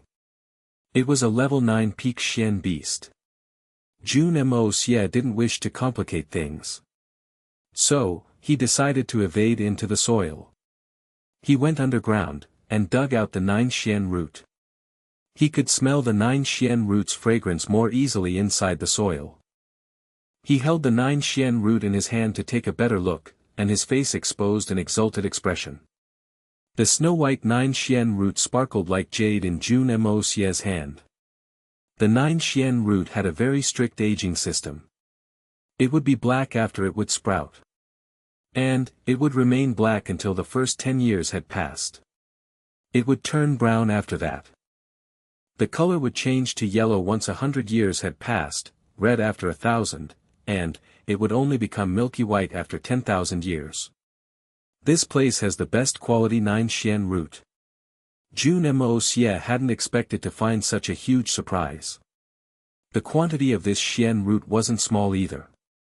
It could be used for Grandpa Jun's pills, and there would still be a lot of it left afterwards. In fact, enough of it would be left to supplement the refining of every kind of divine Xian pill. The young master happily took the root, and put it inside the Hongjun pagoda. He then broke into laughter without realizing it. Suddenly, the entire area started to reverberate with loud screeches. It turned out that there were more than one level 9 Xian beasts in that area. Jun Moxie used his spirit sense to search forward, and found the sources to be as strong as the spirit sense he had previously clashed with. In fact, there were several such entities in this area. Jun Moxie couldn't help but break out in cold sweat. My God! How come there are so many powerful entities hidden here? He couldn't dare to delay, and he whizzed away from there. It was difficult to come in, but it was quite easy to go back. It only took him a moment to get away from the scope of that white mist. The young master smiled as he looked at that white mist from afar, and muttered, I will be back. That's for sure. Jun Moxie then came upon a huge rock which had big inscriptions written on it. It was then that he realized where he had been to. Tian Fa's cave. This place turned out to be the most mysterious place in the entire world. Tian Fa's cave. This is great. It is genuinely worthy of its legendary and mysterious status. Jun Moxie couldn't help but smile inside his heart. He then flew up like a breeze as dawn broke out in the silky blue sky. After that, he quickly made his way back to the southern heaven city. This is truly a great harvest. And, an unexpected great harvest at that. This great harvest had left Jun Moxie to feel extremely happy. He now had every material required to make his grandfather advance. Moreover, he would also be left with enough material to refine a lot of divine pills. Was there any medicine that couldn't be refined from this herb that had accumulated tens of thousands years worth aura in the Tian Fa? There were barely any other places apart from Tian Fa which had a special environment that was capable of growing such heavenly herbs. How much effort has this saved on my end? Moreover, my relationship with the Beast Kings has improved a lot after today. In fact, we've become quite familiar with each other. And, this will come out to be very helpful there as well. Jun Moxie still looked like the debauchee from 6 months ago. However, the fact was exactly opposite. He had been amazing in secret. The Jun family's military strength couldn't be considered weak. They had many people under their dominion. Moreover, Hai Chen Feng and Song Shang were there to take care of the Jun household in the Tianxiang city. And, the underworld gangs of the city were working for them as well. So, it was like they had full layout of the capital with them. Moreover, the business was blooming under Tang Yuan's talent and bitter haggling. The aristocratic hall was like a legendary treasure tree in the capital. Moreover, it was a treasure tree which would shed huge amounts of treasure when shaken once. In terms of individual cultivation, Jun Tian was at the peak of Sky Xian, Jun Wui was at Sky Xian middle rank, and Jun Moxie was at the base rank of Sky Xian. And, each one of them was on the verge of another breakthrough, especially Jun Tian and Jun Wui. They would soon become Spirit Xian experts as per Jun Moxie's plan.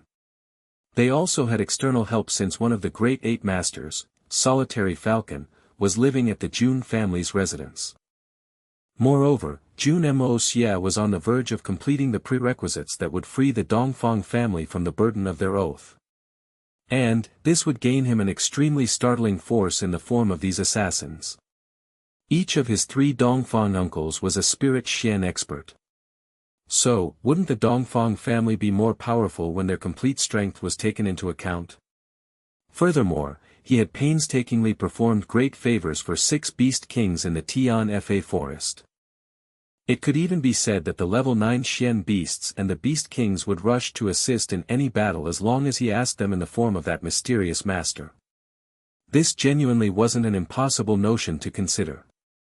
And, there was literally nothing that these Xian beasts couldn't achieve.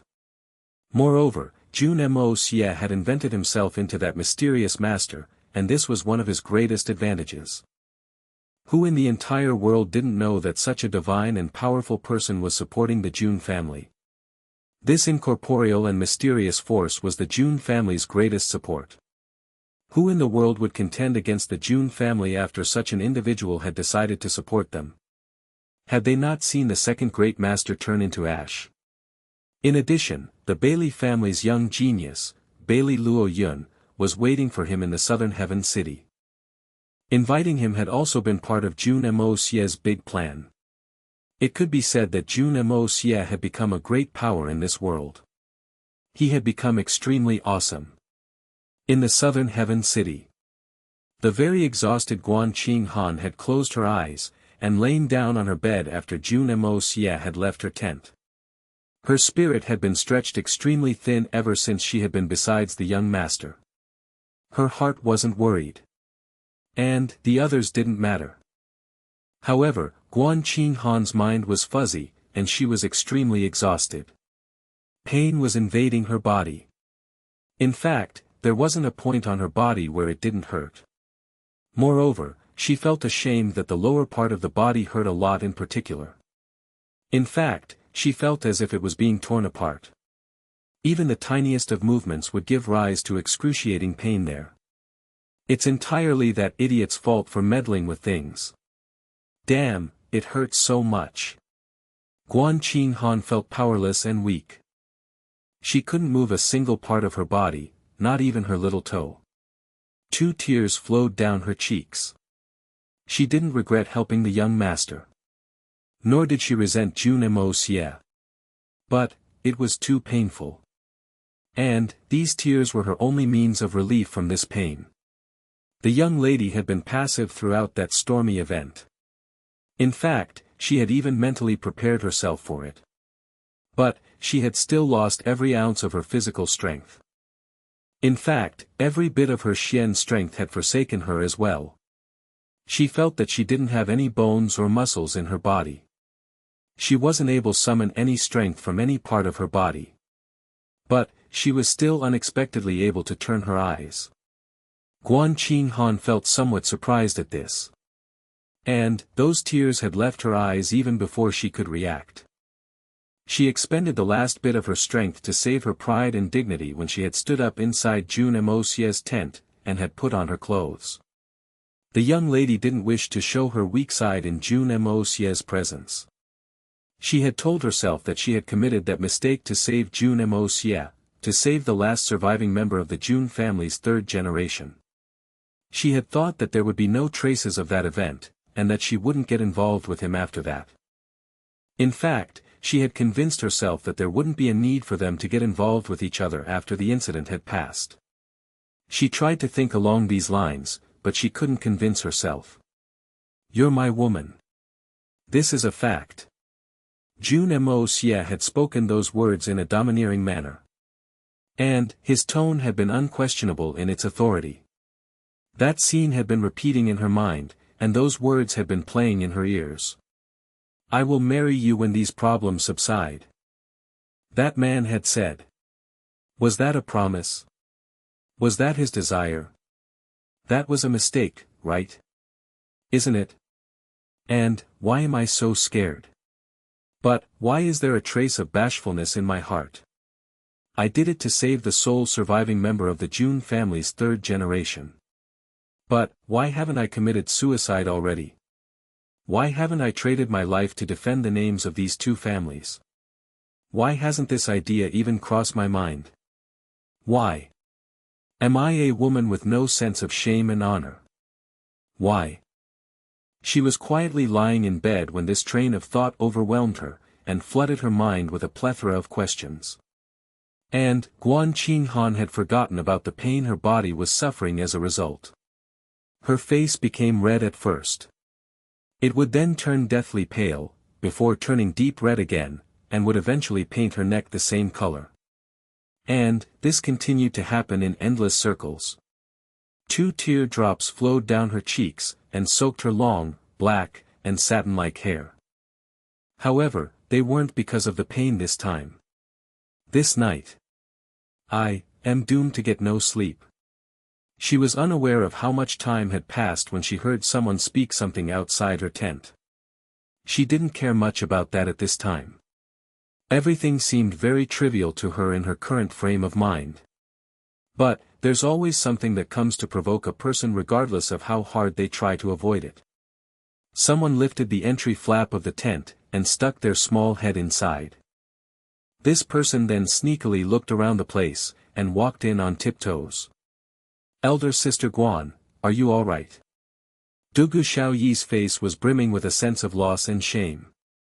Her eyes gleamed with tears as she looked at Guan Qinghan. She then cautiously and solemnly sat at the bedside. It seemed as if the little girl's figure had wasted away in the middle of the night. The little girl had been born into the second most powerful family of the capital city of the Tianxiang Empire. And, she was the only girl in her generation in that huge family, the rest of the offsprings were boys. Therefore, Dugu Xiaoyi had blossomed in that family while being doted on. In fact, the care she had received was hard to imagine. It was very hard to have male-female relationships in that era. And, this case was the same for even the most common of girls of the most common of households. The morality of such a relation was scrutinized very strictly before marriage. And, it was for the fear of someone learning about something unsavory. And, wasn't she from a big family like the Dugu family? Even the people of the neighborly households had to be very vigilant. They may dare to talk about those tabooed things, but the young lady's ears shouldn't come to hear of them. Otherwise, it would be a huge and unforgivable crime. Their family had the grandfather in charge, 3 great generals, and the 7 beastly young masters, and many other powerful members. Which one of them couldn't decide the life or death of a person from an everyday household? Therefore, the consequences of even one indecent word reaching the ears of the young Miss Dugu would be horrible. Moreover, the little girl was only 16 years of age at present. What could she understand? This was an era when the youthful maidens would only come to understand such things a night before their marriage. The mother and daughter would be alone together, and both would be blushing. The mother would gingerly hand over erotic pictures through the silk. And, the daughter would be very careful while stowing it away. However, the thin silk enveloping these pictures would clearly indicate its purpose. After that, the mother would send a loyal and elderly lady with her daughter upon her marriage, as a guide. And, this is when the real education would begin. Instructions about what to do, and when, and so on, the newly married girls would follow that loyal elderly lady's teachings. Ahm. Even the mother would be too shy to speak about such things to her daughter.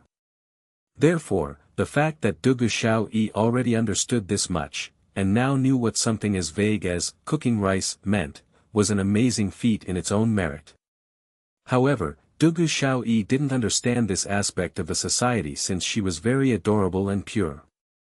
A young lady would quickly assume the indicated postures the moment a man would ask her switch to the pushing a cart position, if she knew about these things in detail. How terrifying would such a tabooed sight be for this era? Which family would ever dare to take such a daughter-in-law in that era? And they would be very unhappy even if they braced themselves and went ahead with such a marriage proposal. Guan Qinghan's expression became complicated when she saw her culprit in front of her. How could she not harbor some hate when she saw the person guilty of perpetrating such a big crime? The little girl would have had to lose her virtue, and would have had bear this pain if they hadn't switched places by accident. She had thought herself clever, and had set out to cook rice. She had then set a roaring fire, but she herself had been scared away from the cooked food. And then, I took advantage of the situation. Wait. I didn't take any advantage of the situation. I was obviously the innocent one in this case. Could it be considered as taking advantage? It hurts a lot. This is a huge sin. Guan Qinghan's face started to heat up at that thought. It was like her face had caught fire. However, she didn't know whether it was because of anger or shame. Elder Sister Guan. I'm really sorry. I didn't do it on purpose. I didn't know that it would turn out this. Dugu Xiaoyi scowled miserably. She felt distressed that she had lost such a rare once-in-a-lifetime opportunity due to her mistake. The little girl had obviously cooked great rice. But, someone else had consumed that cooked rice. In fact, she hadn't even come over to apologize. Instead, the little girl felt wronged. It's nothing, it's in the past now. Guan Qinghan smiled with difficulty. She wanted to raise her hand, but she was unable to since it was extremely painful. In fact, even budging a little hurt her a lot. Elder Sister Guan, it isn't that painful. Dugu Xiaoyi saw Guan Qinghan remain motionless. So, she asked inquisitively. Ah. Ahm. Ahm. Guan Qinghan's red face looked at her in an accusing manner. How could she reply to that? How can I possibly answer to that in a way that doesn't sound wrong? Elder Sister Qinghan, you're not answering, but I know that you're in a lot of pain. You've suffered a lot, Elder Sister. Dugu Xiaoyi spoke up with some sympathy. Did he hit you? Did he hit me? Guan Qinghan opened her big and beautiful eyes at those words. Where did that come from? Jun Moxie had lost his mind due to that excessive poison. He hadn't gone berserk on a battlefield. So, why would he hit me? Oh, I had also seen Brother Moxie's devilish form that day. He was sure to have hit you. It's my fault. Dugu Xiaoyi had spoken those words absent-mindedly. It was evident that she hadn't dared to speak the words she was thinking in reality. He. Guan Qinghan had finally understood that this little girl didn't understand what she herself had believed a moment ago. She definitely has a lot of guts. How else could she have dared to ask that question? Can I ask you a question, Elder Sister Qinghan? Dugu Xiaoyi became relaxed when she saw Guan Qinghan chuckle. In fact, she had become so relaxed that she had become unbridled by what had happened before. What's the question? You can ask. Guan Qinghan looked at her gently. She could do nothing about this little girl at this time. Ahm, that one, how did you eat it? Was it tasty? Dugu Xiaoyi rubbed her clothes as her face turned red with embarrassed. What? Eat what? I haven't had anything to eat. Guan Qinghan was flabbergasted. How could anyone not be puzzled by what that little girl was speaking? Brother Moxie, wasn't he cooked by the rice I gave? Dugu Xiaoyi's face became extremely red. She gathered a lot of courage as she asked, I cooked the rice, but you ate it in the end. So, how did you eat it? Huh? Guan Qinghan's beautiful eyes widened to their greatest limit. That kind of thing. Dugu Xiaoyi was feeling very embarrassed. She couldn't deal with the embarrassment when she saw that Guan Qinghan couldn't understand her. So, the little girl whispered, "Good sister, tell me how you did it." Guan Qinghan became petrified when she heard this. And, her eyes shone with a black sheen as she looked on. How, to do that? How can I say about it? And, how can this little girl ask about such a thing? You. Xiao Yi, what nonsense are you talking? You're a girl from a big family. Aren't you ashamed of asking such a question? I am tired. You have your food, and go take some rest. Guan Qinghan's face reddened to her ears as she reprimanded with embarrassment. Elder sister Guan, you told me that we are all women here when we were at home. So, we shouldn't act like strangers when discussing these matters. Dugu Xiao Yi smiled as she gathered her opportunity. She had come to her tent to get a feel of the situation. And, she had now come to realize that Guan Qinghan wasn't angry at her. So, she immediately became audacious, and lifted the quilt to peek inside. You, don't do that. Guan Qinghan was startled by this, and she wound the quilt tighter around herself. I'll see, what this relationship is this? Dugu Xiao Yi smacked her lips, and continued with hidden bitterness, why is everyone so secretive regarding this matter? I still don't know what this thing is about. Otherwise, I wouldn't have gotten so flustered today. And, elder sister wouldn't have been able to take advantage of the situation. Taking advantages? I took advantage of the situation. This simply isn't done. The little girl exerted her strength as she spoke, and forced the quilt up. Guan Qinghan was completely powerless at this time. And, Dugu Xiaoyi's curiosity was extremely strong. Consequently, the little girl was successful in removing the quilt, and got into the bed. Guan Qinghan's body was once again inflicted with pain as a result of this struggle, and she couldn't help but groan as she wrinkled her shapely eyebrows in extreme anguish. Let me see where the pain is. I will help elder sister with it. Dugu Xiao Yi was acting like a mean woman. Guan Qinghan cursed in a lowered voice as she struggled in the blanket. Then, she started to plead, and she was soon left to pant, and she eventually ceased her struggle. Oh! How can there be a swelling over there? How can that happen over there? Isn't this extremely scary? Dugu Xiao Yi cried in alarm whilst they remained wrapped in the quilt. She had been struck by an inconceivable shock. How's that even possible? One could imagine from this voice that the little girl's eyes and mouth were opened wide in astonishment. Guan Qinghan wanted to die from the shame. Stop, you, stop this. I'm telling you. Dugu Xiaoyi's beautiful hair was disheveled. She joyfully got more comfortable in the quilt, and put her head on Guan Qinghan's pillow. She then assumed the appearance of a person who had extended their ear to listen carefully and diligently. Tell me everything in detail, elder sister. Everything remained silent throughout the night.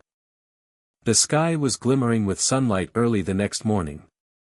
There was a burst of fluctuation in the atmospheric winds as young Master Jun appeared inside his tent after a night of hard work. He hadn't slept throughout the night. Yet, his spirits were still high. They were to break camp on this day. But, there was still one matter which Jun Moxie hadn't dealt with. He washed his face, and tidied up his appearance. Then, he moved out of his tent. However, he attracted attention from near and far the moment he stepped out. The young master was like a magnet at that moment. And, all the eyes around couldn't help but be attracted towards him. Jun Moxie was dressed in rarely worn white robes. His face looked like it was crowned with jade. His sword-like eyebrows were raised, and his eyes seemed gentle and spiritual. He genuinely looked like a handsome young master, an elegant and handsome youngster.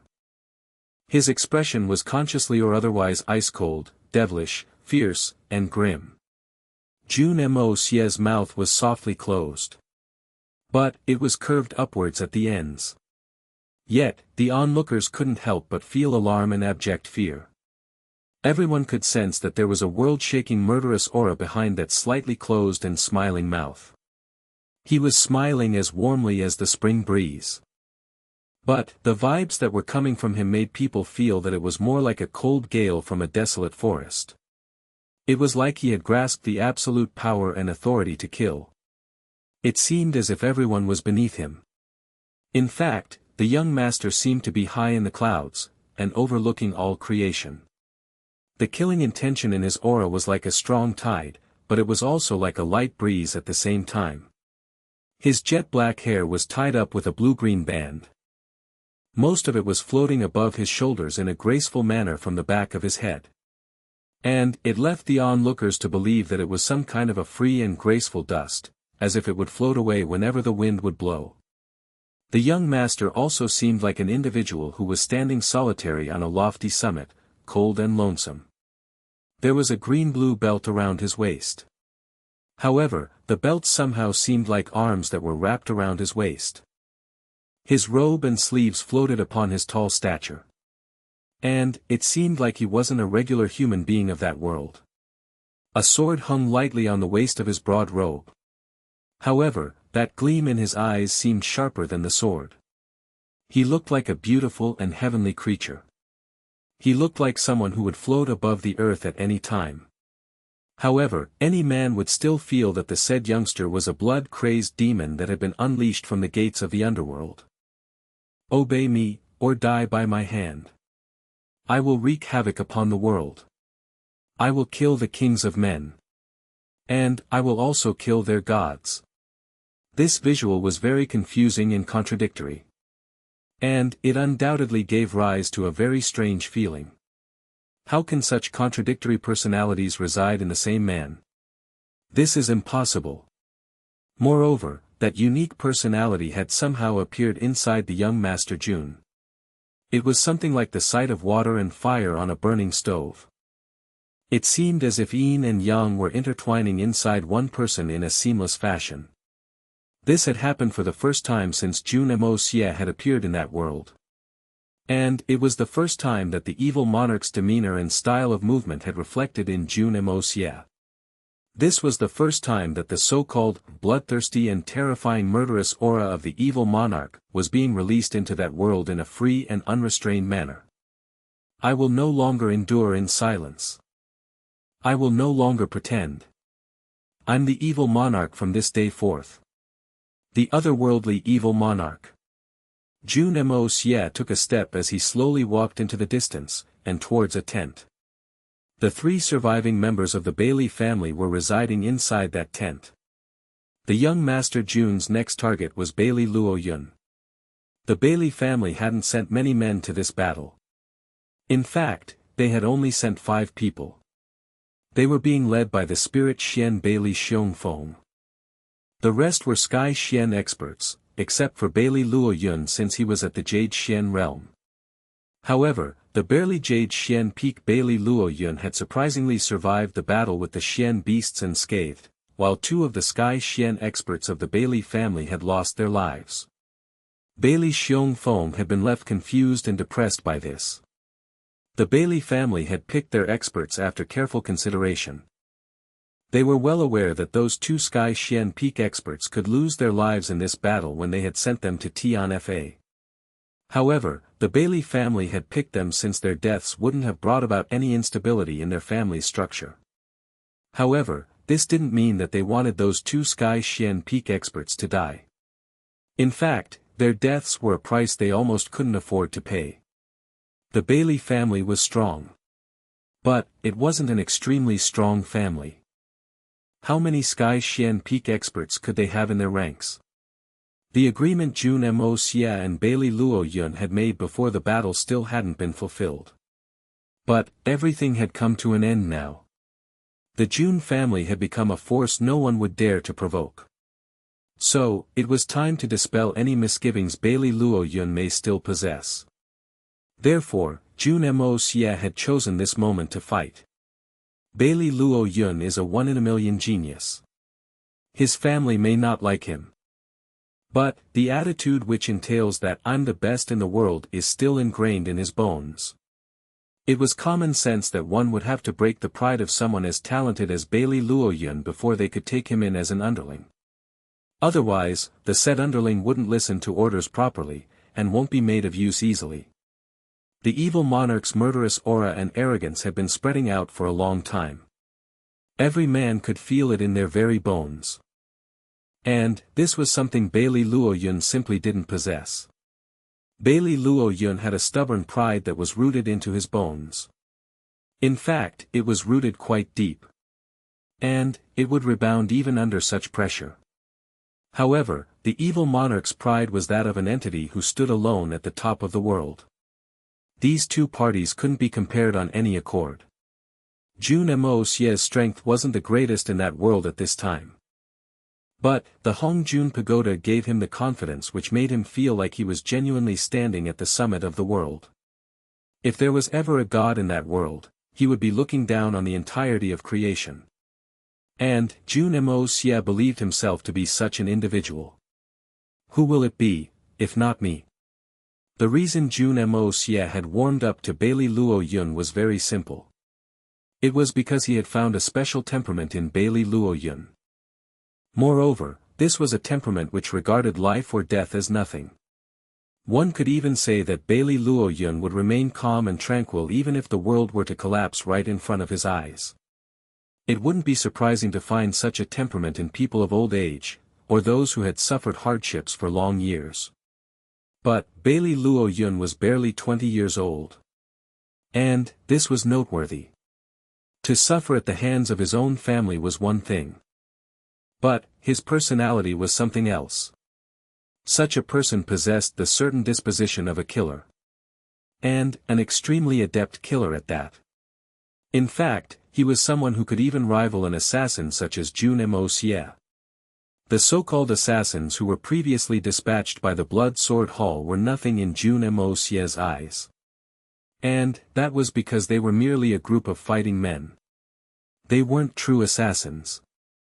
In fact, the young Master Jun had only found two men who had the temperament of a true assassin ever since he had come to this world.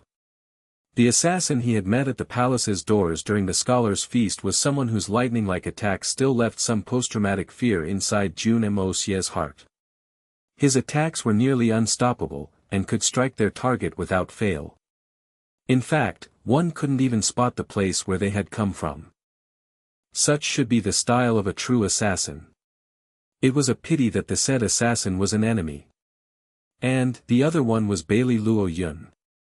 The Jun family had a military background, personal strength, intelligence from the gangs, and external aid of individuals whose strengths were nearly at the top of the world. The only thing they lacked was, people from Jun Moxie's previous line of work. A group of assassins. Heavens know how much effort one can save if they have a group of assassins at their beck and call. Assassins have always been the kings of darkness. They have always been the ultimate solution to settle any dispute. Jun Moxie's way of thinking was very simple. He didn't wish to run into a situation of inconvenience where the opposite party would start a useless argument whenever he'd begin to take action. You're going to listen to me, are you? Great. Send someone to fight me. We'll talk after that's done with. You have the time to waste over arguments? But, my time is very precious. Hai Chen-fong and Song Shang's strength was much higher than Bailey Luoyun's. But, Hai Chen-fong was someone with a very righteous a character. In fact, he was a chivalric warrior of sorts. So, he couldn't be assigned many kinds of tasks. And, Song Shang was crazy about wine. This made him even more unsuitable in that regard. Therefore, neither of them was suitable for that core position. That's why Jun Moxie valued Bailey Luoyun for highly. Jun Moxie's silhouette walked past the Supreme Commander's tent. Jun Wu-yi, Solitary Falcon, the three Dongfang brothers, Duanwu Chao Fan, and Sikong and Yi were discussing urgent matters inside. They were left startled when they felt a chill that had surpassed any in the world. They also felt a thick and cold aura along with it. It seemed like an exceptionally murderous sword had flashed past the tent. This was only momentary, but it was sufficient to terrify the men inside. In fact, their very souls had been made to tremble. Why has such an exceedingly powerful person arrived inside the encampment? The 7 men turned their heads around in unison. And, this happened in time for them to see Jun Moxie's white clothes flutter in the wind through the tent's entrance. They merely caught a glimpse of that lithe figure. But, the 7 men were left stunned. Jun Moxie. That was Jun Moxie. How is this possible? Which one of these 7 men wasn't a top expert? They possessed keen eyesight and a sharp brain. How could any ordinary person compare to them? An average person would be extremely astonished to witness such an event. But, those 7 men had perceived the very essence of it. This is an awe-inspiring feeling. How many people would one have had to kill to give off such a strong and cruel aura? How many things would one have had to experience to attain a position of such greatness? Would one's soul ever be at peace if they had experienced so many deaths? Jun Moxie had once been in a position of great power as the blood general, and he had commanded millions of soldiers at that time. He had rallied his soldiers, and massive areas had been filled with corpses owing to the terrible bloodbaths that had followed. However, he introspected and realized that even he himself had never been able to attain the demeanor Jun Moxie had. Jun Moxie was undoubtedly an emotional individual. And, this emotional attitude of his had ensured that he'd never reached Jun Moxie's levels. The solitary falcon had traveled the world, and had treated human life as grass whilst he had roamed cruel and free. His Xian cultivation had reached the top, and he had become a great master. But, even he didn't possess an unapproachably high aura like that of Jun Moxie's. The 3 Dongfang brothers were born assassins. A handful of bloody murders were nothing to them. But, their murderous aura was lacking by far when compared to the extremely frightening and spear-tip, sharp aura that was being released by Jun Moxie. And, there was obviously no need to mention Duanmu Chao Fan and Siko Minyi. They were nothing in comparison. In fact, no one was anything in comparison. Who could have thought that the man who had been the source of everyone's laughter last night, would give such a huge shock to everyone today? That impact was extremely strong. In fact, it was earth-shaking. Jun Moxie, you, damn it. I didn't make a mistake, right? Dongfang Wenjian spoke up in an incoherent manner, wasn't that your brother's son? My sister's son. Wen Xian's son. Moxie, that little bastard. Everyone shifted their unwavering gazes to Jun Moxie as those words were spoken. Just how many things is your Jun family hiding? Such a youngster was shown to be a debauchee for 10 years, how did you do it? Jun Moxie's eyeballs had also shot out of their sockets. It seemed like he was dreaming as he replied in a near-delirious state, how would I know? That was Moxie, right? It must be him. Dongfang Wendao was very angry, what must be? He has grown up with you since his birth. Who else would know if you don't? Give me a goddamned definite answer. That's right. Who knows if you don't? Everyone looked at Jun Moxie. Their expressions were strange. You still think you can hide things? Jun Moxie was silent. In fact, he was speechless. I don't know what's going on. I really don't know. Jun Moxie was unaware that he had given such a huge shock to everyone who was besides his uncle. So, he was obviously oblivious to the fact that he had created such a big problem for his uncle merely by walking past his tent. He had only released the entirety of that desolate murderous aura which had gathered inside his heart. However, this was feeling which had long been dormant inside him.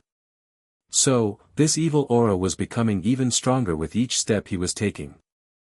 And, the thirst for blood gathered in his soul was also being emitted out more loftily with every step he took. He had calculated the distance between his tent and that of the Bailey families. He had done this when he had taken the first step. And, the tyrant Jun's intention was to leave the Bailey family's members to tremble by the time he had made his way to the front of their tent. He wasn't doing this to merely convince Bailey Luoyun. He was doing it to accomplish Bailey Luo Yun's cherished dream. Jun Moxie had realized it even if Bailey Luo Yun hadn't told him. There was a plain-looking tent ahead. Guan Qing Han and Dugu Zio Yi were inside it. They had freshened up, and had gotten ready for a new day after the previous night's cacophony. Guan Qing Han had only had a short period of rest. But, she had already recovered to a great extent. She had received some medical assistance from Jun Moxie's aura, and had rested properly throughout the night. And, this had been of great help to her. The young lady at least had the energy to walk around. Dugu Xiaoyi had been sighing and moaning. It seemed that Guan Qing Han's mind was in a better condition in comparison. The little girl had a lot on her mind. She had been looking at her chest and posterior from time to time. However, the more she's do this, the more inferior she'd feel. Why are they like this? Why is elder sister so big there? Dugu Xiaoyi had somewhat lost her self-confidence. She hung her head and spoke, "Your figure is very nice, elder sister Qing Han. You're so big there. How do you do it?" Guan Qing Han's beautiful face reddened as she replied angrily, "What are you saying? You're still young. Give it 2 years, and yours will be big as well. Perhaps even bigger than mine." Dugu Xiaoyi clasped her cheek. The little girl's mind had started to wander afar. So, she had heard nothing of what had been said. She instead continued to murmur on her own, "So big, and so soft. Brother Moxie must have found it nice after having felt it. It felt so nice to me last night as well. Can mine also be that big in the future? Can they?" Guan Qing Han was extremely embarrassed and anxious. So, she quickly covered the little girl's mouth and said, "Foolish girl. What nonsense are you saying?" Tears had started to flow from Dugu Xiaoyi's eyes by now. However, Guan Qing Han's hand had covered her mouth. So, her tears dripped onto Guan Qing Han's hand. She looked quite pitiful. And, Guan Qing Han became frightened since she thought that her act of covering the other girl's mouth must have been painful for her. So, she quickly relinquished her grip. Dugu Xiaoyi became increasingly teary-eyed. Her tears made their way down like a stream. Her mouth began to quiver as her eyes stared helplessly in grief. It was evident that she was feeling very sad. "Xiaoyi, what's happening with you? Quick, tell your elder sister." Guan Qing Han was in a flurry as she wiped away the little girl's tears and asked. "I know that elder sister is trying to comfort me. I should be big in these areas. But, I'm not as big as you. Moreover, it's not even soft, boo-hoo." Dugu Xiaoyi had started to bawl with grief. "Also, I let that good opportunity slip by last night. I'm an idiot. I'm a big idiot. I'm annoyingly stupid." Dugu Xiaoyi ran out of breath since she was crying. She then started to sniffle. Guan Qing Han was struck dumb by this. Dugu Xiaoyi then saw a silhouette outside the tent. And, the sound of weeping came to an abrupt stop. It seemed that she couldn't believe what she was seeing. She strenuously rubbed her eyes, and spoke up in a low and surprised voice, "Brother Moxie." Dugu Xiaoyi's voice had reeked of an expression of outrageous shock when she had said the words, "Brother Moxie." In fact, it was like she had seen a ghost in broad daylight. Guan Qing Han hadn't turned around at first. But, she couldn't help turn her head once she heard the little girl speak. They saw a white-clothed figure not far from their tent, and it was slowly coming over like the rising sun. He was walking over slowly and swiftly, like the rustling leaves in the wind. But, they couldn't help as they held their breaths at his approach. In fact, Dugu Xiaoyi thought that she had just seen the emperor. That's right. This is what she had been left to feel. It felt as if one was facing someone who held an enormous amount of power in their hand. It was as if this person could look down on the entirety of humanity like it was weed. It was someone who was detached from the entire world. This individual carried an extremely elegant bearing which could rule over the world. His light footsteps made sounds which echoed in a manner that seemingly made them drum across the world. It felt like the people of the world would be left to feel joy and fear at every step he took. And that they would be ready to kneel in front of him out of panic and respect. This is the brother Moxie I keep thinking about. Or, is it that indecent Jun Moxie? My brother Moxie? Dugu Xiaoyi's mind had gone blank. She felt like she was in a dream. In fact, her eyes were emitting a flash of fanaticism. She seemed somewhat bewitched.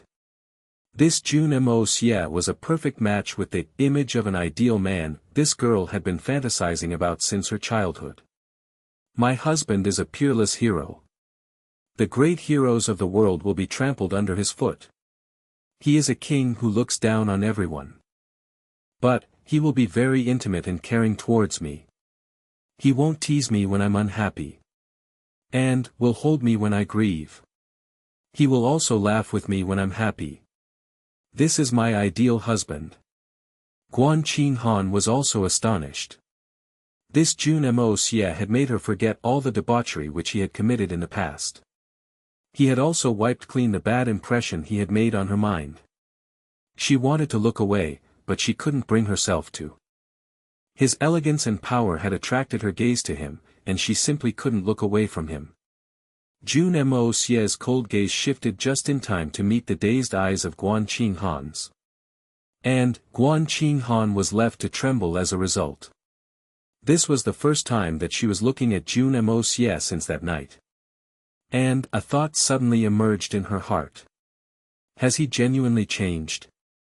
This is a domineering and reverent man with an astonishingly imposing bearing. He possesses an extremely murderous aura. This demonic man is the one who took my virtue. Is he really that same debauchee? How could there have been such a huge change? The two people looked at each other in silence. Jun Moxie gave a meaningful expression. However, he didn't come to a stop. And, his expression again became cold and sharp as he moved towards the Bailey family's tent. His imposing aura had reached extremely great heights by now. And, Guan Qinghan was left completely perplexed in the background. Jun Moxie needn't have drawn close to the people from Bailey family since they could already feel his sharp aura. After all, Bailey Xiongfeng was at the basic level of the spirit Xian realm. So, his Xian Qi cultivation was only marginally inferior to the three Dongfang brothers. Moreover, the two other men of the Bailey family were at Sky Xian Peak, while Bailey Luo Yun was at Jade Xian Peak.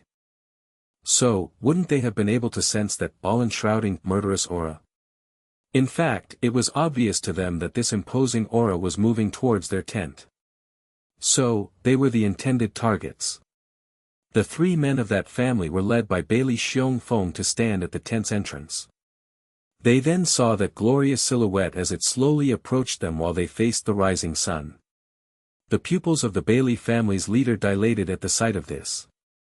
That bright, shining, and golden youngster was the one who had been applying such great pressure on him. How is this possible? He's just a young brat. Why am I feeling such intense pressure?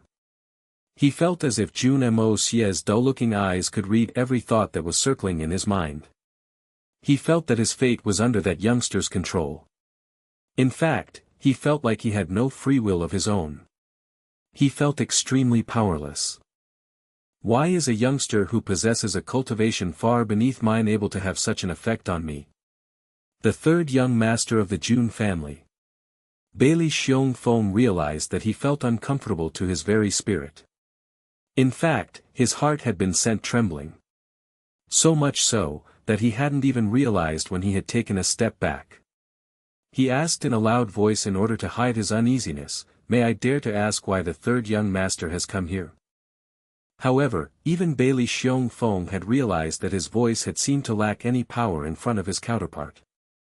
The three great experts of the Bailey family had fallen into a disadvantaged position the moment they had rushed out of their tent after having perceived that imposing murderous aura. In fact, they had lost the right to talk on equal terms.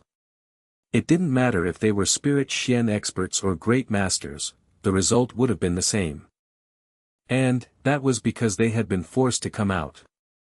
They would have found themselves in a far better situation if they had been able to remain in their tents when Jun Moxie had arrived outside, since he would have had to take the initiative, and would have had to speak first in order to provoke or request them for their attendance. However, it was a pity that they weren't able to do that.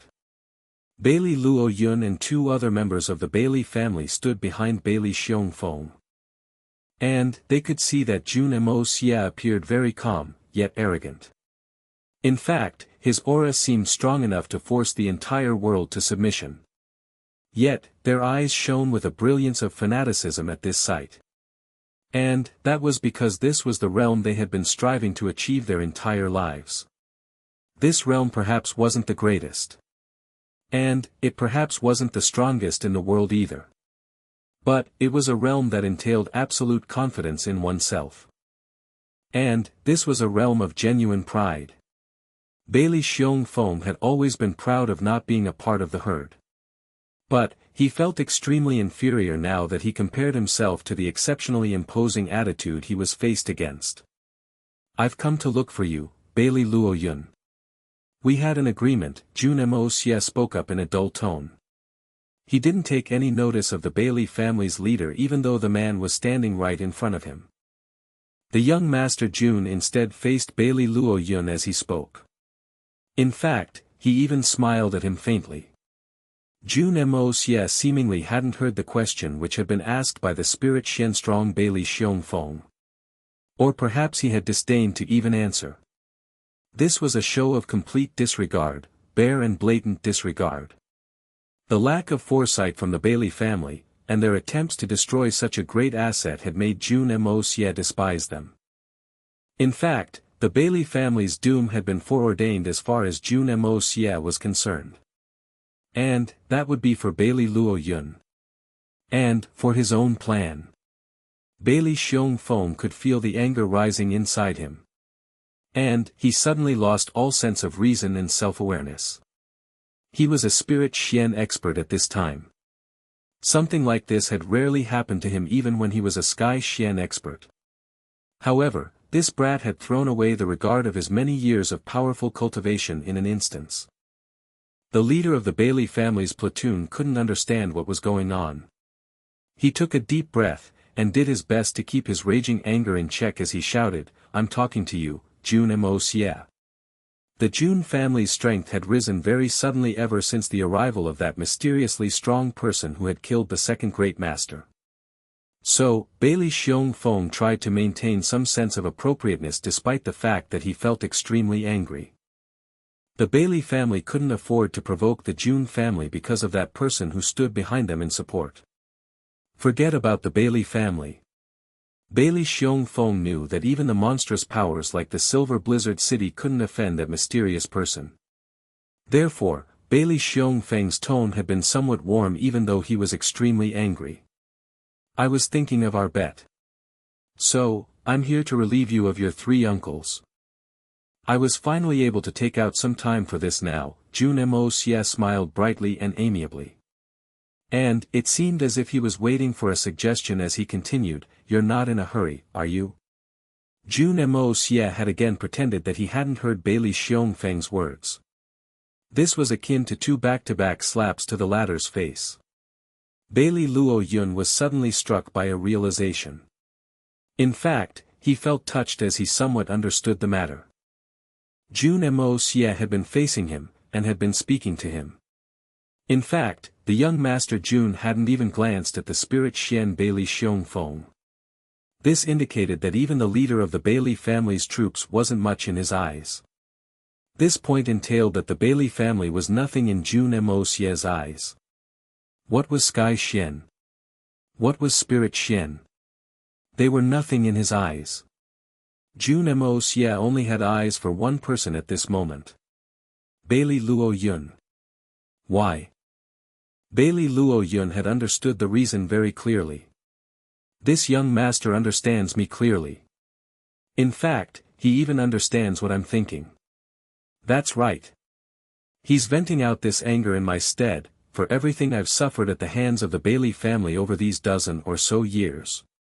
He knows that I wish to leave the Bailey family in a blaze of glory and confidence. He also knows that I mustn't leave them by sneaking out like a dog. I'm a genius. I know my worth. I would have left the Bailey family long ago if I had wanted to. No family would ever miss an opportunity to have such a talented member in their ranks. But, I didn't go. And, that's because I want to claim the glory I deserve. I wanted to come out at the top, and not the bottom. And now, this youngster isn't holding back, he's offending the entire Bailey family for my glory, for my justice, and, for the injustice that I've suffered. Who in this world would do so much for me? Jun Moxie hadn't spoken a single word of solicitation. But, Bailey Luo Yun had already begun to admire him. Bailey Luo Yun's eyes flickered. He didn't say a word, but he made a solemn vow in his heart. Jun Moxie has delivered what I had requested.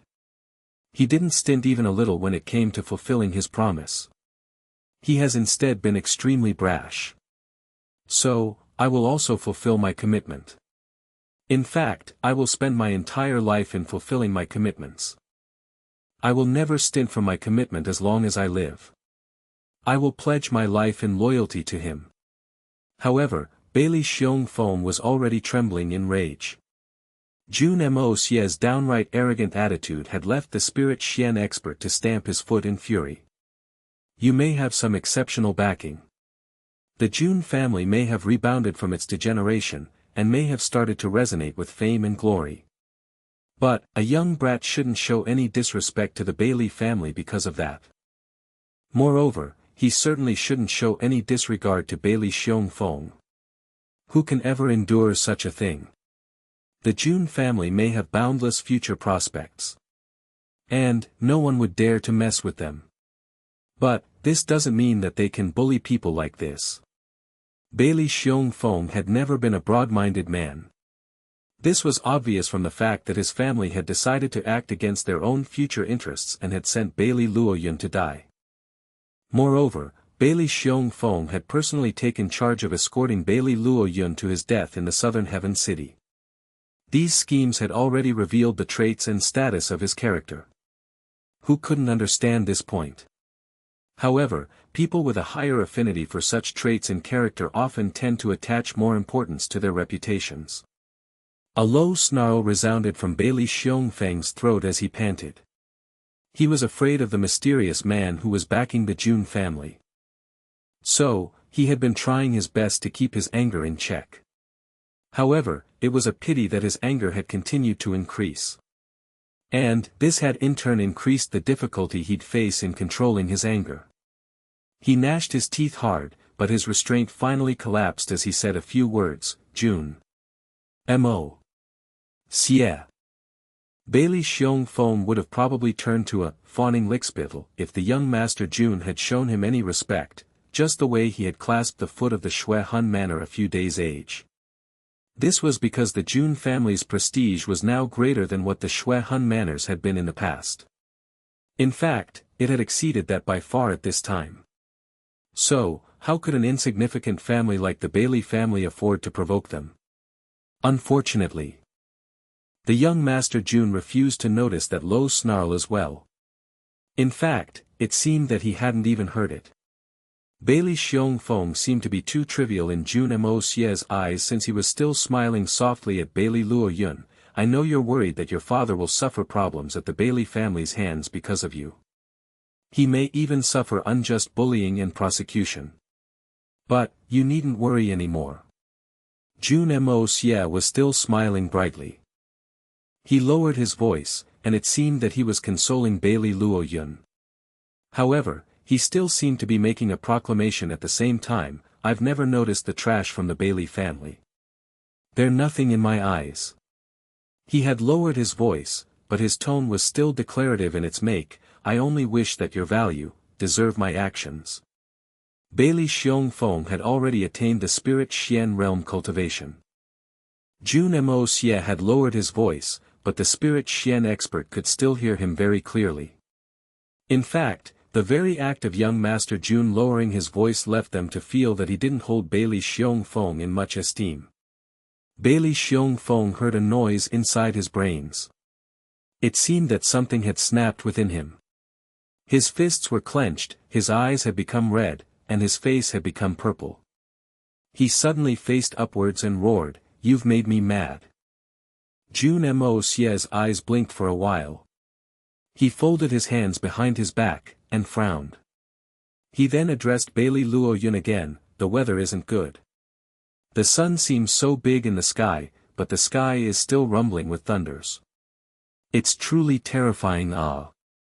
The sound of these words had hardly faded when a sharp wind blew as an extremely enraged Bailey Xiongfeng extended his hand to grab Jun Moxie. He believed that making minced meat out of this hateful brat was the only way to soothe his anger. Bailey Xiongfeng had completely ignored the fact that the Jun family had that mysterious and unrivaled master as their benefactor. He had seemingly ignored only that mysterious person in this equation. In fact, he felt that it was fortunate that the said man wasn't there at this time, and he believed that the consequent revenge wouldn't come knocking immediately after. However, Bailey Xiongfeng had overlooked another thing. And, that aspect was fatal to ignore. The Bailey family's leader had fallen into a very disadvantageous position since he had stimulated the air around him with his movements. And, he had unknowingly fallen into Jun Moxie's area of expertise as a result. In fact, Jun Moxie could have sensed the direction this attack was approaching from, even if he had closed his eyes and his ears. Moreover, he had been enraged by Jun Moxie. Therefore, he had lost the genuine edge of a spirit Xian strength. The white robe was floating beautifully behind Jun Moxie. His hands remained behind his back as he quickly dodged the attack, and returned to his position.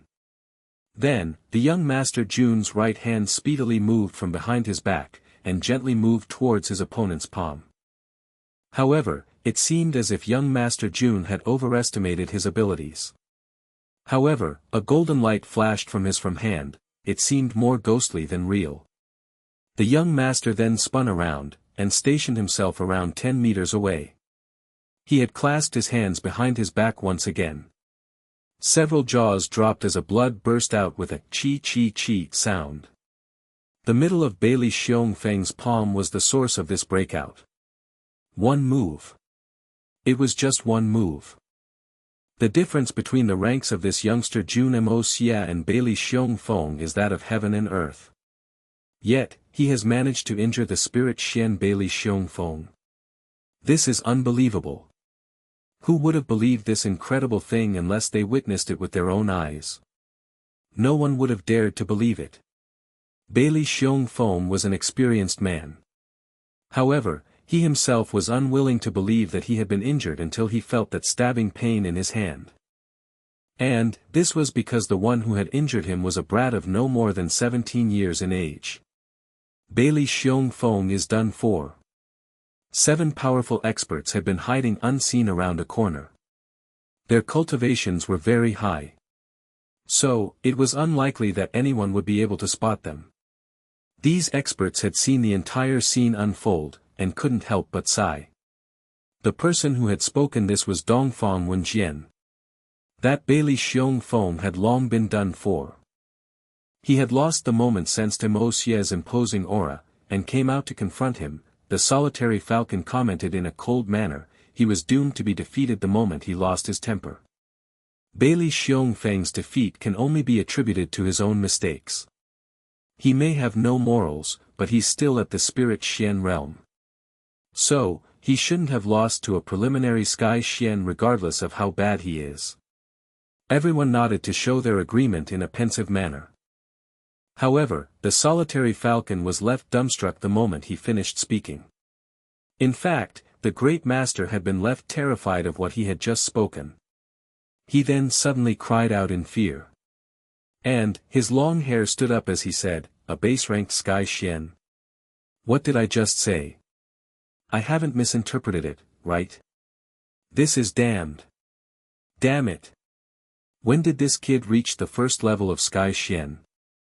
He appeared in shock as his eyes swept over Jun Wuyi and the 3 Dongfang brothers. In fact, the great master's eyes were reeking of a sense of extreme shock at this time, I clearly remember that this brat was still at the Jade Xian Peak on the day of the battle with the Xian beasts. He advanced to the first level of Sky Xian in a couple of days. He advanced 4 levels overnight. Is there any King justice in this world? Everyone suddenly became aware of that point the moment he made that statement. The others had realized the extent young Master Jun's cultivation had reached a long time ago.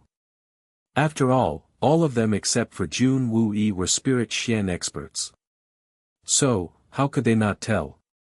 However, they hadn't thought about this factor until the moment the great master had pointed it out. Consequently, the mouths of these talented people became round like an O in the face of that issue. In fact, there were no exceptions to this reaction. That's right. Everyone saw that this brat was at Jade Xian Peak 2 days ago. We had praised his talent at that time. But, he has advanced to the first level of Sky Xian in the blink of an eye. How did this happen?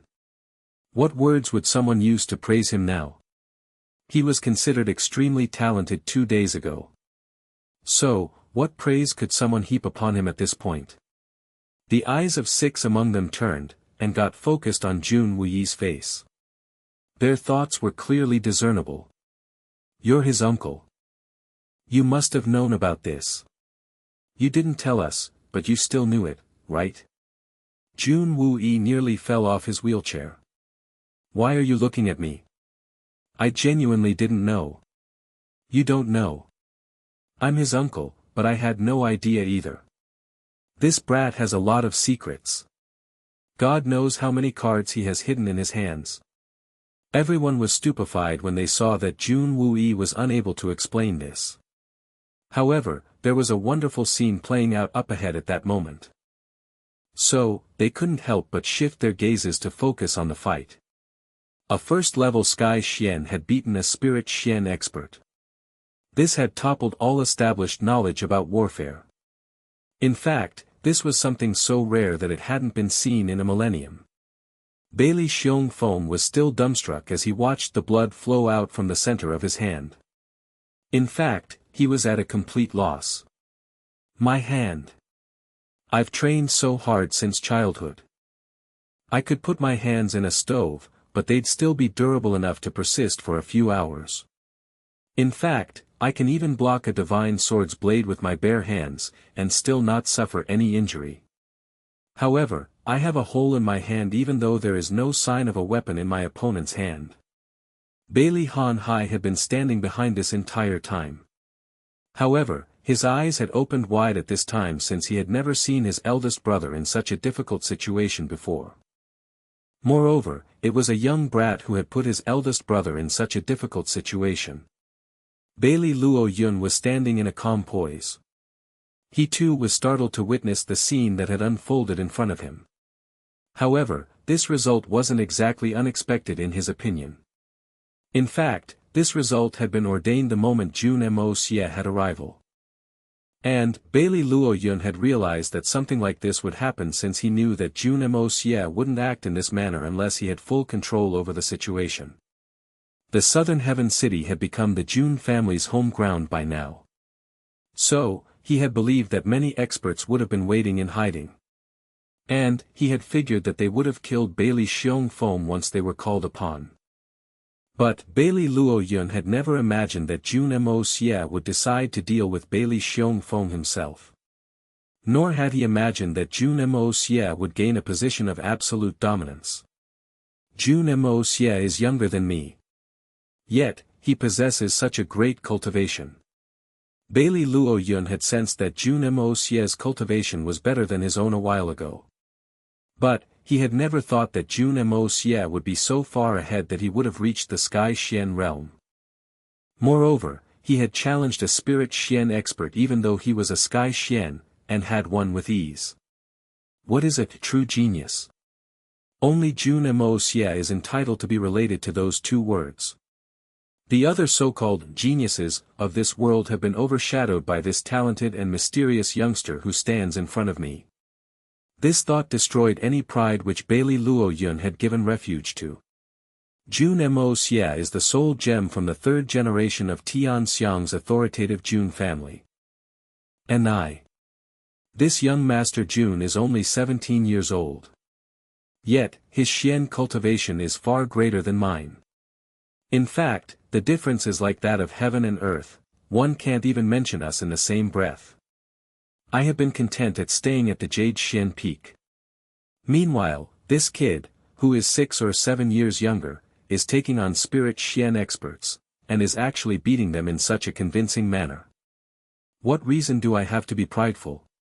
Why should I act aloof? Bailey Luo Yun had been subdued in the true sense of the word. But, Bailey Xiong Feng had been enraged on the other side. In fact, he had been driven mad. He was unable to bear his own defeat. I'm a spirit Xian expert. So, I'm his elder in every way. I could have bullied Jun Moxie very easily. I could have taught him a good lesson, and it would have been fine as long as I didn't take it too far. I could have put him in his place. And then, I would have taken the matter to Jun Wuyi, and explained him the reason behind my actions. I would have then asked him to preside over the matter. I reckon that Jun Wuyi would have considered me to be a magnanimous man since I didn't bicker with a kid of the younger generation. Well, I at least wouldn't have incited a strong military reaction from the Jun family. After all, Jun Moxie had insulted my Bailey family first. And, no one could have endured that.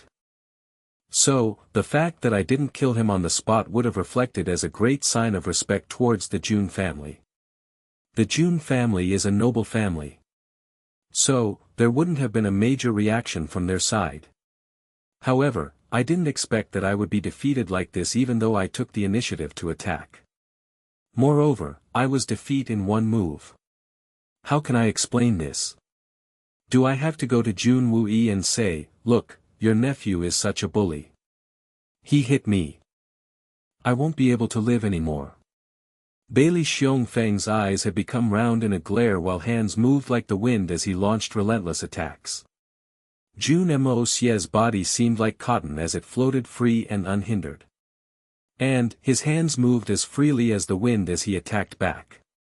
Jun Moxie's training and foresight would have allowed him to avoid Bailey Xiongfeng's devastating attacks even if he hadn't made a breakthrough to the Sky Xian realm. However, his reaction had been sharper and his stance had become perfect after the breakthrough. Bailey Xiongfeng seemed to be attacking in a wild frenzy.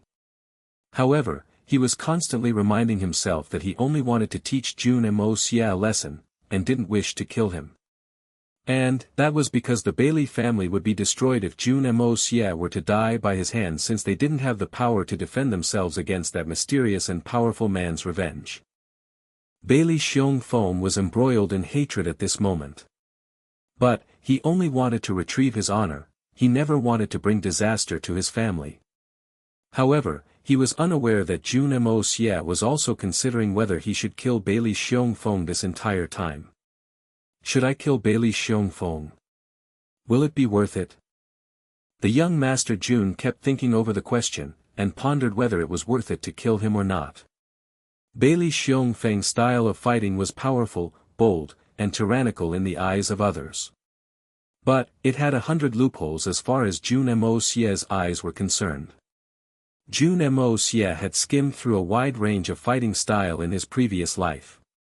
And, those fighting styles had evolved over thousands of years. However, even they had some loopholes. So, what would the mere centuries-old fighting style of the Bailey family be in comparison?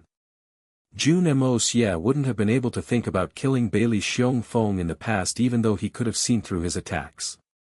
After all, the difference in their strength would have been too great. The strength of a spirit Xian expert was unimaginable for a normal person. So, this situation would have been something like the one he had been in when he had faced Dongfang Wendao in hand-to-hand combat. He had seemed to have prevailed at the time, but he couldn't have done much beyond a certain point. However, the circumstances were very different at this time. How could this Jun Moxie ever be compared to the one from that day? Another crucial point was, the weaponry involved. That, turning ordinary metals into wonderful gold, had genuinely allowed the young Master Jun to cut through iron like it was hot butter. In fact, there seemed to be nothing which he couldn't overcome. For example, he had only used his toothpick-like sword to make a hole in Bailey Xiongfeng's hand. And, this was a clear proof of that. However, Jun Moxie was considering whether it was necessitated to kill his opponent at this time. Should I kill him? Should I not kill him? What's the advantage of killing him? What's the advantage of not killing him? What are the pros and cons? I need to consider this seriously. Bailey Luo Yun would have no choice but to obey me if I kill Bailey Xiongfeng. He will have no way out. If I don't kill him. Jun Moxie chucked since he suddenly felt foolish. Killing or not killing this man would be roughly the same thing. But, he realized that there was one matter which was endlessly nagging at his mind.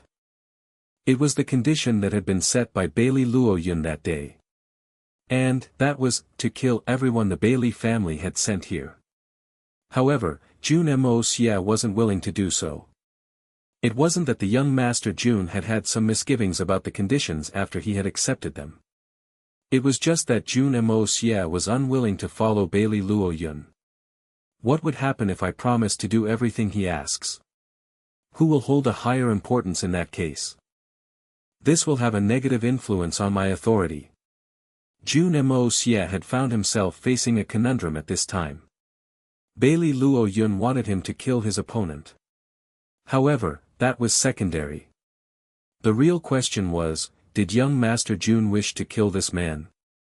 Bailey Luo Yun can request me to do it, he may even beg me to do it, but his efforts will be in vain if I don't wish to kill him. However, Bailey Luo Yun may plead with me to spare that person's life on the other hand, but I would still kill him if I wanted him dead. This had nothing to do with Bailey Luo Yun. This matter was related to Jun Moxie himself. Jun Moxie's body issued a hissing sound and his white robes fluttered in the air as his body sped up in an instant. He then changed directions 3 times in the blink of an eye.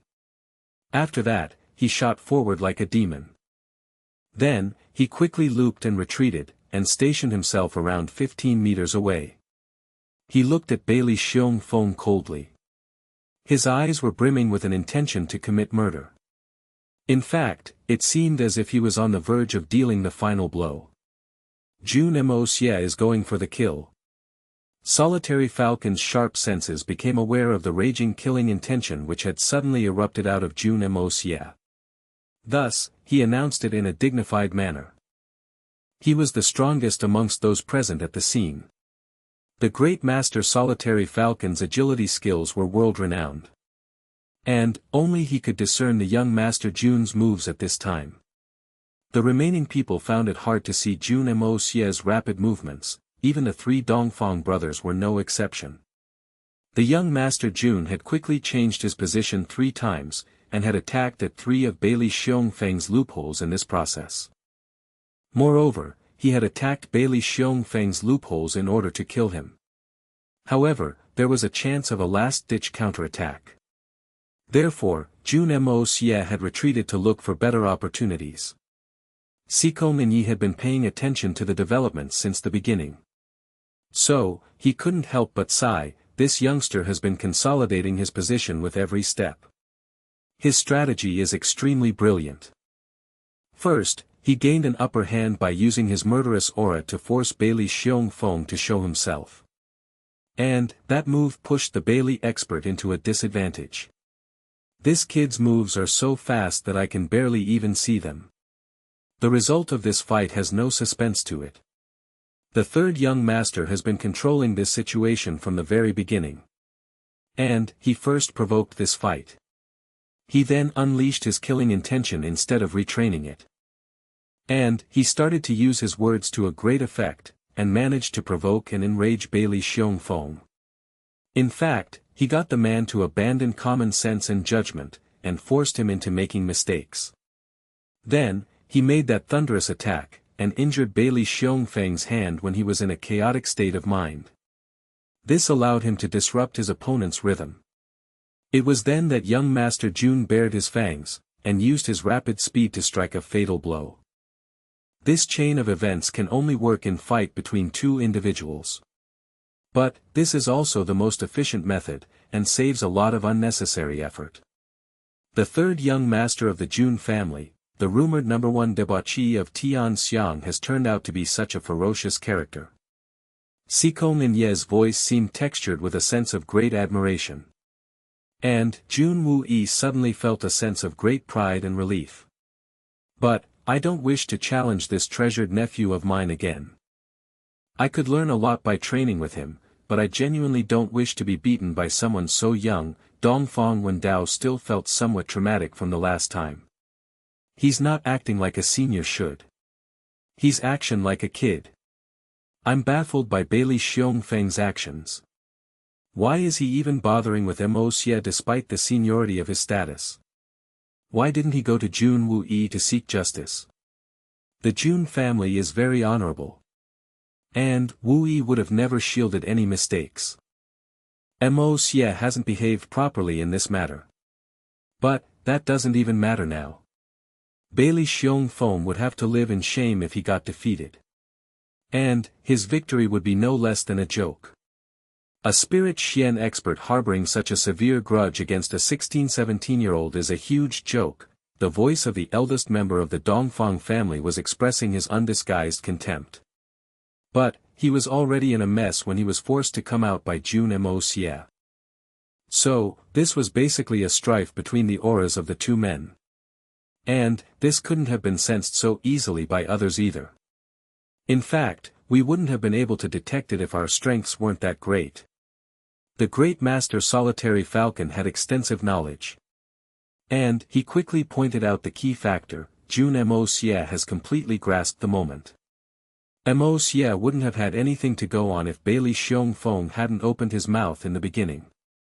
But, Jun Moxie was able to use his aura to gain advantage since he spoke up first. Moxie then controlled Bailey Xiongfeng by making him increasingly enraged. After that, he acted to kill him. Bailey Xiong.